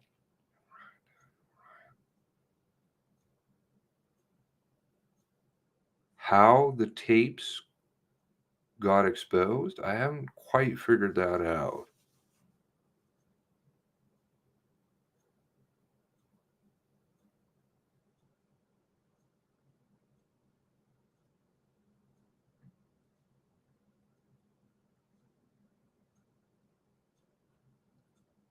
It will be something much further down the road.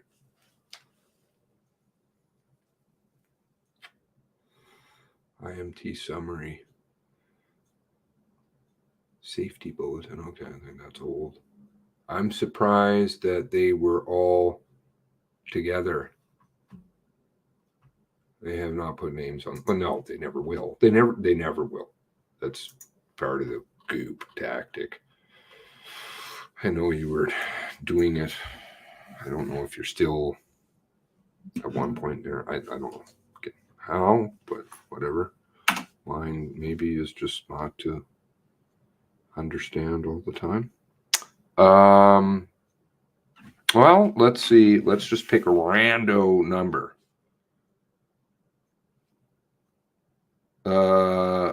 Okay. I'll just stop there. Okay. Give me 2-digit number.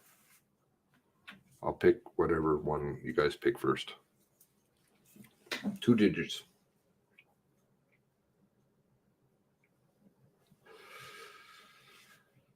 Divine. Maybe. Not maybe. Look at the sky. Not a cloud. One of these summers I'll get out. Feeling like a fucking mole. 12. Okay. All right. So 63412. Let's have a look at that. Thank you, Robert. 0063412. Police Academy. Daily range practices. Doesn't sound exciting.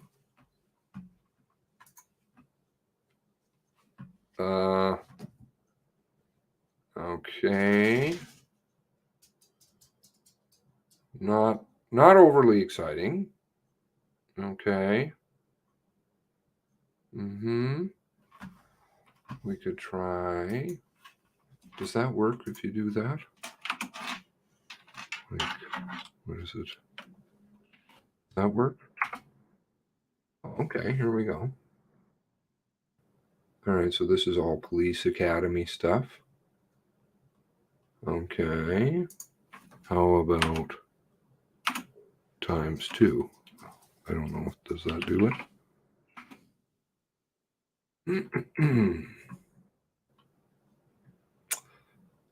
I would like to see SIT reports previous to 13, the number 13. That would be interesting. Like all of the situational reports rolling around at the beginning. Those are all missing. Okay. Let's try.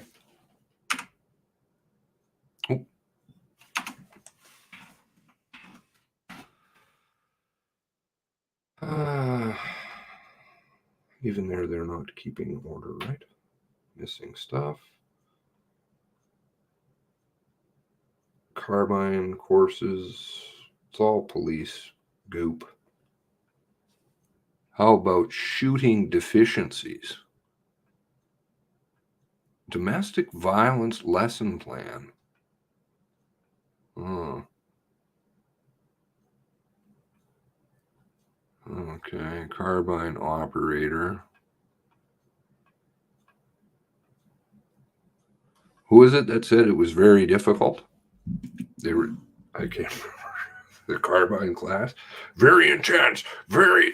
And then he's like, well, actually, and then Todd, who was that? Todd was saying, no, not hard. It's not that hard to clean a weapon.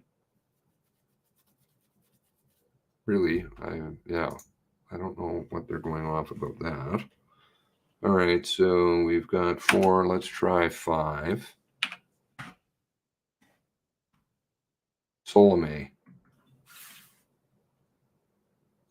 So is it all just police training goop?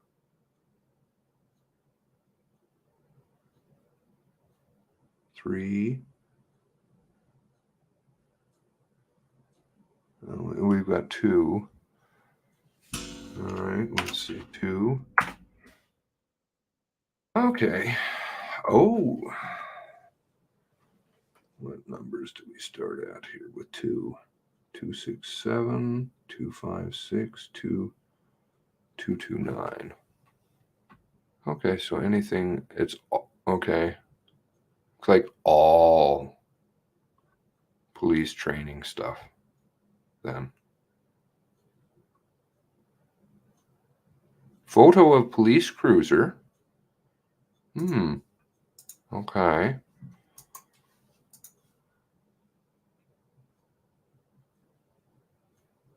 All right, with, what is this, ballistics? It is. From what? Texas. Okay. And that belongs, why? The cops shooting? Who was that? The Black Lives Matter inspired fellow? It seems a bit of an odd one. Just throw in there. Not sure. I don't think I've seen anything that's said anything related to that. Yeah, there's a bit of a strange one, isn't it? Texas car. Texas cop car. I think this is from the. I'm just hazarding to guess. What was it?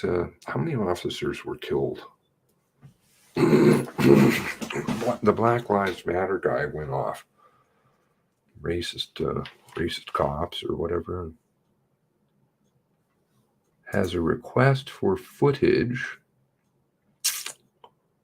from Halifax cars involved in 1819 and who they were. Nothing interesting, but informative. Okay. Oh, good for you. Who is Jamie Solomay? Jamie Solomay is, she's cited in a bunch of articles. She's backroom stuff high up in Nova Scotia. I think she's actually tied to IMT. Her statement was out earlier. I believe I've opened it before. Let's see. Oh, now we've missed it. I don't even remember what. Oh, we can just do this, I guess.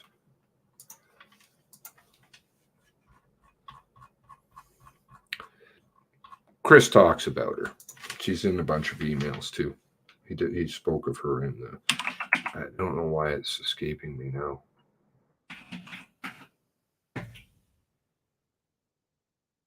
Okay. Now gone. Did I misspell it?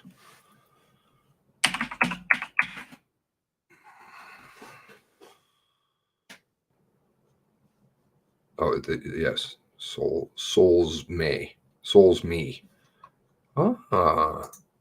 Affidavit? Okay. I don't know. I don't think I've seen this one. Affidavits are fucking great.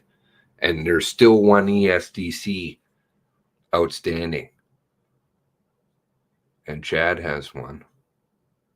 Okay, so this is down in Ottawa. Chief Super. Oh, I thought she was back room. Or he. Is it he? I think. Shouldn't describe the wrong. Question 1. Where's the questions? Do we get the questions?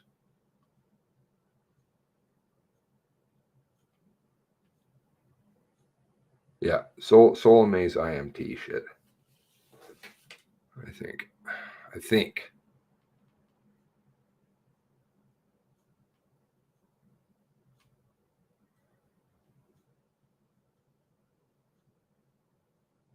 I should quit stabbing in the dark. I'm pretty sure, though, I remember. Independent assessment, incident review. I want to know what the questions are first and foremost. Litigation privilege. Okay, there we go. Dennis Daly. Request for assistance. Okay. Independent assessment.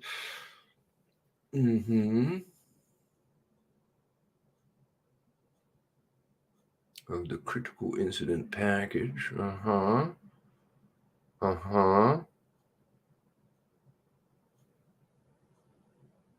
we go. There's Mike. I wonder what Mike's doing these days. I don't know if he's gone. We'll have to put out some feelers. Linda Gray, in relation to Janice.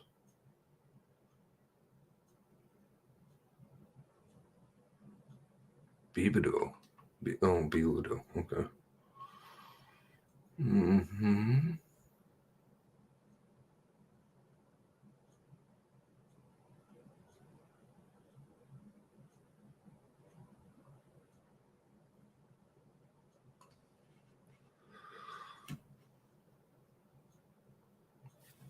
It's got too much time on your hand. Too many friends and family. We're proposing convening a panel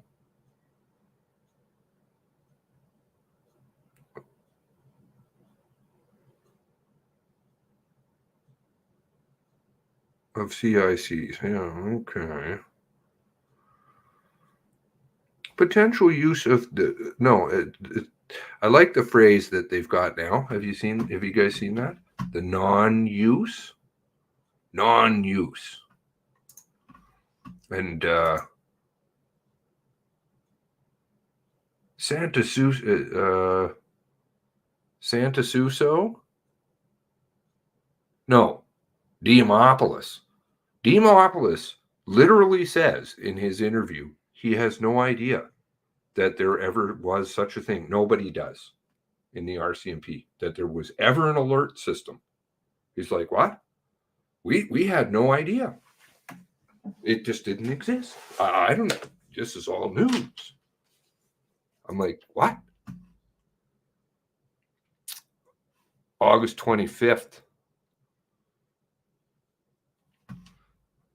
Oh yeah, they're pulling out. Oh, here's John.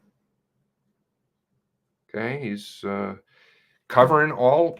He's got all the bases, all of them. That's why IMT is so dirty. H strong 2, absolutely so dirty. He's the liaison officer who's providing all the disclosure to the mass casualty, ESDC, and Hoyt investigations. He's got the disclosure side on it, and he's also working CNIP for Brennan. Come on. We don't want to look bad here. Don't disclose that then. Yeah, it's real easy math. Sent you new list with the full names. Is it all Atlantic stuff? Well, I sound like somebody spoiling a movie. What happened in the movie? Watch the fucking movie, you'll find out. Tactical handcuffing, use of human factors, zigzag, chapter 11.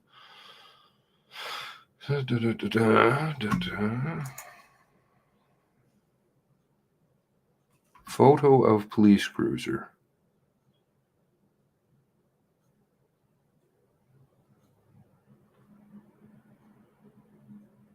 Another photo of a police cruiser. Okay, there's two of them. IARD stuff.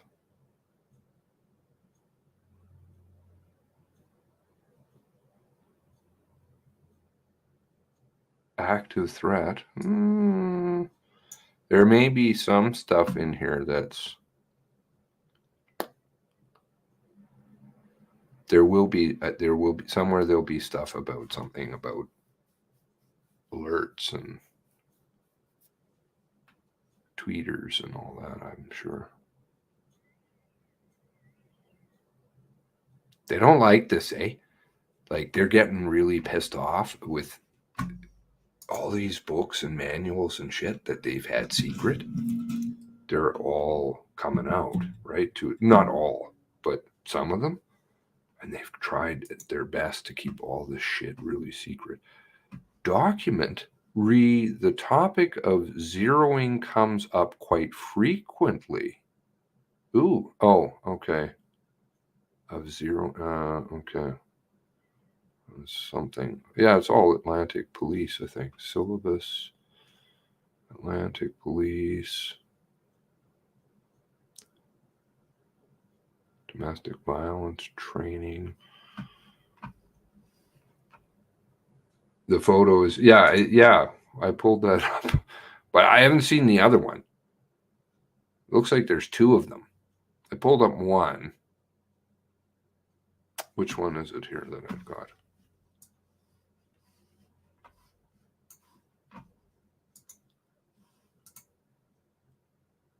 $63275.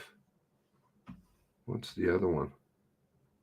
63297. 63297. Photo of police cruiser. It's got to be from the shooting of the down in Texas of the cops. Wow, that's just I'm understanding how the seats are so clean, but okay. Maybe it was just an empty car. I don't think you could get a car that clean after all that happened. That would be disastrous.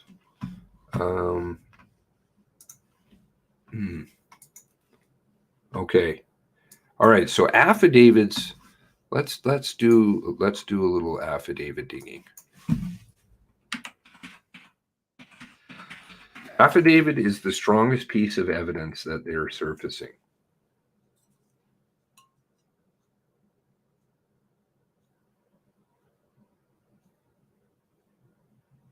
On at least an individual level. There's not much stronger anyways than that. I think it is the strongest. Sworn testimony is, I don't know. Anyways, we won't get into a pissing match, which is what. But affidavits, very important. And I can't underscore that enough. If a person swears an affidavit and you lie in that affidavit, you have the potential of jail time. So people don't lie in affidavits generally. That's not you're least likely to do that, right? And it's in written word. So it's very readily accessible, four corners. So affidavits are very worth reading through. Okay, the D49 stuff. This is to do with his. Okay, Department of Justice. Who do we have over there? Wanda, who's gone underground.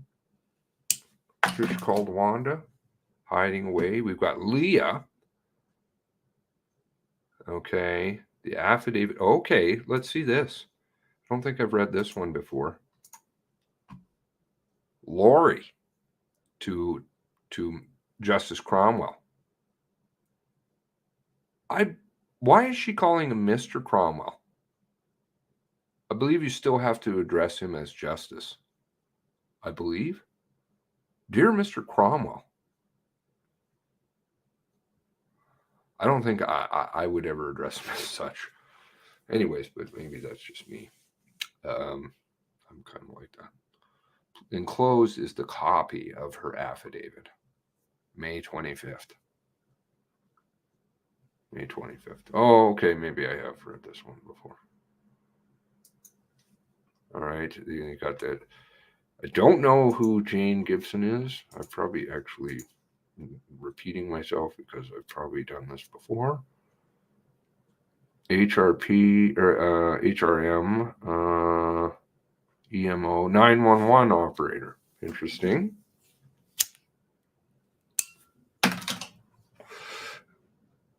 I think, oh, this is to do with call volume stuff. Oh, yeah, okay. This graph is familiar. You guys remember this? Now, see, they built me, my personal opinion, and these tapes thing. I've always had a bit of a issue with the tapes because they weren't thoroughly looked into, and then questions were raised and they kind of went poof. But in reading through the documents, it is my personal opinion that there was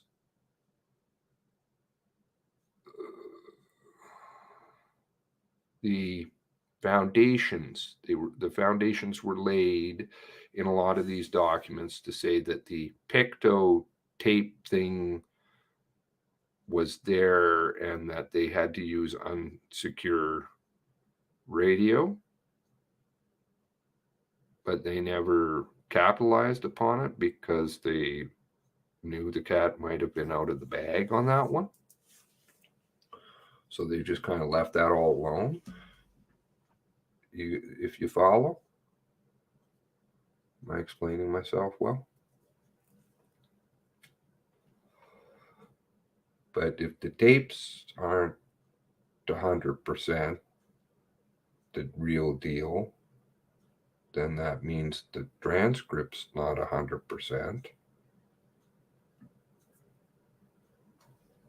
which then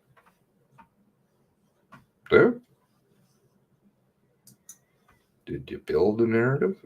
Who has read Donna Lee Williston? I presume O'Dear has. Anybody read Donna Lee Williston's The 911 Operator, who I believe took the call from Lisa McCauley? Hello, countryside. There'll be something buried in it. Something useful. They're going to give you like one little nugget out of 100 documents that you got to sift through. Anybody read this? Yes.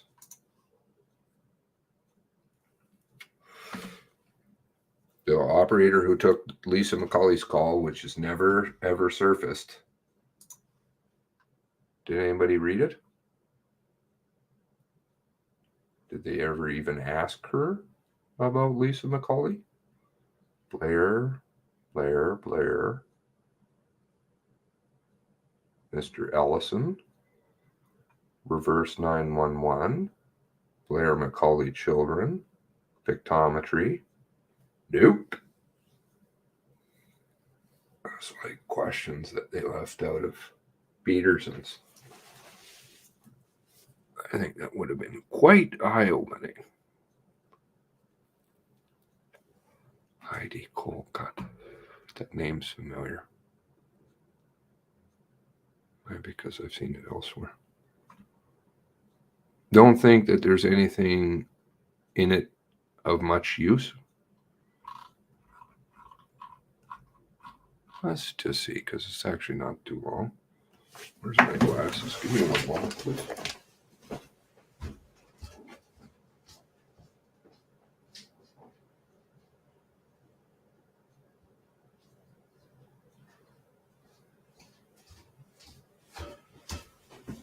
Okay. Oh, right. They're right here. Derp. She took Leon's call. Oh, right. She's Leon's friend, isn't she?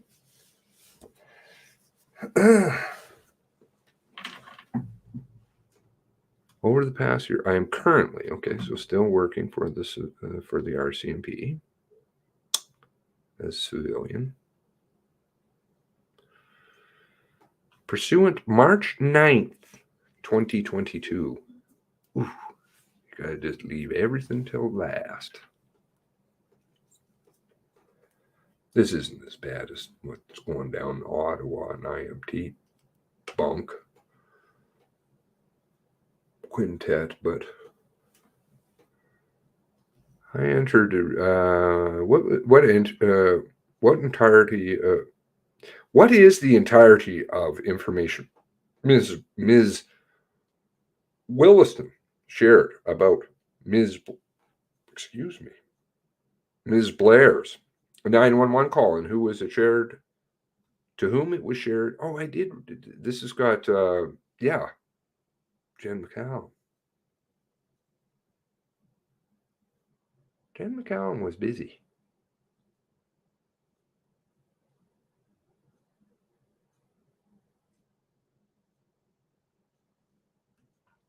The details were in the CAD.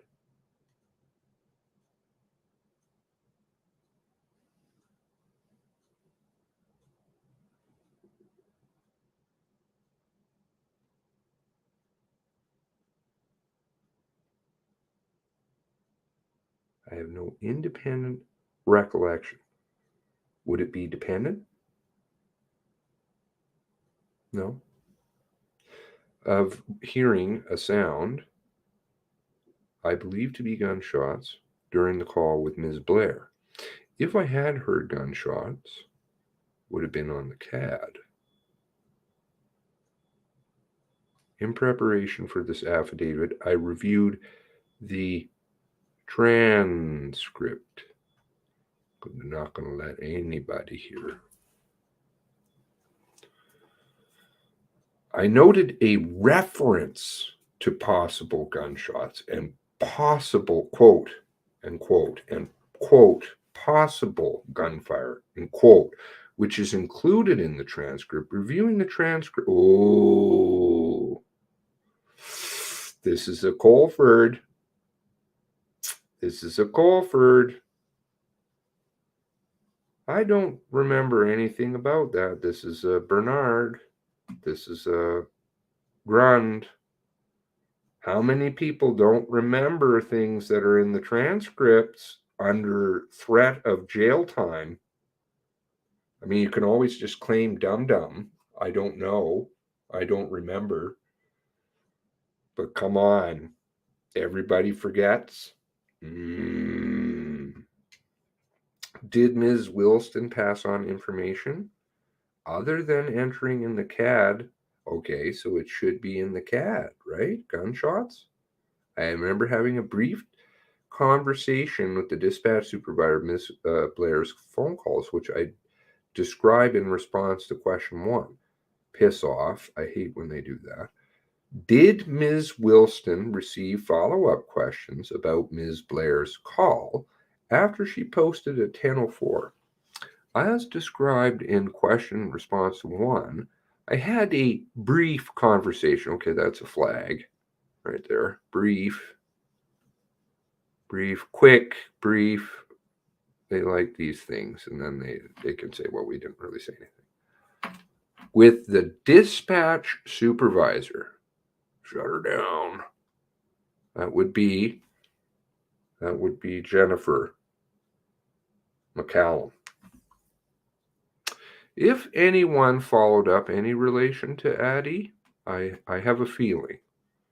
If anyone followed up with Ms. Williston, who were they and what information was sought? Not applicable.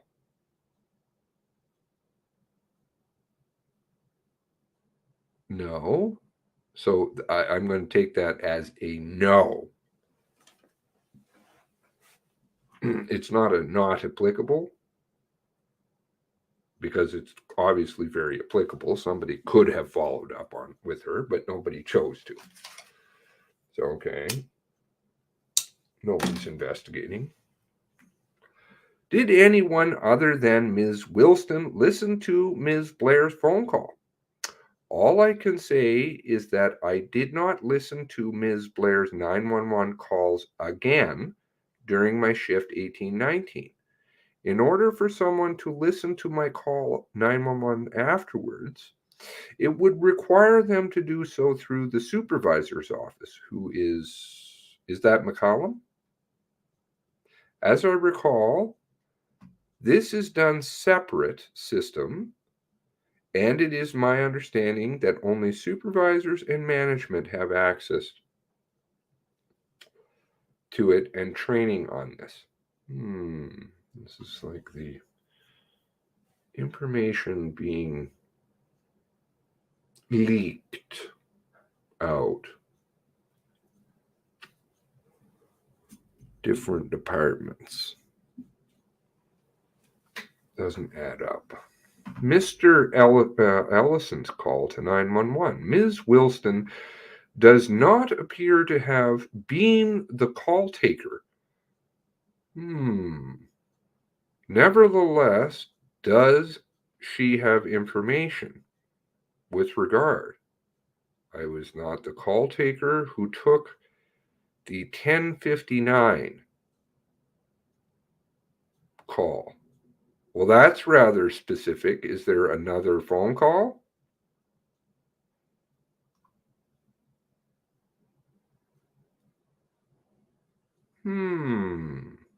It's an odd way to answer that.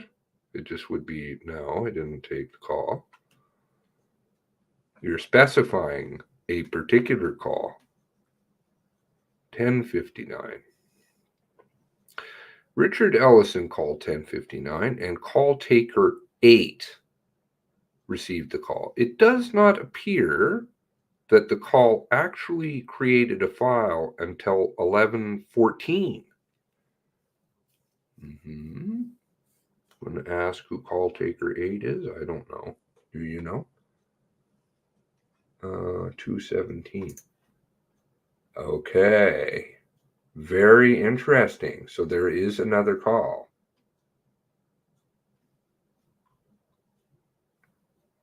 From Ellison. From Richard?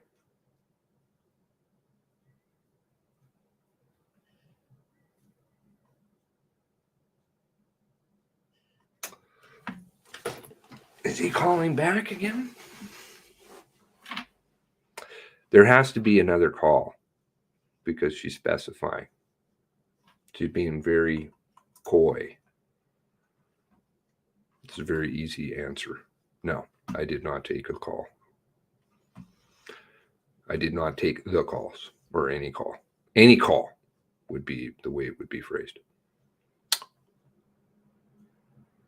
And I'm not aware of it. I called 911 at 10:59 and call taker 8 received the call. Does not appear to have, okay, so 15 minutes later, before there's a CAD entry, Mr. Ellison had called to report that his son Clinton, that is the second call. Okay. Call taker number 3. Who's call taker number 3? Is that her? I have a sneaking suspicion call taker 3 is going to turn out to be her. And she's being really sneaky. One moment.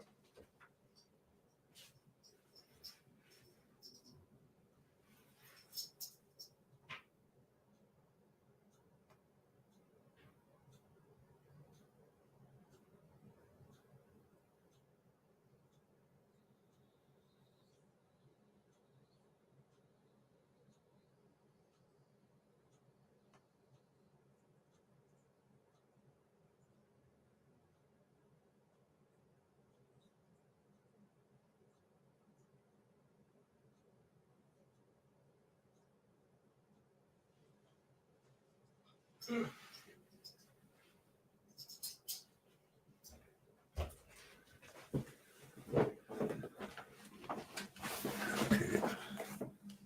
Call taker 3. Who's call taker 3?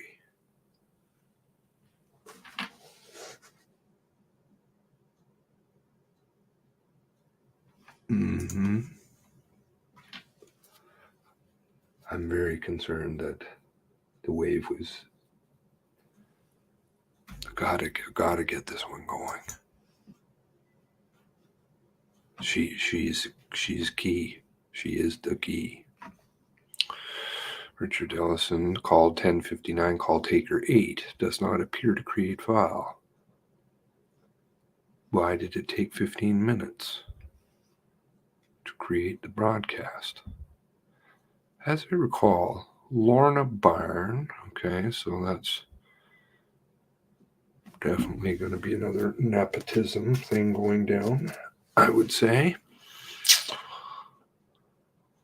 Do they get to have romantic trysts in the office when they're, if in fact they're spouses? Is that going on our dollar? Was the call taker going to have to probably make a push for this one to go? Piss people off, right, Royal? Can't be in the same place. Mr. Elliston at this time, or Mr. Ellison, pardon me. I cannot speak for the time period between Ms. Byrne, is that his daughter? Ms.? Sister? Unmarried?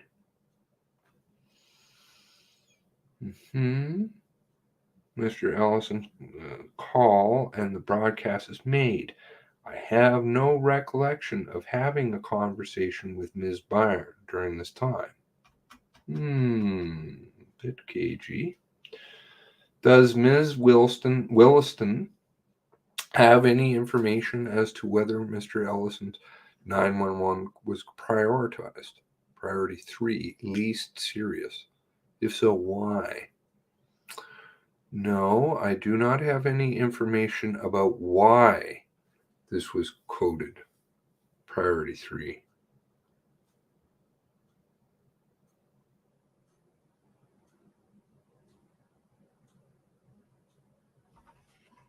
Is that the you notice something I noticed about the CBC article? It said that they do not have rights to, what was it? We do not have rights, or we do not have to archive that specific URL. I was like, I've never seen that from CBC. Post has a thing so that they block any archiving, but it doesn't come up like that. It just says, can't do it or something. As I recall, if someone calls through 911 landline, call taker functionality, introdo, reverse alley with landline phone number, I do not recall using that feature.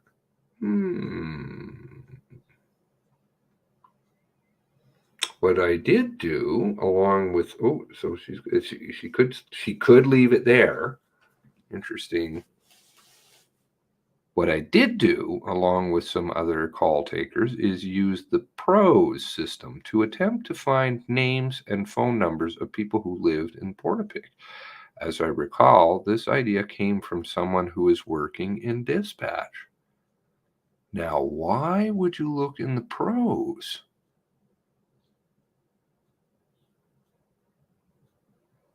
As opposed to basically a reverse phone book? You're looking for people with criminal records? Huh. Okay, or interactions with police? Very interesting. Specifically using 911 map, I'm having the feeling that it's not quite as ideal as everybody paints.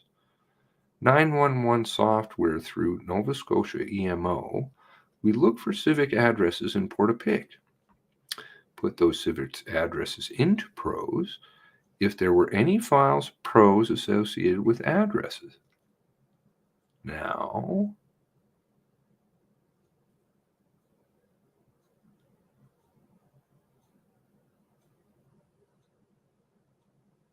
why would you look in the PROS?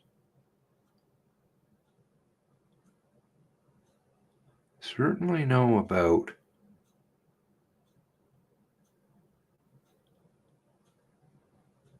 Jamie Grotto.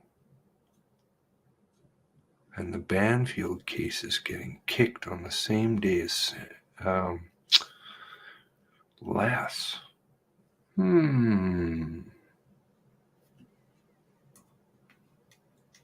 Updated time does not reflect what they actually updated when they updated it with Terra's info. Took a screenshot. My comment was 7 hours ago. Screenshot article was updated 10 hours ago. They updated it. This is the CBC. They updated it a third time. Commented, I checked it an hour later. Last updated articles for their articles is complete BS.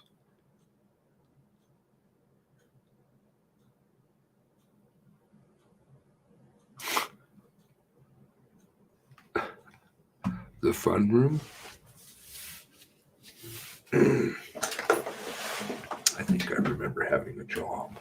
Or I must say, I did get paid. Wrong. Using these numbers, but I was very young and dumb, we made calls to people we believed could be in Portapique. Okay, so they're looking to see if there's any files associated with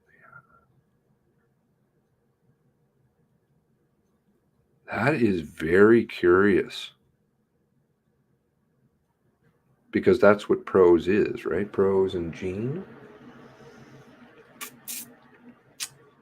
It's a very strange thing you're doing. Should just be looking in the reverse directory. Was, if so, was Ms. Wilson frustrated with the elements of the extraction of the children in relation to children's services? Okay. I do vaguely recall this. She got kind of pissy with the lady, didn't she? She's going to say something about that. About asking for personal information or something. Yeah, here we go. Dates of birth and information. However, given the extraordinary nature of the events unfolding, not all of that information was able to be gathered quickly. Now, just going by memory of those calls.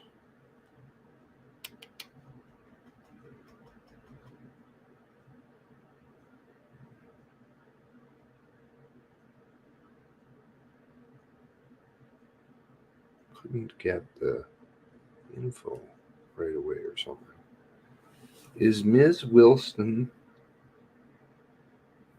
familiar with pictometry? I became peripherally familiar from pictometry through my work at OCC. Oh, that's good. I did not personally have occasion to use it. The system was not available on the caller side. They got a brand new fucking center. Was located in the Risk Manager computer systems. There was a large standalone flat screen monitor on the wall. Okay, so you can't see the wall?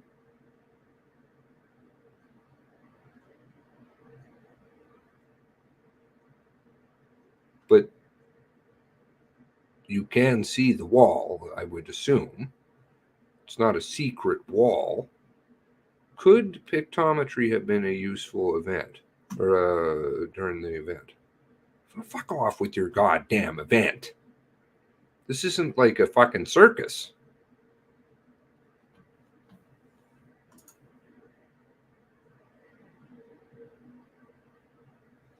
Okay.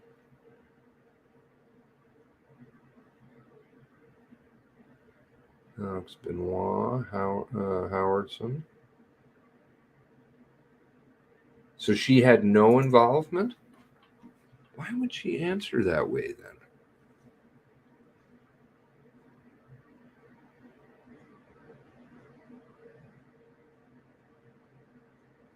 I hate how they do this too. because they do throw things in there to send you off into like a different place. And you're like, why would you do that when it's a total nothing burger? Mislead and disinfo. Misleading. Chris Grund, okay. Peterson. Jeffrey Mahar. I think I did this a little while back, all the affidavits.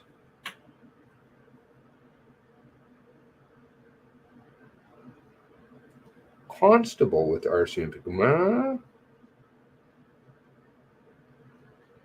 Okay, so with Emert. Okay, this one's new for me. Mahar along with Ivani. Ivani, who considered Lisa Banfield. Do I still have that one open? Probably not.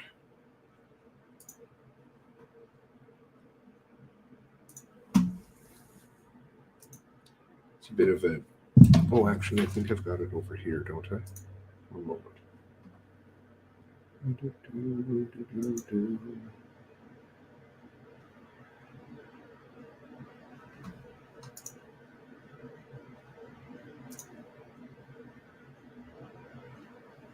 digging through the truck thing again. I didn't actually spend a whole lot of time on the truck thing, but I can see why it's very interesting. I assume that's probably why they kind of removed the F-150. Is it an F-150? That Gina's daughter and son-in-law drive? Okay, that was on the side of the road, just down the street. They probably didn't want people asking questions about that in a negative way, which I understand, but probably better just to get that cleaned up right away. Now, Ivani.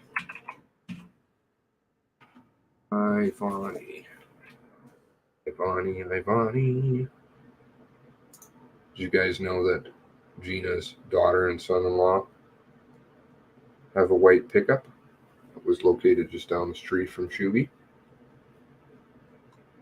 I'm not pointing fingers, just saying. Okay. Now, in the mass casualty document with essential tools for reconstructing. Oh, that's where the picture comes from? We did a reverse picture search on it. Tin-eyed the picture? Did you tin-eye the picture? Ricky? Don't be doing those kinds of things, like digging through shit. Don't do that. You're getting smart. I don't like people getting smart. Now, what did he have it under?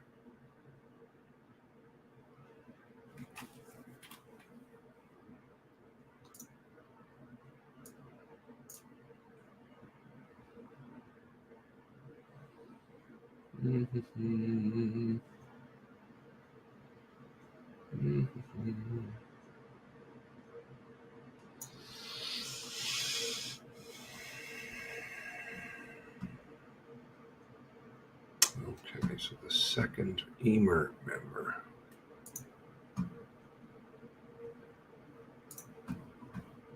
Right. She was only complaining of being kicked in the back, and it was on her side. Didn't look like she had any major injuries. Escorted her from the TAV to our Jeep Cherokee. This is a very bad line. For a person that has problems with their back, you don't slide. No. I think we got fed a whole bunch of hullabaloo.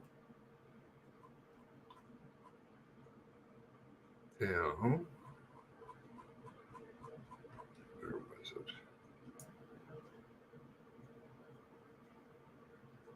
There's a lot of black there, isn't it? Oh, okay, so that's about Heather, I would presume. They do ask about his belief. I found this quite alarming. At a certain point in the night, ERT guys went and checked where he believed that to have his warehouse. They're like, quote, well, my guess is it's a murder-suicide. He killed all these neighbors, and then he went and killed his girlfriend, and then he offed himself. That's a... I don't know how anybody's coming to these conclusions. It's pretty fucked up, but anyway, not anyway, just noting whenever I say that. And set everything on fire because nobody could go to any of the fire scenes to determine if there were bodies, and there were remains.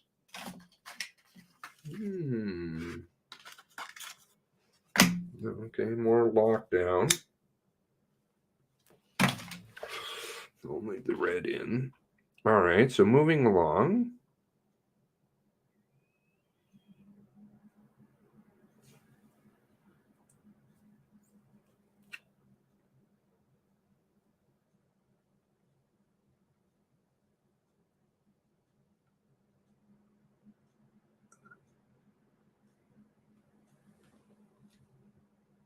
The victim was with Wentworth, and the dog man went in.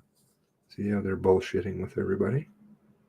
And anybody who sees them should spank them on the street verbally for that. You're fucking obfuscating justice when you do those kinds of things. They're told to, but give them a piece of your mind and tell them that they're scum. Brought the shot dog back to us, and I bandaged the dog and took him to the vet. Before he took him to the vet. Okay, so that's Rod MacD and Forrest with the accident that the car doesn't slow down and the bumper goes into the tire with the deer, and getting O'Brien's car, which was actually Colford's car, which then was Solarino's car, because they kept logging in as O'Brien then too, which I don't know how the fuck you do because it's a card, but anyway,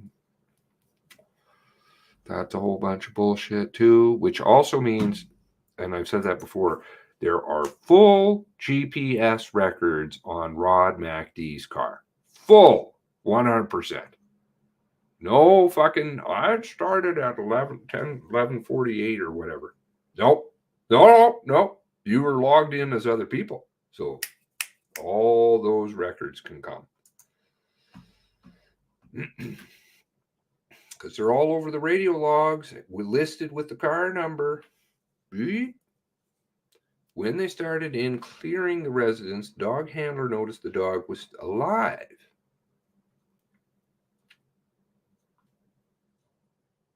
And brought the dog back to us. It was only a small dog.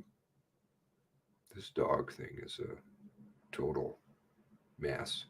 I don't know how the dog was still alive, because that much exposed, he should have died from hypothermia.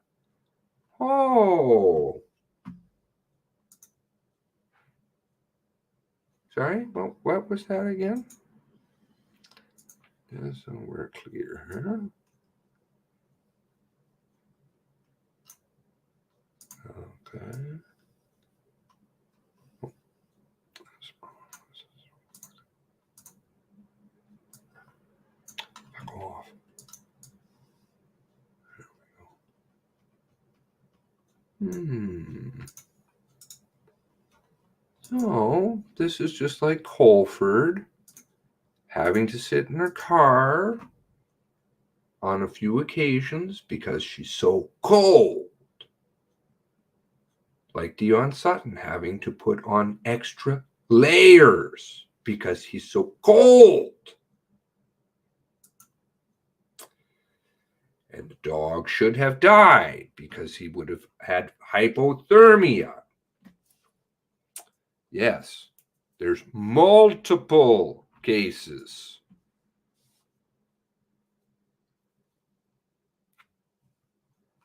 of total and utter shenanigans, logic flawed, fail-a-roonies all over the place. Colford, Dion Sutton, Ivani. There's more too, but I can't recall them off the top of my head. Put a large bandage on the dog, gave him general duty. Of course, they have the dog kit, but that makes sense because they have dogs. And we didn't move, drop off the gear, back to the command post, and then back until Lisa showed up. Once Lisa showed up, we took her, dropped her off, and went back and stayed at the same spot until we were activated again in the morning. I'm not sure why I have that highlighted. There's something in there that's triggering me. Okay. Maybe somebody can see it and throw it in the chat. Now, where was the other point in there?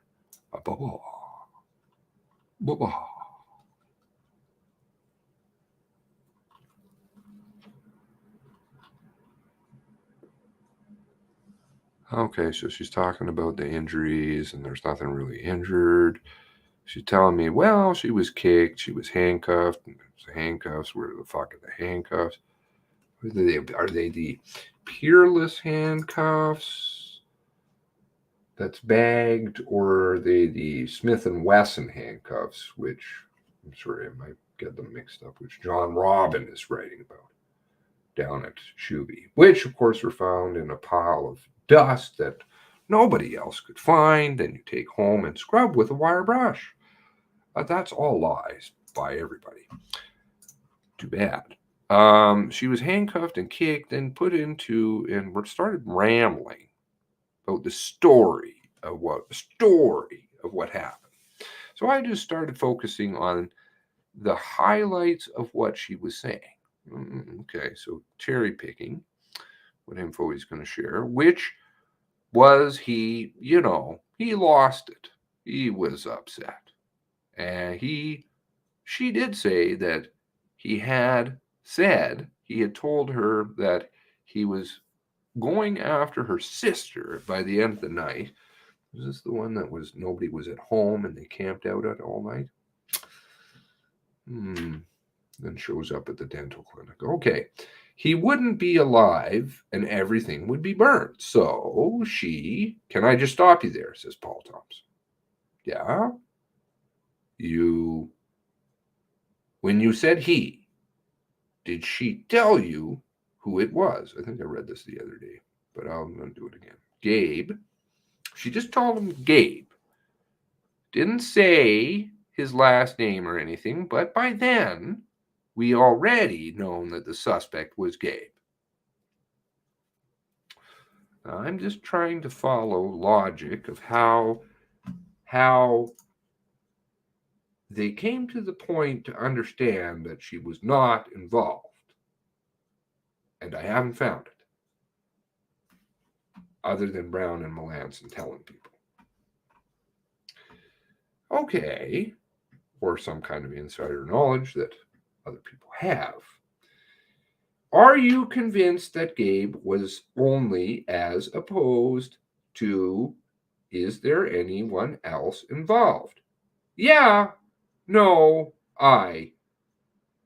in your mind, did you have any inklings that there was somebody more than this person? I didn't.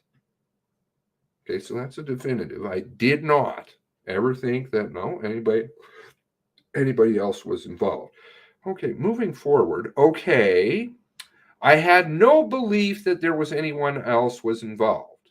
Again, they now double time saying, no, nobody else. Up until her coming out, I was suspicious. that she might have been involved in the initial, but there was no reporting, no indication that anybody had seen her shooting anybody or doing anything. Now, that statement is very hard to really put your finger on because, well, frankly, you have Andrew McDonald. Okay, so let's just putting myself into this situation. Andrew McDonald is shot. Okay. Everybody else that was shot died. So if we take Andrew McDonald's non-testimony, not coming forward because he wants justice for his friends stuff at face value, then you still have many victims that, of course, would have no ability to report who shot them other than the Blairs. So how could you dismiss her? Okay. That would be why you got no reporting. But there is a report of, hold on one moment here. Oops. There is Darren's affidavit. I have that up here. Probably not. Darren's affidavit says that at 11:55, I believe it is 11:55, there is a witness who said they believe that there might have been multiple gunmen. Okay, so if there's multiple gunmen, first of all, who is this witness? Does anybody know? Yes. Yes. Yes. Trying to remember certain things.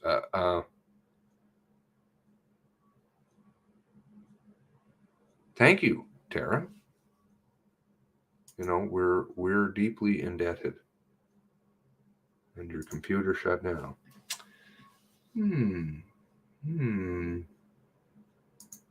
11:55. Bjorn says that there were multiple shooters. Because this is in Darren Campbell's affidavit, which I don't believe they furnished as MCC document number. However, it is for the court case, and an affidavit is an affidavit, so it stands. I think they don't want it in the MCC because of that piece, but more integrity in your little finger than the whole corrupt MCC. Proud to be your friend. Well, we have to do a lot of supporting here for our friends. Get out there and start banging drums. All you guys with the social media. Better get on it. The fact that she was unaccountable for and tweet. So if anybody does know, please put it in the chat. 11:55. Peter says Bjorn. Peter says Bjorn. Hello, Joanne. So fucking proud of you yesterday. Awesome. XO.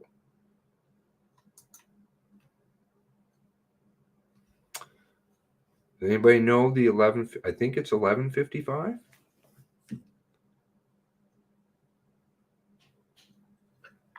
I don't know who the fuck that would be. So again, there was no reporting or indication that anybody had seen her shooting, but you did have reports of somebody else. So that would still leave you in the category of multiple shooters. Okay. The fact that she was unaccountable for, okay, there's another one. That now we're up to 2 possible sightings of another person unaccounted for. It's your so opportunity. It was your best guess. It was she missing? Was she killed and burnt? Was she with him? Was it a double suicide? Like, did they both carry this out? I had no belief anyone else was involved. I didn't have any inkling anybody else was involved. Did they both carry this out? Yeah. They don't work well together. Totally diametrically opposed. That was an unknown. And having that unknown prior to her having called the neighbor, that was suspicious when it came in.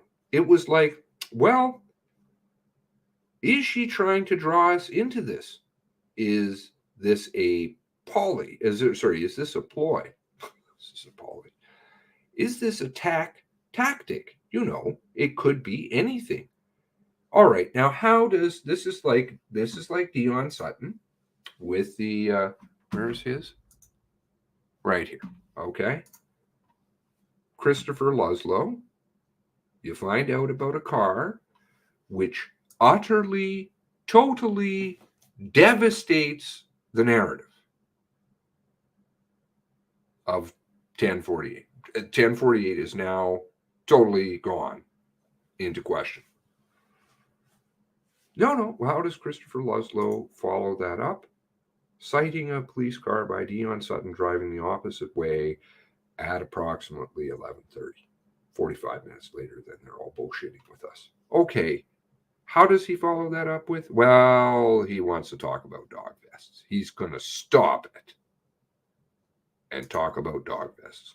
How does Paul Thompson deal with the fact that he thought that there might have been multiple people? Does he inquire further? Does he find out why this thinking had stopped? Does he inquire about who the witness was? Did you go into any of that? No. This is his line. So that, it could be anything. So that's Paul Thompson. So that's where I'm going to stop you, right?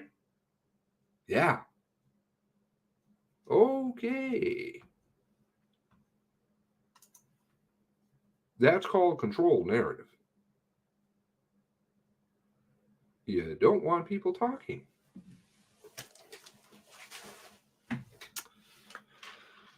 Moving along. All right, so that was the Jeffrey Mahar is with Ivani. I was driving with Ivani in the rear seat assessing Lisa Banfield. Now, this is interesting because I don't believe that I was aware of this Mahar. Anybody else?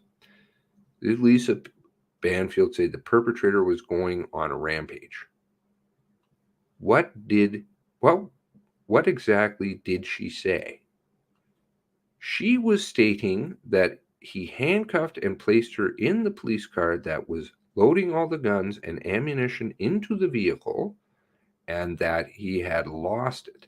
The word rampage, okay, that sounds like something over at nighttime, was not specifically used. I also heard it somewhere else. Uniform things. Okay. Used, but this seemed to be what she was describing.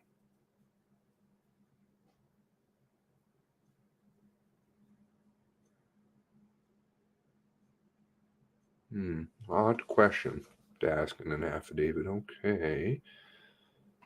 Unless, what is this calm?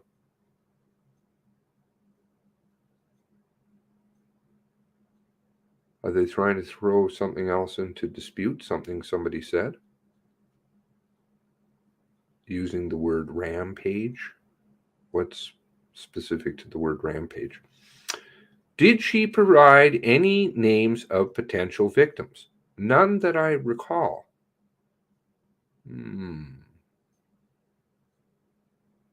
What observations did Lisa Banfield provide regarding her overnight experiences? Did she hear gunshots? How many? When? Where? She commented on hearing gunshots, but did not specify further. Okay, so there you go. There's another one, Tara. Where are the gunshot experts again? Did they bring those in? Acoustic experts? Oh, that's right. No.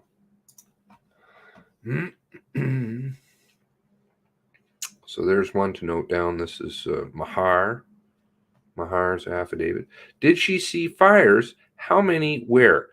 I recall her saying she saw a fire, but she did not specify where. Oh, I got the burn time on the car too. What is that? 4 something. I don't think I knew that. I found that the other day. Did she perpetrator driving replica cruiser from the woods? I don't recall her commenting on seeing it. Did she describe where she slept? She indicated she hid in the woods and then ran to a neighbor's when she could tell where she was. What time does the sun come up in April?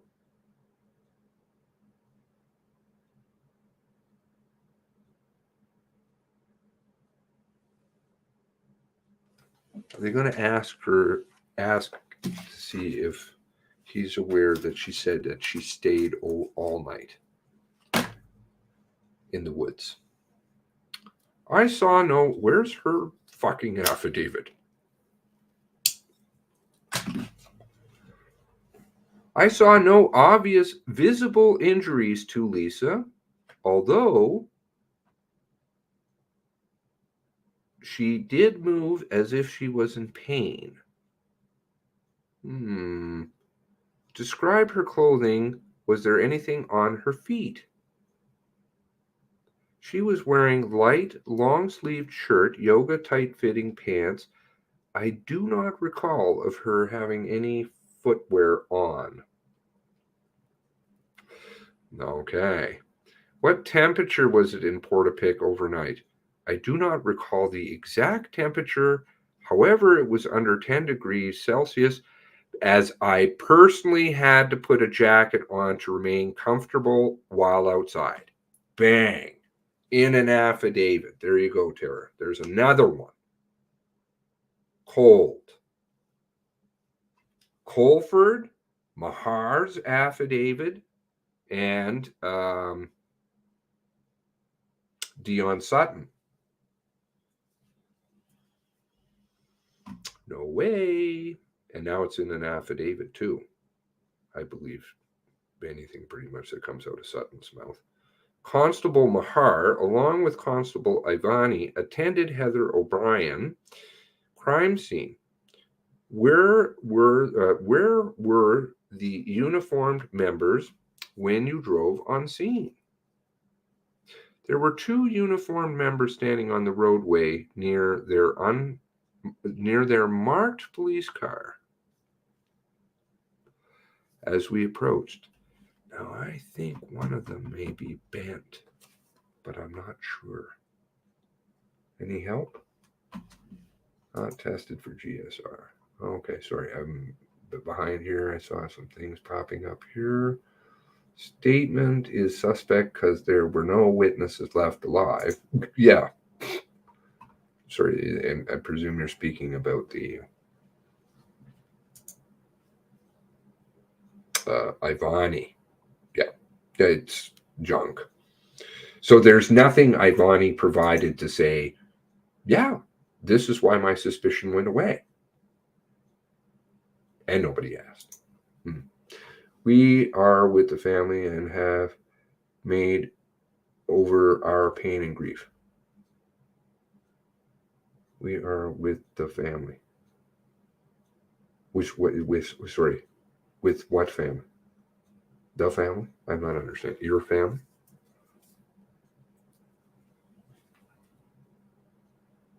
That's good, but I'm not quite understanding the comment. Then we have an officer passing a cruiser with members in it waving. Members, yeah, plural. Zzz. One of the members waved. Zzz. All these questions, yet once she emerged, never treated as a suspect, they handcuffed Clint and threw him in the tab because Lisa is extra special. Wow, wow. Can't touch. Possibly maybe have to look south of the border. They were too busy with feminist experts. Does anyone care? Does anyone remember comm number that Richard called 911 but said that his name was wrong? I called him Richard Griffin. Ooh. No fucking way am I going to remember the number, but don't know.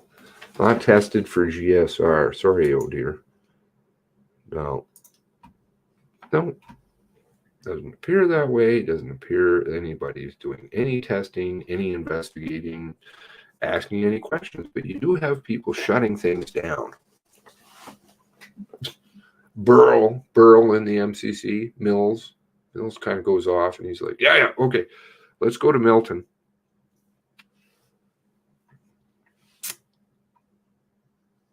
I think one of the people on scene might be bent. I did not state that the driver's side passenger, describe front windows of, okay, yes, this is actually pretty important. When you arrived, I found the driver's side window was shattered, but intact.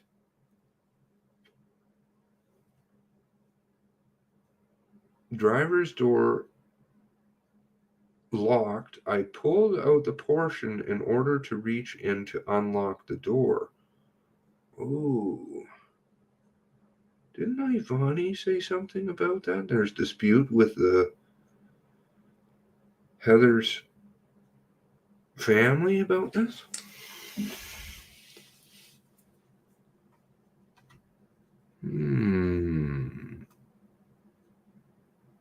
I did not see the state of the passenger window as I was focused because somebody had to shatter. I thought Ivani said he did. What side of the car did you attend? I approached the driver's side. Have uniformed members ever performed any first aid on O'Brien before you arrived? It was not clear to me that anyone attended to Mrs. O'Brien, given the driver's side door was locked and the driver's window was intact. Well, hanging on by a thread type intact. It was shattered. Ms. O'Brien made any sounds upon my access to her.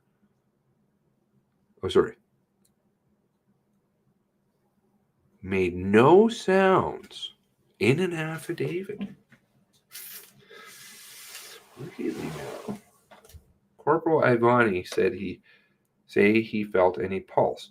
Yes, Ivani did verbalize he felt a pulse.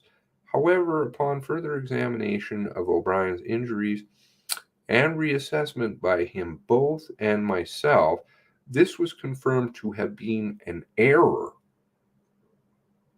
Well, clearly, you were in error the second time around. Did you call Life Flight? Did you arrive? Why not? Who disavowed it? I did not call Life Flight myself. However, I did hear Ivani initially request to be auto-launched as a preemptive measure. I do not believe it was disallowed, but rather called off after we confirmed our findings with Ms. O'Brien. Now, the sounds part here, as I recall, there was sounds, right? heard. Now, why would that be said? And then in an affidavit, somebody else is denying that upon my access to her. Okay.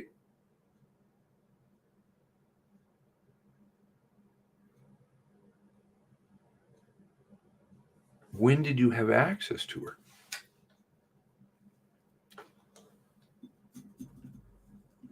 What is access? What do you consider access? Just opening the door? Or when you were checking for a pulse?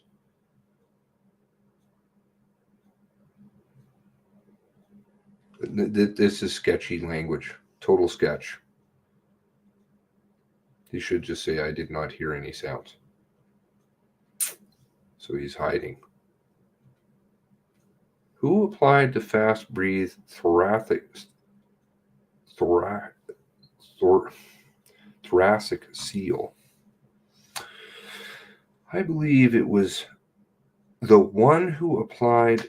I believe that I was the one that applied the thoracic seal around the same time that Corporal Ivani voiced that a pulse was present. I began systematic assessment of Ms. O'Brien's injuries, which included her back, where I found an exit wound. The seal was placed both as a preventative measure and by a means to identify the exit wound, next level of care, but was done immediately upon my discovery of the wound and prior to confirming no pulse or other signs of life.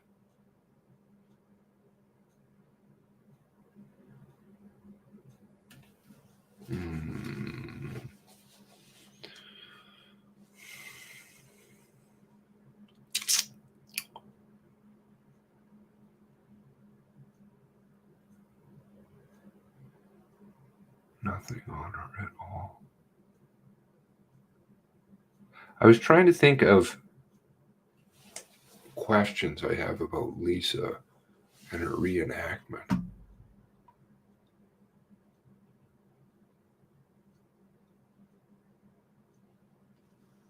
There was the truck stuff. The truck stuff.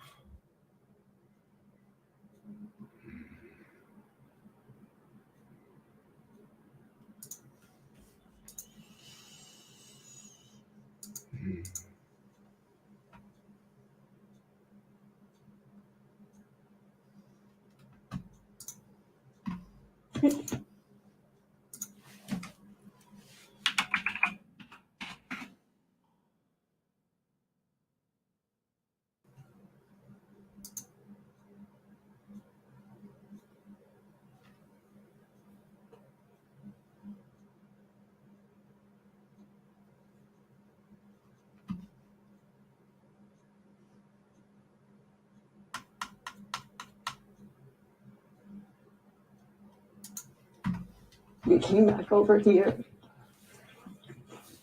and he's telling me not to move. And I'm watching him as he's throwing gas. First he did it on the tractor, and then his truck was by his tractor. And then His truck was by his tractor. The vehicles that were parked over here. And he threw some on the Jeep that was parked over here. And then we went into the opening of the way our truck was by his tractor. Truck was by his tractor. And then he did the vehicles that were parked over here. And he threw. No. I know I'm probably just going over the same shit you guys all did, but I'm just working through things here on that one.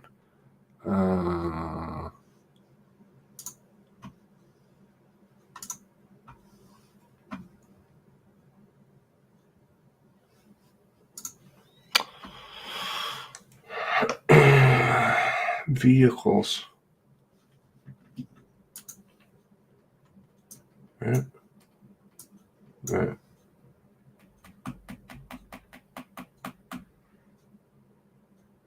amended. This is an amended.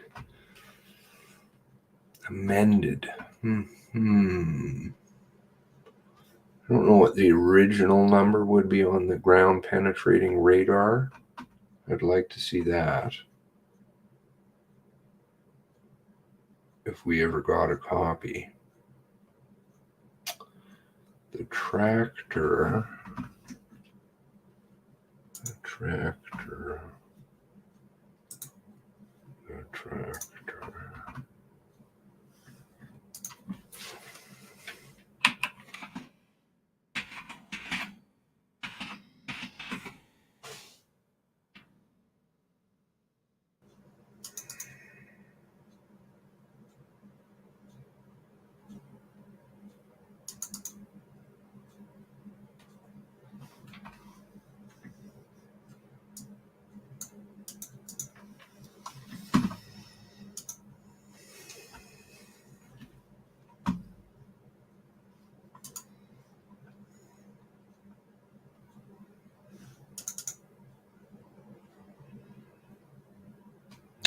Okay, so tractor.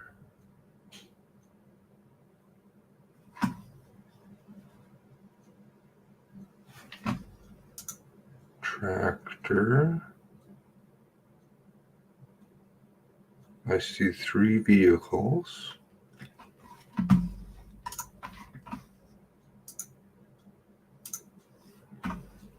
I see 3 vehicles. Tractor. Actually, these aren't even sketched properly. They should be beside one another. When was this done?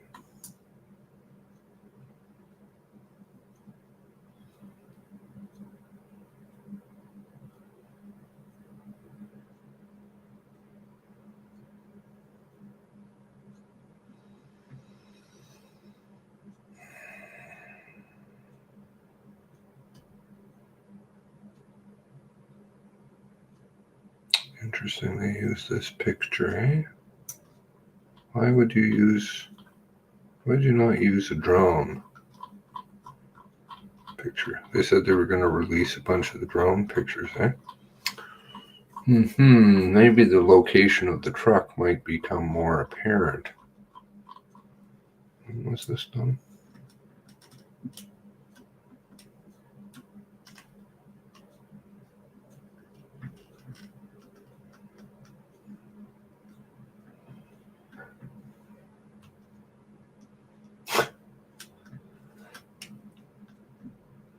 For scientific purposes, it's important, I suppose, to understand what kind of batteries it uses, but I don't think it's really relevant.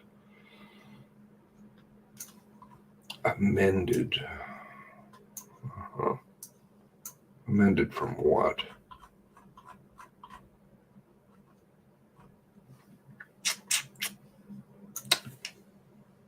"11 days later. 3 vehicles outside, no truck.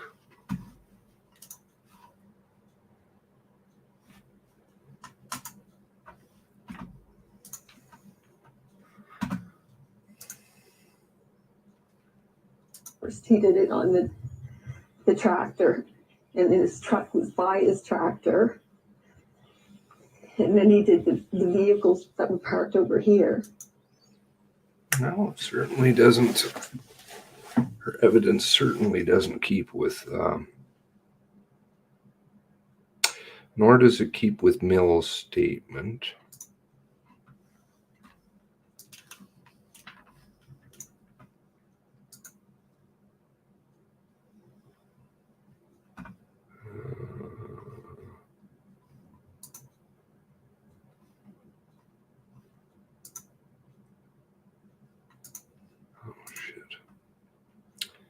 Mills, who says, I have that lined up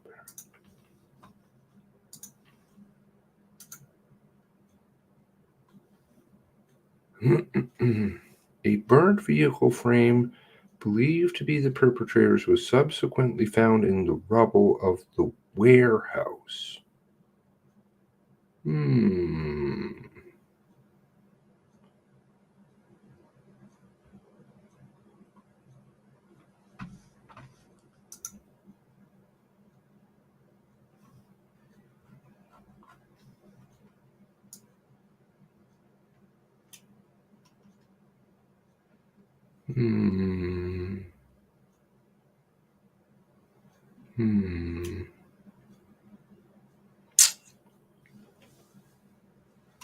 Yeah.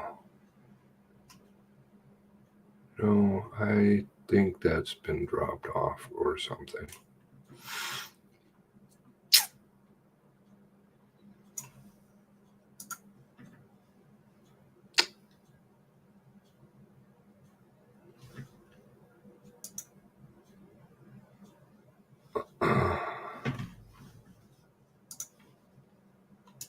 Jeep and Ford Taurus parked outside the Quonset, completely burnt out.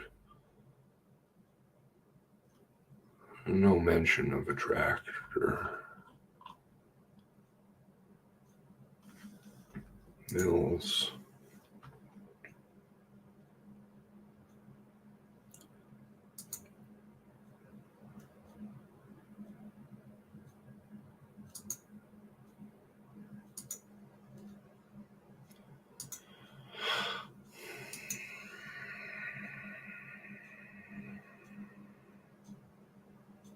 Oh, that one I did notice.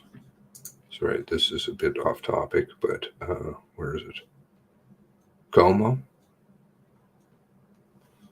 Como is never asked about passing a white truck anywhere. In his labor investigations, he never mentions anything about it.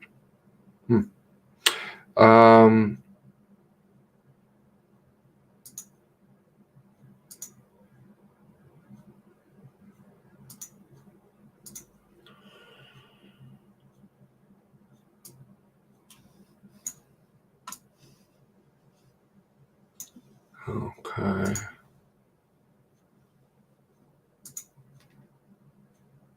Where's Mills?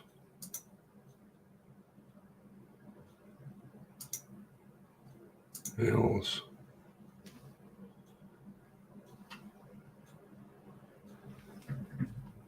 Radioed that it was definitely not there.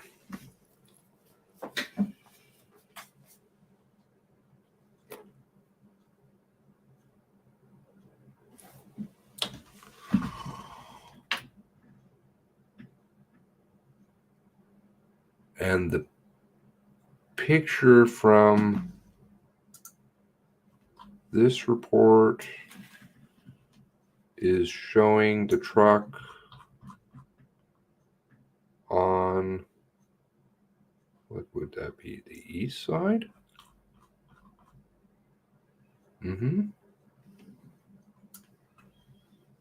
East side of the warehouse,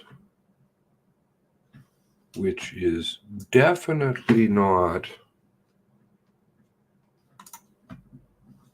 here. That's over there.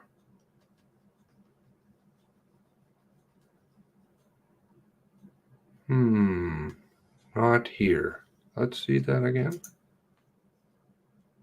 Maybe I misheard. Truck was by his tractor. That would be here. She's indicating here, which the tractor was. But they said that they found the truck over there. No. Every statement she made. Yes, it's Lauren. Was Lorna Barn. Okay. Do you have a master list? I presume that you do, of all of the operator numbers, 8, etc. You've got all these databases.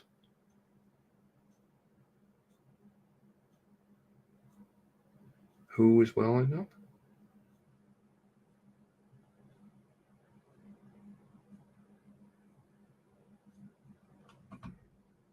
Real tears or fake tears, Tara? No wonder Tim Mills is having such a hard time. He shows very clearly that what we're being told isn't the truth. I think he was saying, you know, it could be construed. It could be construed that he was talking about his investigation.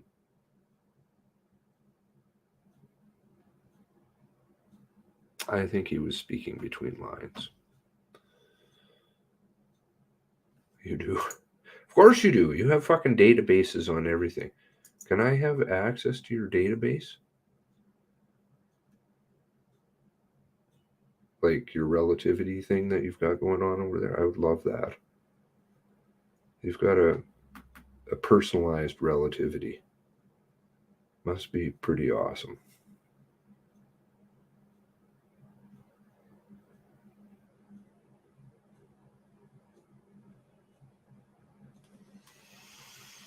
Wrong place. It's inside, it's outside. Let's see. Oh, dear's got our little chart, right?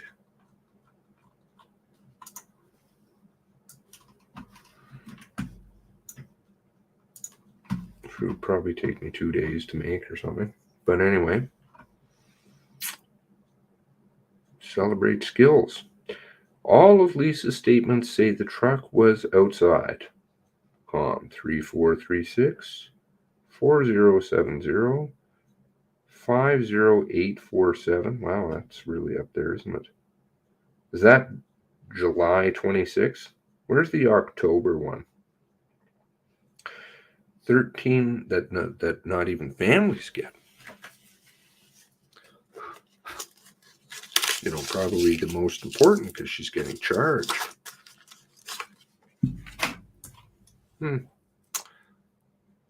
That would be where they found the information to charge her. Don't want to give that. Their little secret plan. Parked inside the warehouse.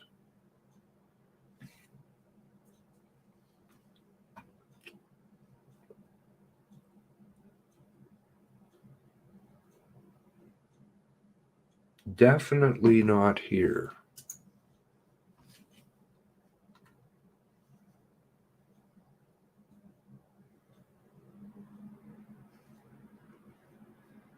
Then you have the picture from the crime scene investigation unit. She's indicating it's right around here, right? This was taken. Still got the wall standing. So it should be in this neighborhood. I don't see any truck. I don't see any frame. I don't see the purpose of having to move a frame. That makes no sense.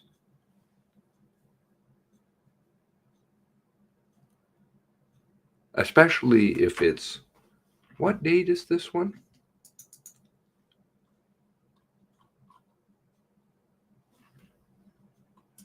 Oh, that's right. April 20th. Or sorry, April 19th. Still smoldering. No truck.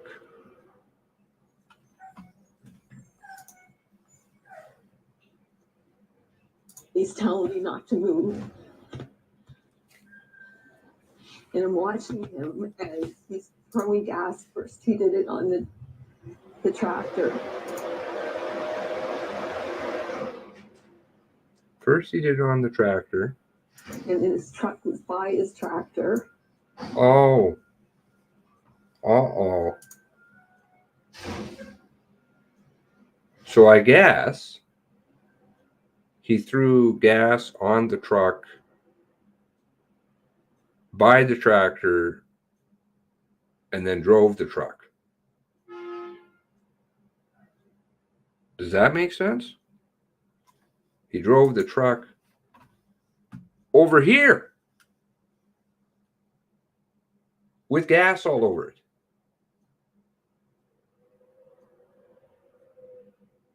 While she's getting led around by, what is it at this point? A bathrobe? A rope? She doesn't know. Because then she's going to go fall on the floor and say, please don't put the other handcuff on. So he's like, yeah, no problem. I won't. The oh dear relativity is a rich man's toy for poor uneducated plebes. That'd be I, sadly. Odd Gabe bought Taurus for parts. Did RCMP crack MCU ever consider a parts truck? After all, it's a Folsom Ford. They claim between Lisa Banfield's statements and parts found that it was inside the garage.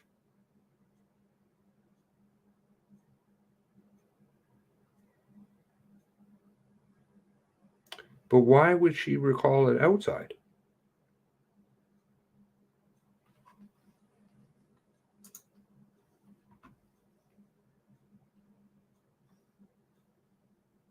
On the tractor, and his truck was by his tractor. Hmm.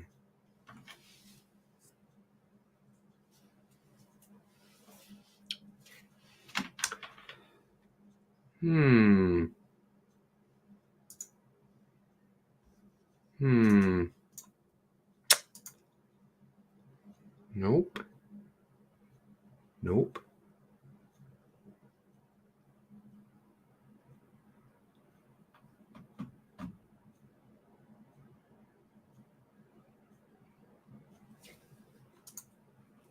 Mm-hmm.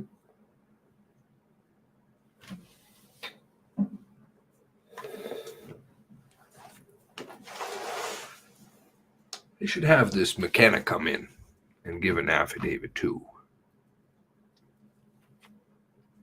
I'd like to hear about his knowledge of things, because his trip makes no sense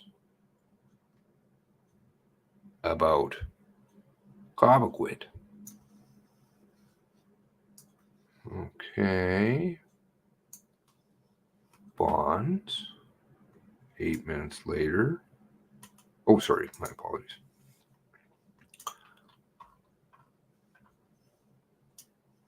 Errands. Emily and Jolene. 3 minutes later. Bonds. Then all the way over to Gabe's on a different road. Then all the way to the south side, to the Zolls. Then home to bed, and then the next day going to Cindy's. Breaking and entering. Gaining access to the property. To check nothing. That there was no persons injured or anything having concerned, and making a notation in his crime scene report when there's no other location of nothing have, what is it again? Nothing, no indication of anything of concern having occurred the next at the residence. Wouldn't it make more sense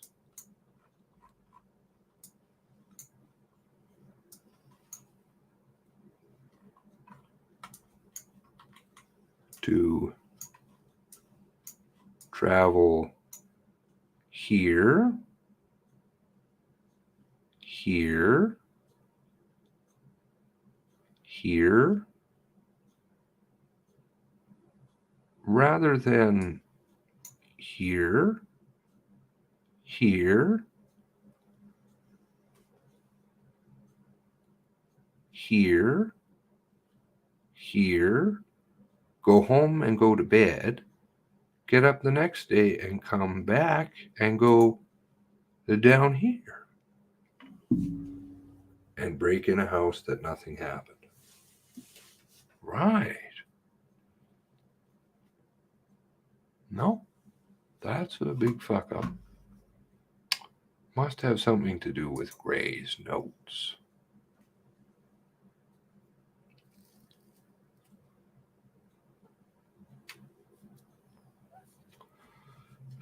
Identified as a cat backhoe? Who signed off on this erroneous testimony? Which testimony?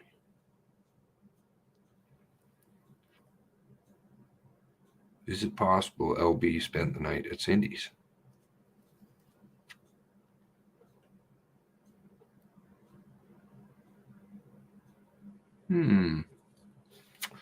But why are there 3 bodies listed there?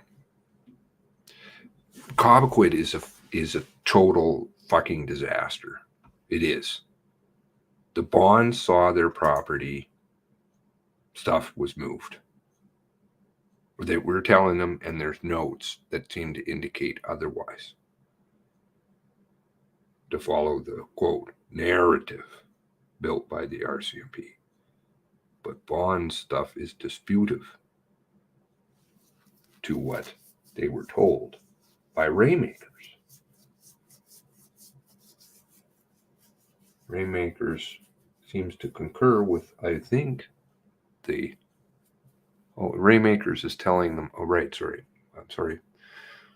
Rainmakers is saying it's his mom who's at the door. But then it turns out to be his dad.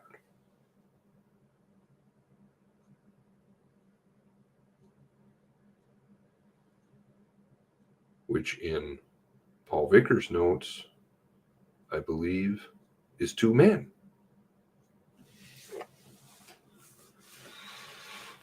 Who also makes a notation, a third and separate entry for 45. Just as Janice Gray does 2 hours after the discovery, she puts an entry for 3 bodies at 45.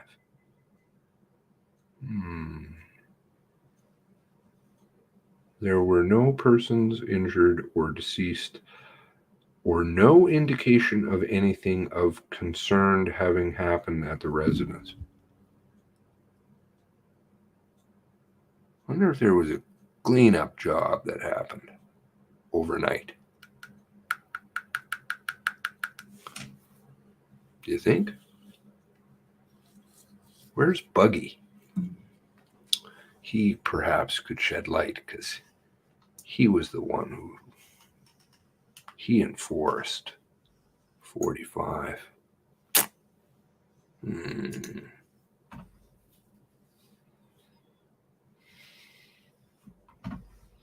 Yes, the 2 males. Where's that? I don't have funky databases like you that I can just bring up. I don't know how I can do that, but I'm not supposed to. Let's see here.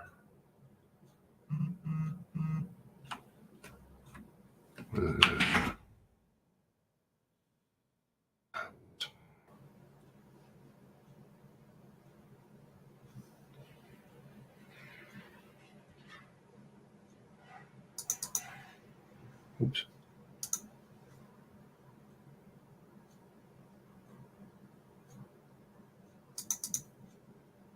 Nope.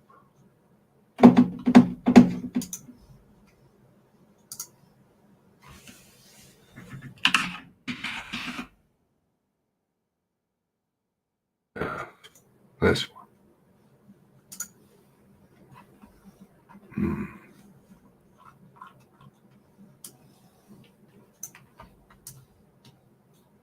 Math.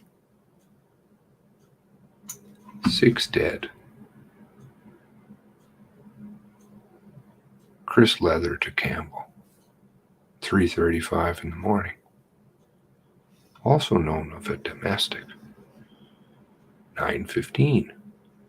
3 homicide scenes sent from somebody, God only knows who. 3 homicide scenes. Preliminary, 4 adult males, 2 females.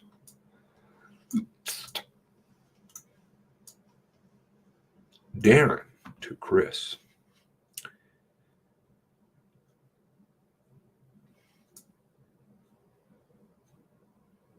$6:37. Atlantic. Confirmed 6 deceased. 6. 2 bodies outdoors. 4 more within residences.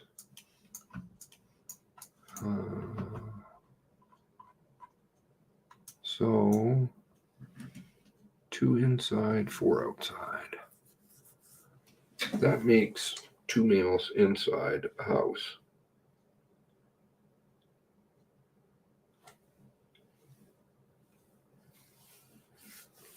Ambulance report.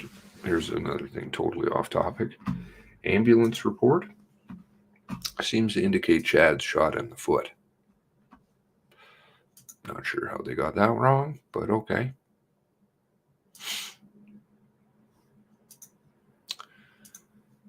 Yeah. Definitely not there. Zzz.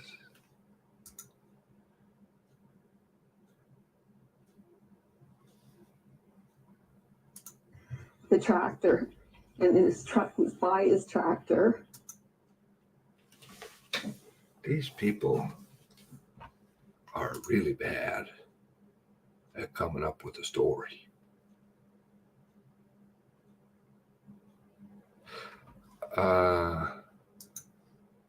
Domestic. How would you know that?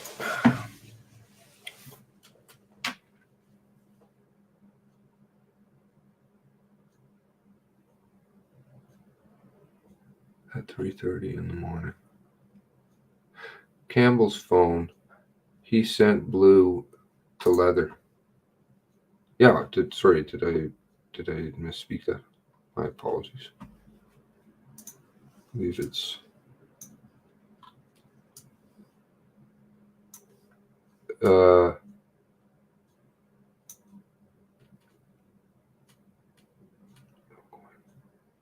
going to. Yes, sorry, I did misspeak.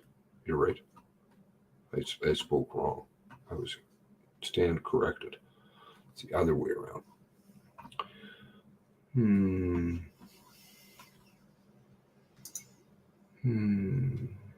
Guy, service master.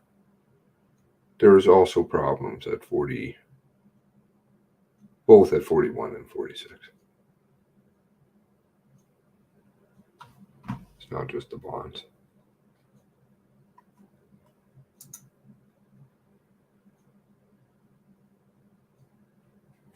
To unknown DNA. There's lots of unknown DNA.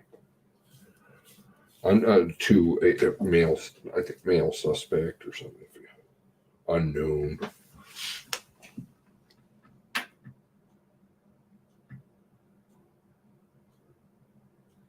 I'm not sure. Sorry, how did I get off this into?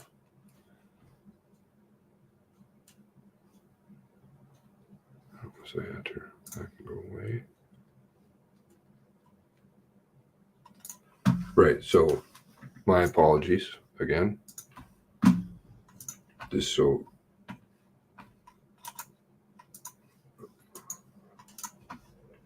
you have this right, Tara. I wrote it wrong. Derp. Going by memory, not very good. Ashley Ernst is her name, who is in the bus. I'm not sure how Stavely Wood. I guess now I can see how I could get it confused, but I'm not sure how Stavely Wood disappears, but apparently he does. I think all the other windows I had of research I had to shut down.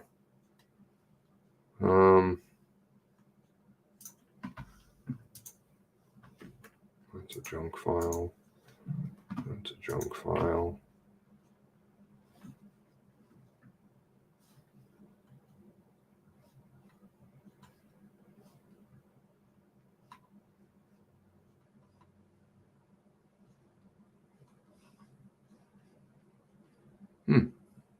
Did I close the affidavit? I guess I did.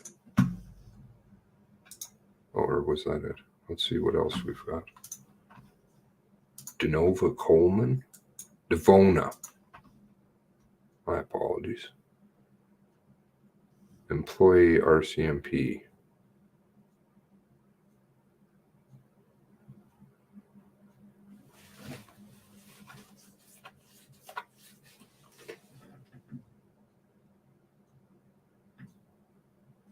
From Ottawa, sworn in Woodstock, New Brunswick. Okay. When was this one? 16th day, August 2022. Coleman and Fahey went to Brian O'Brien. Coleman. Ah. Coleman, who is riding around with who? Yes, Fahey. That's right. The push bumper one. Push bar, whatever. Fucking bumper. Oh.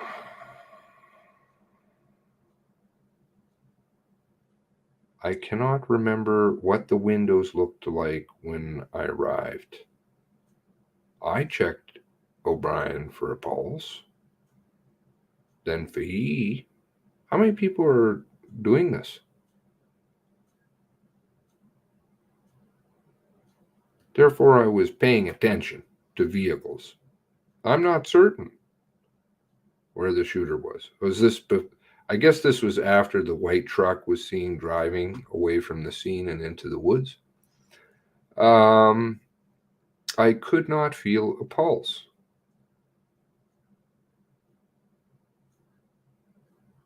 I believe Constable Fahey advised he could feel a pulse.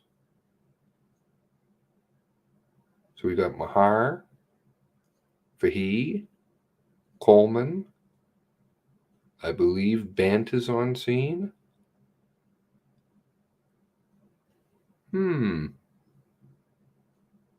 Everybody's doing pulse checks.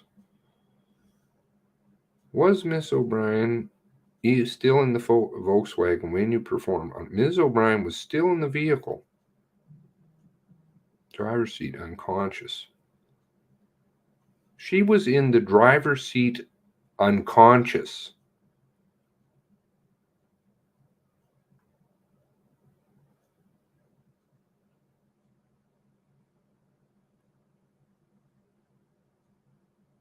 You knew that? How is it that you knew?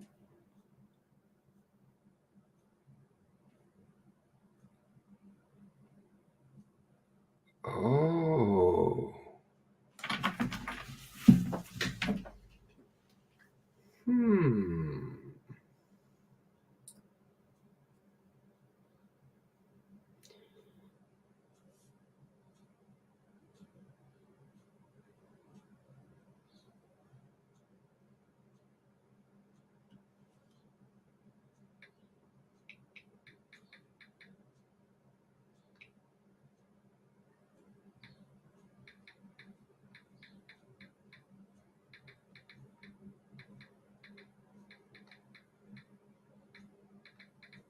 Did I hear correctly?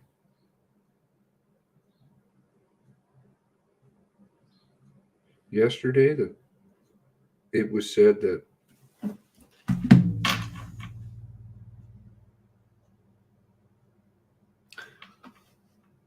the lawyers had relatives that had died? Did I hear that right? I know I had questions when I heard it.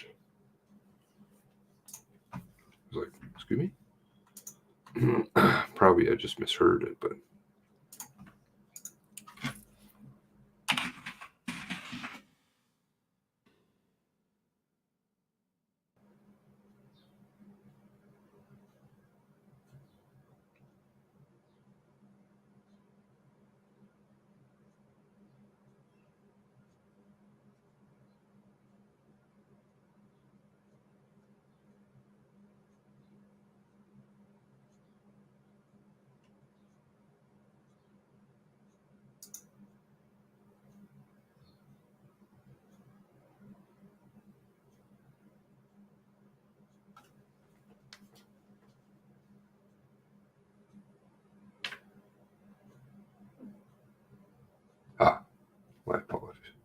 just the way it's been misinterpreted. With lawyers, with lawyers for families who lost loved ones and survivors. I thought this was lawyers whose families they lost loved ones.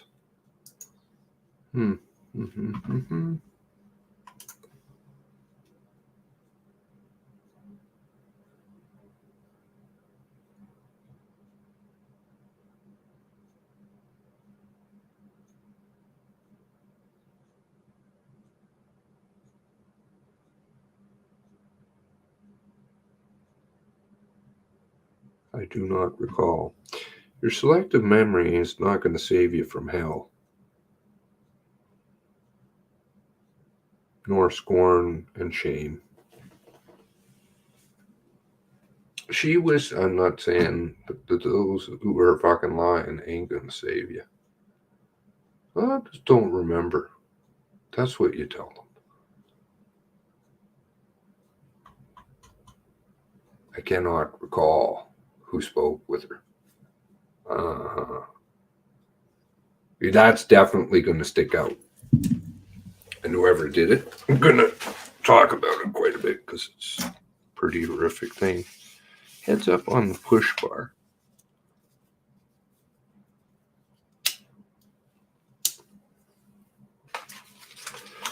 Yeah, so this stuff was all a bit weird.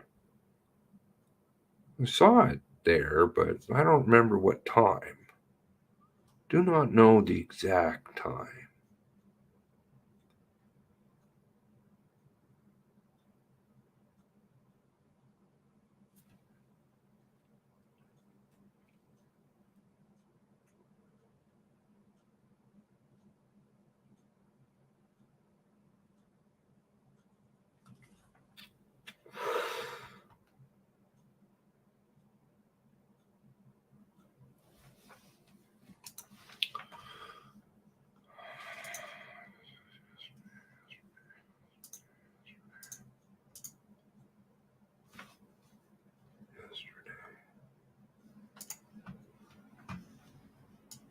Lawyers for families who lost loved ones.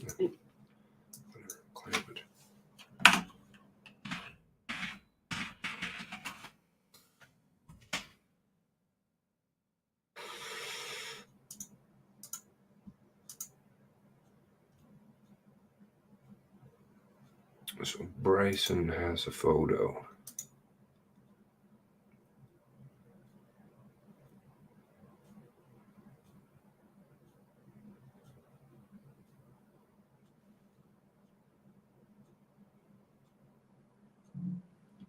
Bryson has a photo.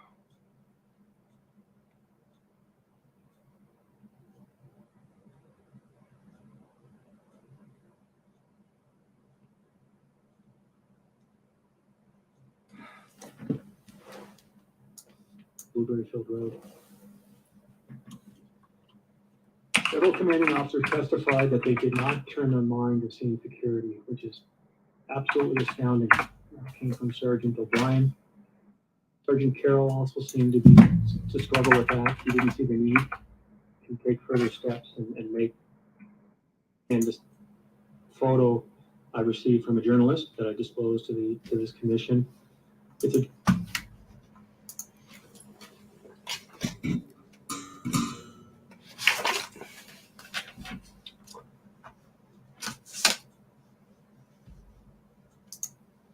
The fact that potential crime scenes were unsecured is also clear from the fact that we don't have intercontainment on April 19th within Portapique. COM 53537 is a photo I received from 53537. This is going to be important. 53537.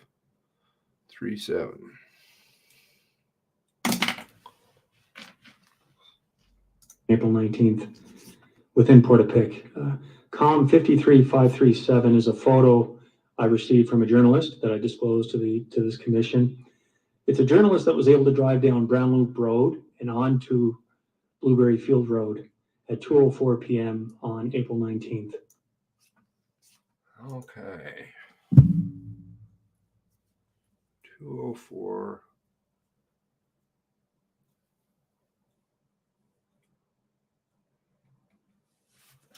April 19th.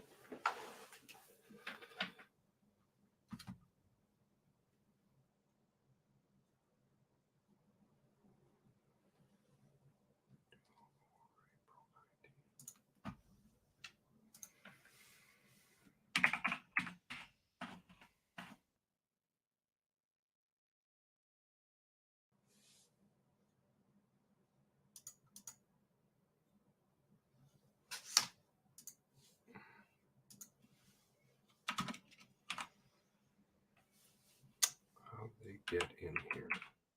Get in.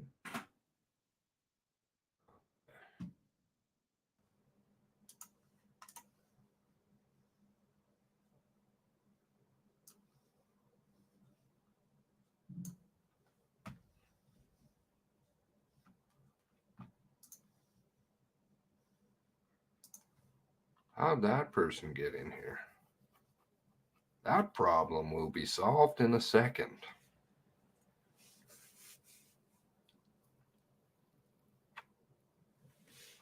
Yep. Now, I am aware, I've said that before, I am aware of the existence of photos from the warehouse. I haven't seen them myself. I've heard speak of them twice.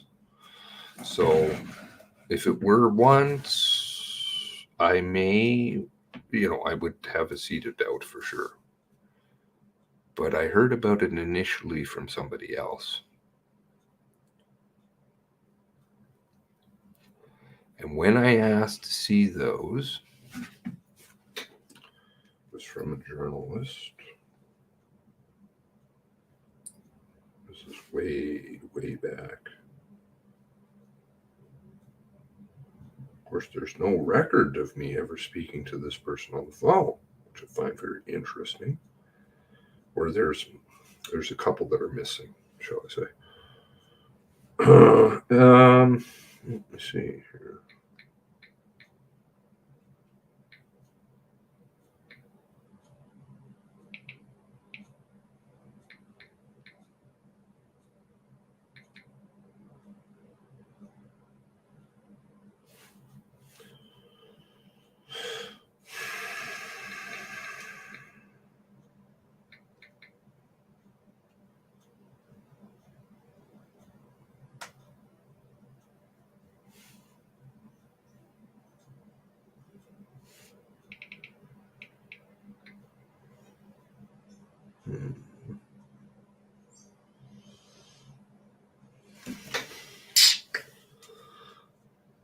Mm-hmm.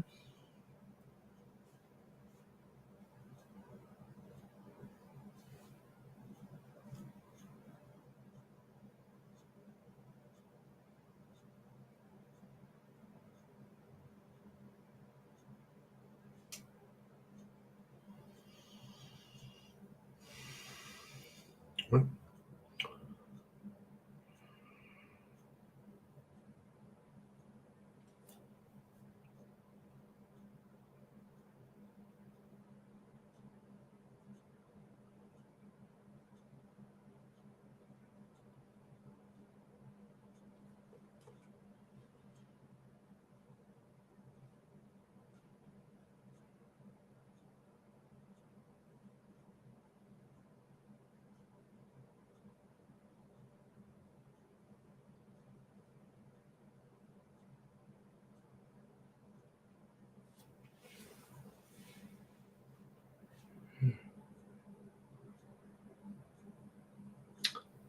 I asked to see the pictures, and I never heard back.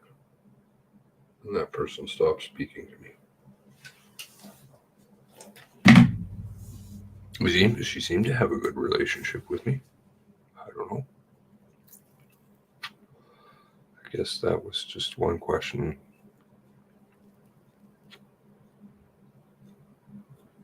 When was that? July?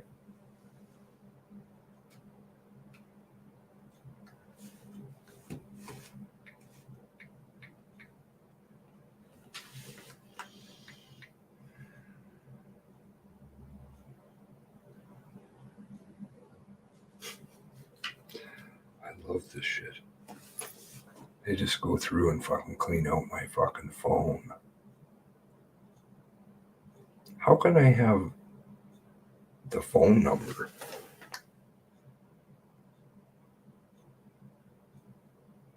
If I've never called them.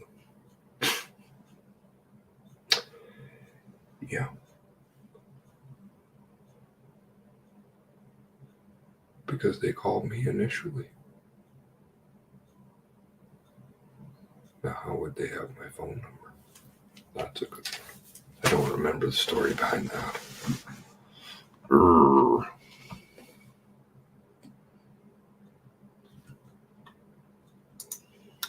So, I do know it's hearsay, but I know of the existence from two different places. Could be related. They speak, I believe, of pictures that were taken down at the warehouse. A group of journalists apparently went in on the 19th, I think. But you see, the picture that Josh is speaking about is important. Without issue. So this is very troubling at 19th within Portapique. COM 53537 is a photo I received from a journalist that I disclosed to this commission. It's a journalist that was able to drive down Brown Loop Road and onto. Okay. So, if they drove down Brown Loop Road and you have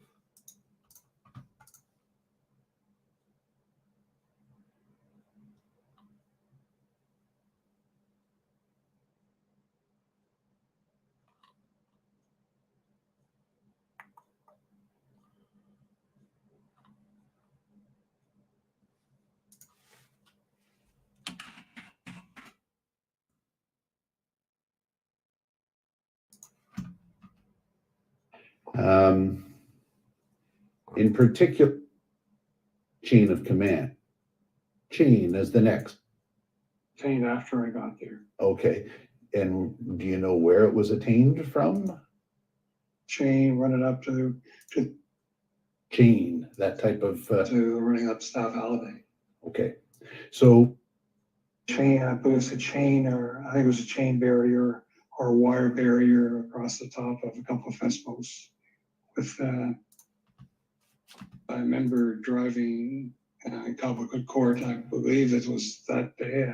I know I was down another day with Staff Holiday. But over to the east side, I remember driving down there. That was heading towards the blueberry field where the egress was, and driving down there, I see basically a chain. I believe it's a chain, or I think it was a chain barrier or a wire barrier across the top of a couple of fence posts, with providing access to the blueberry field. Okay. And are you able to estimate or give us some sense of what time that would have been when you made that observation?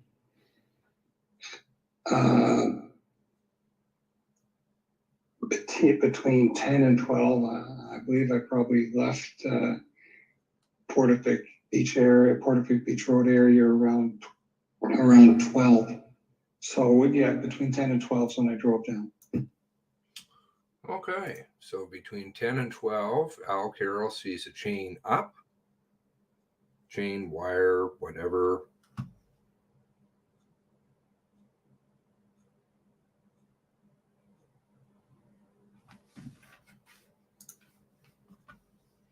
And then later. April 19th, within Portapique. COM 53537 is a photo I received from a journalist that I disclosed to this commission. It's a journalist that was able to drive down Brown Loop Road and onto Blueberry Field Road at 2:04 p.m. on April 19th without issue. Okay. So where is this journalist? Because you can call them as a witness and they could tell you about the chain rope, whatever, later in the day. Al Carroll saw it up in the morning. A few hours later, journalists, it was journalists who drove down there with, of course, unimpeded, meaning the security was shit.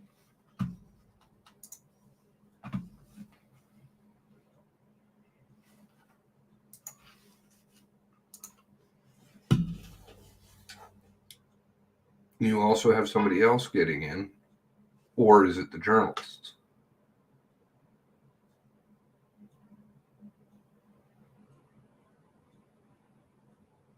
That problem will be solved in a second.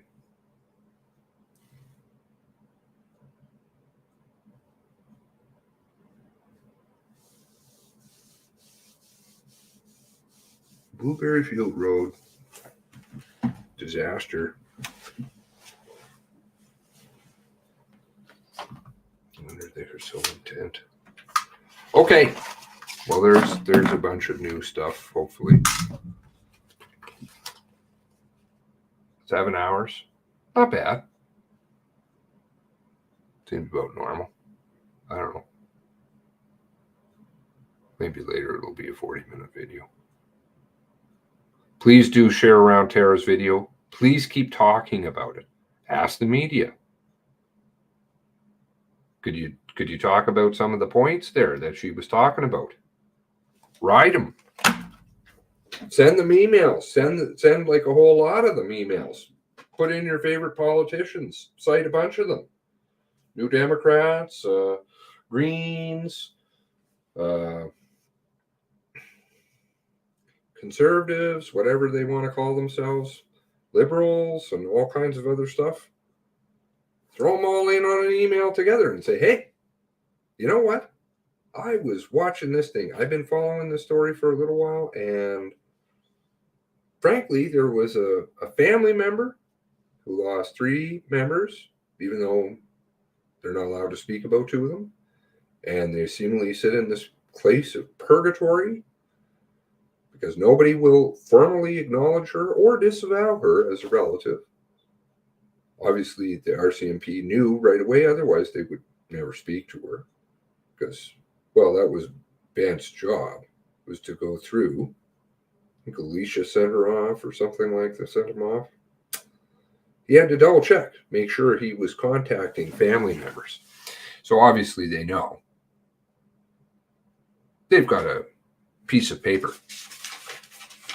I want that piece of paper that says, here's how we know that she's related. Got the piece of paper, got the lawsuit, I think. That's why they don't want it. But that requires us to stand up and carry bags for Tara. Please. It's a wave, but it's going to go away very fast. Very fast. So you got to keep the attention on it and keep them involved and ask, like the journalists and the politicians, ask them all together. Ask them all together. Hey, what's going on? Are you guys going to talk about this? There seems to be the political interference. There seems to be a whole bunch of stuff. But you've got a family member who spoke and hammered out a ton of issues with hard evidence, save the mistake with the name. Sorry about. Anyway, with Hart, who was treated dastardly as a most affected person or kind of, or whoever, or whatever they think that they're going to leave her in the state as, could you look into it?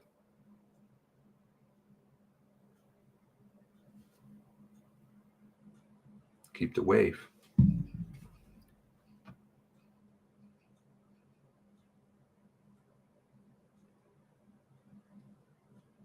Look at the pictures of the fence. Can't remember her. Oh no. Are you talking about Tebow?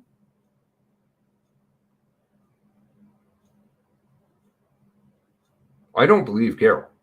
But again, listen to what you're saying. It's utterly illogical for him to say the chain is up. He should say the chain's down, or that goes against the RCMP. It's not in their favor. So that one, when people say those kinds of things, even though they may be not credible, if they're hurting themselves, that's probably, unless they're a masochist and they're totally like, they're not going to do it. They're not going to do it. He should have never said chain up. Chain up. Chain up means car in the dark, most pursued, drives through, takes chain down, or drives through. Obviously, chain would have to be up. It doesn't make real sense to drive through, get out of your car, and then put the chain up, which was already down. No, chain up, drive through, stop the car whilst being pursued, most wanted person in the world. In the dark. To put a chain up. No, Al Carroll's not lying. He's telling the truth. And Tebow said it was up, too. So, you got scene security breach. You have somebody who has photos of all kinds of other stuff, i.e. truck, warehouse, lots of goodies, is an eyewitness, and has a photo, which the Mass Casualty Commission doesn't want people to know about the Blueberry Field Road. And I suspect has photos, guaranteed. I remember one of the articles I saw way at the beginning of this, and I swear it was a chain. The chain thing, this is way before Carol. This is a long time ago, somewhere even in early videos, I'm talking about it. And I'm like, I may have even shown it. I don't know whether they probably left that in. I don't think they would. But there would be speak of me talking about it later. That I tried to find the fucking photo. I can see the fucking orange tape on it. There was a chain.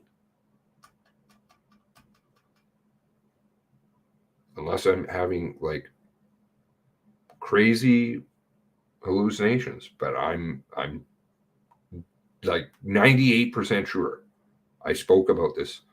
Would have been last year, and I searched and searched and searched and searched and searched for days to find that photo. Of course, it was gone. It was a CBC article, I'm pretty sure. Anyway, okay.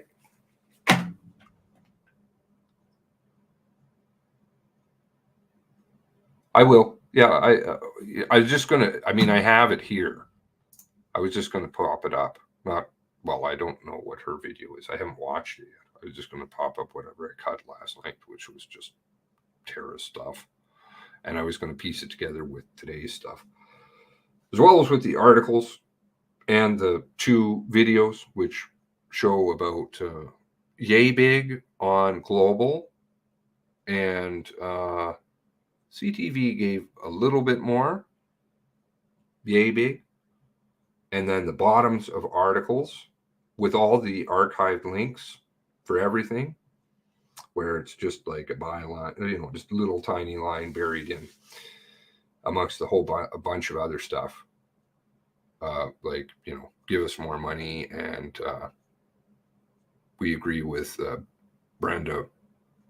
Dumpster fire.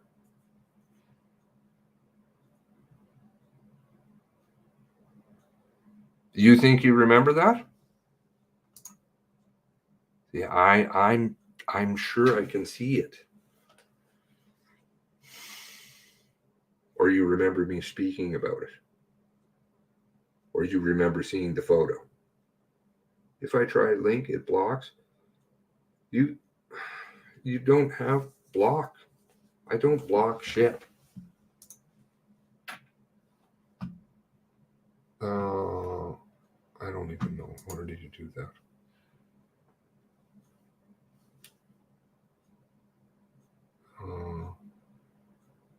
Here? I think. And then community or something. Which of course they don't have a setting for. I don't even know what that is. Comments? No. Customization.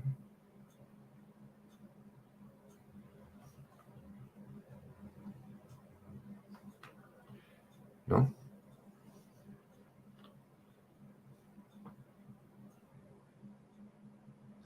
Settings. Permissions? No. Community. What? Do you not have a wrench? You have a wrench? Don't you? You have a wrench? You don't have a wrench. What the fuck happened to your wrench? I didn't take it away. What happened here?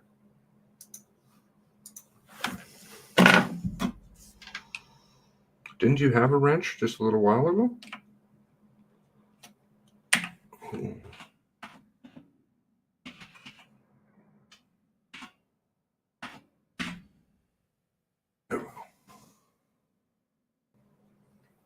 Okay.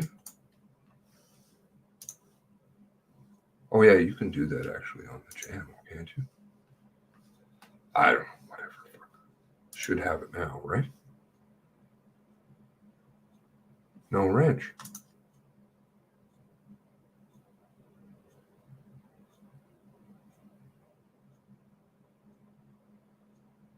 But you were linking stuff not that long ago.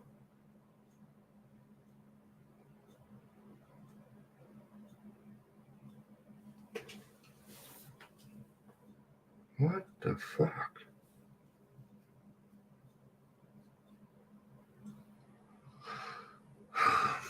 The fucking Discord channel, all those disappearing comments, disappearing videos. Yeah, okay. Well, you have a wrench. Yeah, she did. She did. I should go back. Oh, no, it won't show me. Won't show me because they update the chat. I'm going to say, well, do you have any screen recordings from before? Should show.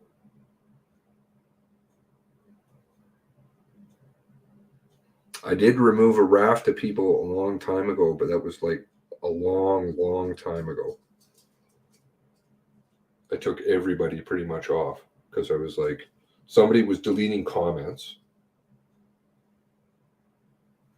And I'm pretty sure I found out who. But I wasn't sure. And I was like, you know, just rather than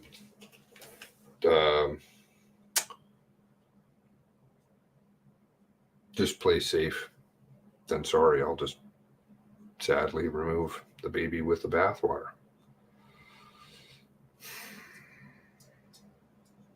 But you still had the wrench. So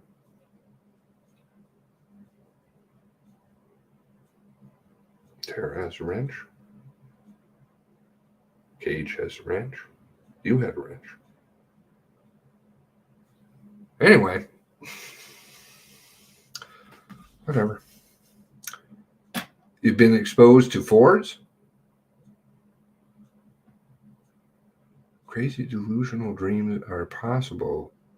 You have been exposed to Fords. The fuck, man? Fords rock. You were able to remove porn bots. Uh-huh.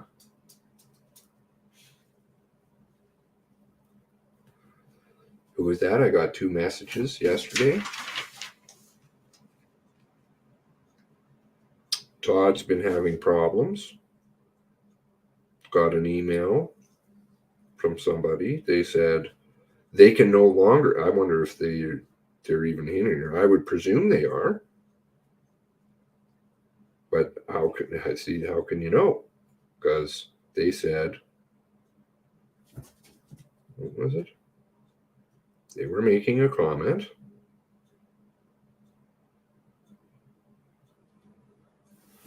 Where'd that go? One moment. Here. It's Robert Klink. And he left a message. He said he tried to send this. And then he said, censorship. I lost my ability to comment in your chat when I tried to send this. Now, I guess, I don't know, maybe you can't even send anything. The fuckaroonies. Emails won't go through. Yes. Who is that in? Are they in here right now? They had to send me, they had to have their son send me an email.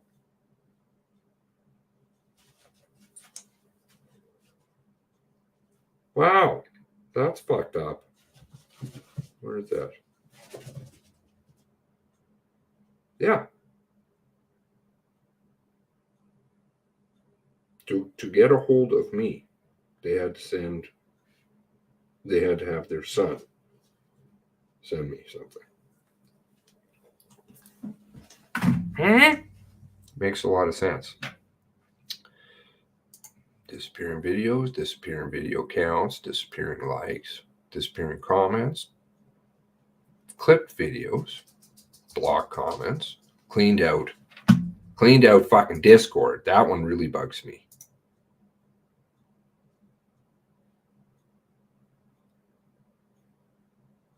I know, what is it? 4chan is a total shithole. That's a government op. I guess all of it is. It's fucking shit, man. Facebook, CSE stealing wrenches to pawn off for snacks. They're blocking videos for terrorism. Good. This is awesome. Did his message have 201 characters? Well, he said, though, he's tried to, I don't know what, yeah, he did. He did. That's a good point.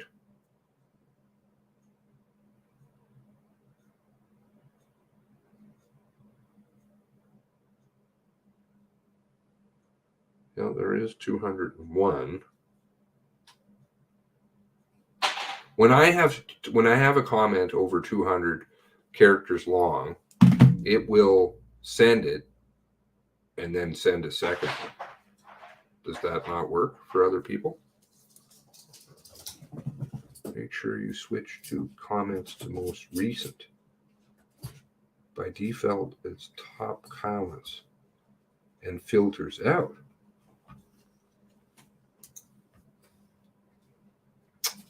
I wonder if they still have that video.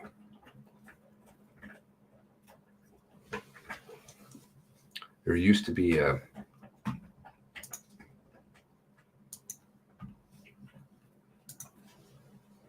he's into all kinds of other stuff, but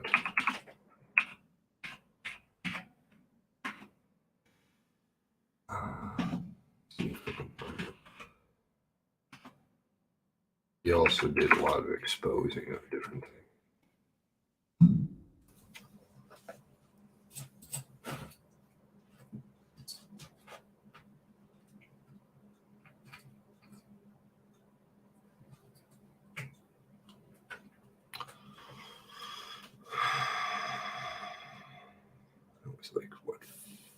about 5 years ago. Oh, is this it?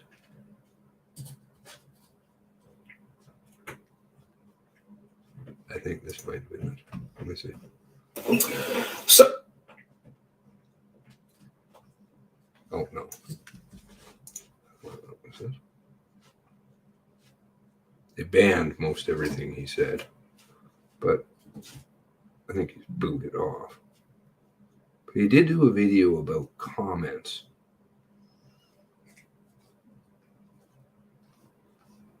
How many videos does he have now? Oh, they didn't ban him. No, he had to take everything down.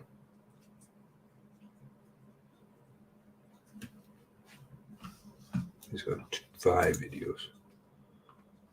None of them there, though.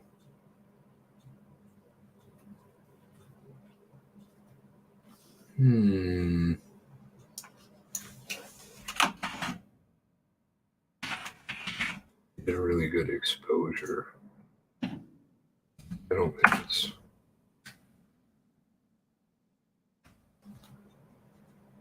probably around anymore.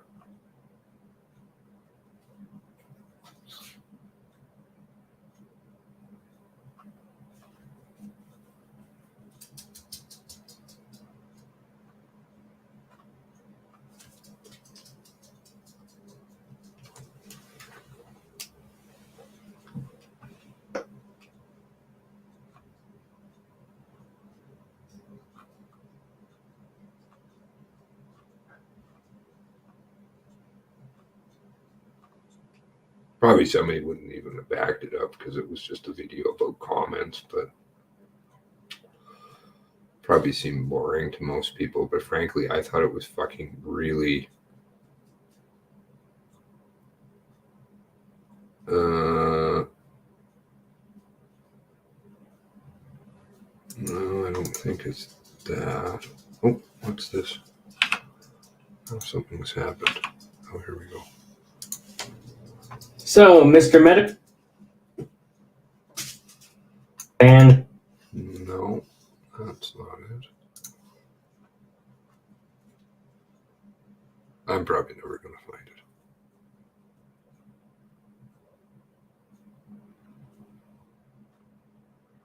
Anyway, I do remember it because he's very popular YouTuber, or was, still is. Fuck, I remember he was off the internet for, he got sick. He's got cancer. I think he's going to die or something, which is unfortunate. But anyway, he was gone from the internet for about a year. He's been around since, like, honestly, since day one. I don't know his full history, but fuck, he knows everything, every corner of the internet. He's fucked up. Anyway, he did a video because he had like tons and tons of subscribers. I don't even think he monetized his channel. I remember one time he had, 200,000 subscribers, and he deleted his channel just because. He was like, nah, I got too many subscribers now, so I'm going to delete it.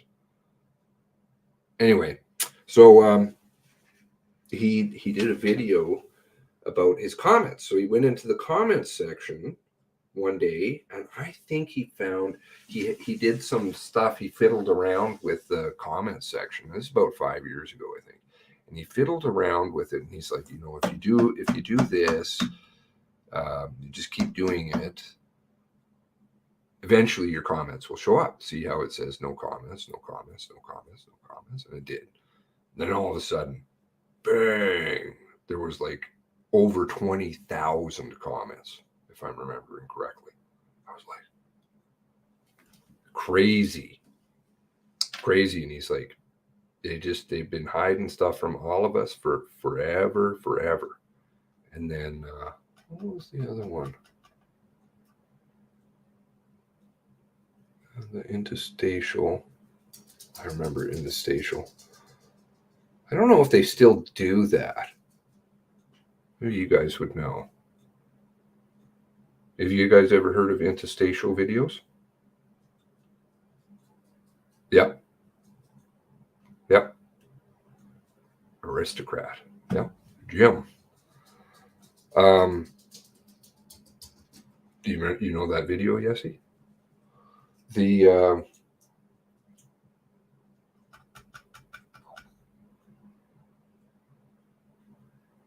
now it's slipping my mind. Interstitial videos.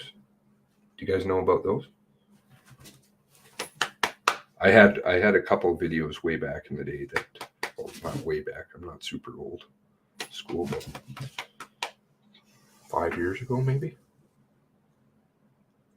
Before all the purges, way before the purges, before the adpocalypse, I think.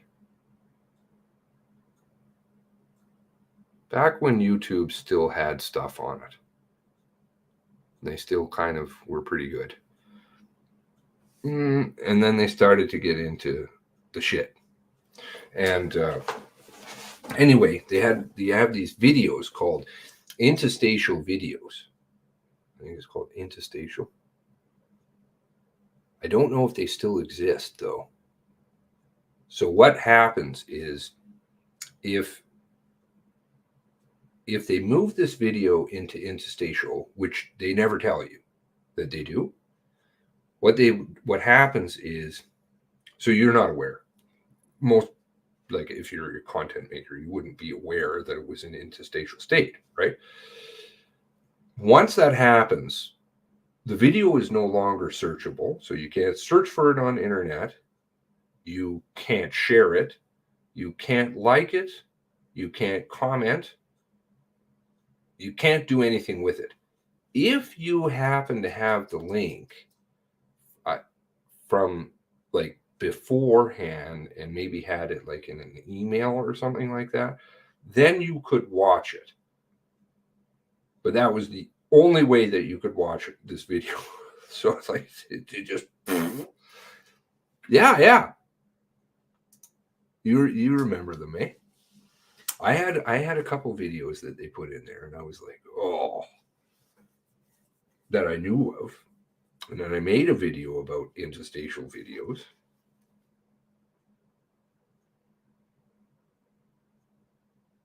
Wow.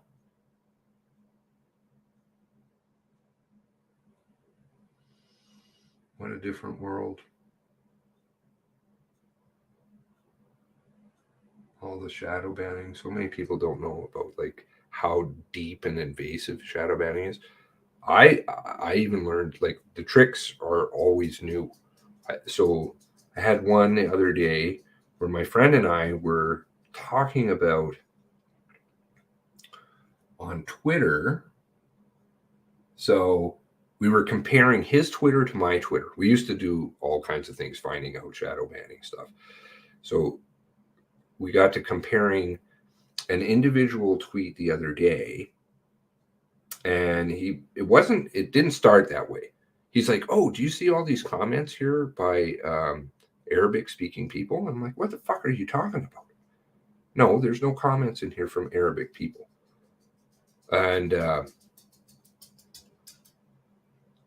what was it that I was seeing? Oh, right. Lots of bot accounts for Ukraine stuff. Totally didn't belong. I don't know where it was coming from, why it was there. But anyway, there was tons of bot accounts from these Ukraine things. I think that was it. I noticed the Ukraine ones and I was like, this is fucking crazy. There's like tons of them. And he's like, oh no, there's like nothing there, man. And I'm like, no, there's fucking tons. So I just kept taking screenshots. I think I had over 70 bot account. So I sent them to him and he's like, wow, I only have like, he scrolled through it all and he's like, oh, okay, yeah, I think there's 2 or 3 here from that one. And I'm like, okay. And he's like, do you have all these Arabic ones? I'm like, no, there's 0 Arabic ones, 0. And he's like, oh no, there's tons. And I'm like, wow. Those videos that the Project Veritas did years ago on Twitter too, exposing all the stuff that they were doing, or some of it. Anyway, crazy. I have no idea who you are, other than you send a fuckload of emails. Other than that, I don't know, which frankly, I don't understand, but whatever. To each their own. Yeah.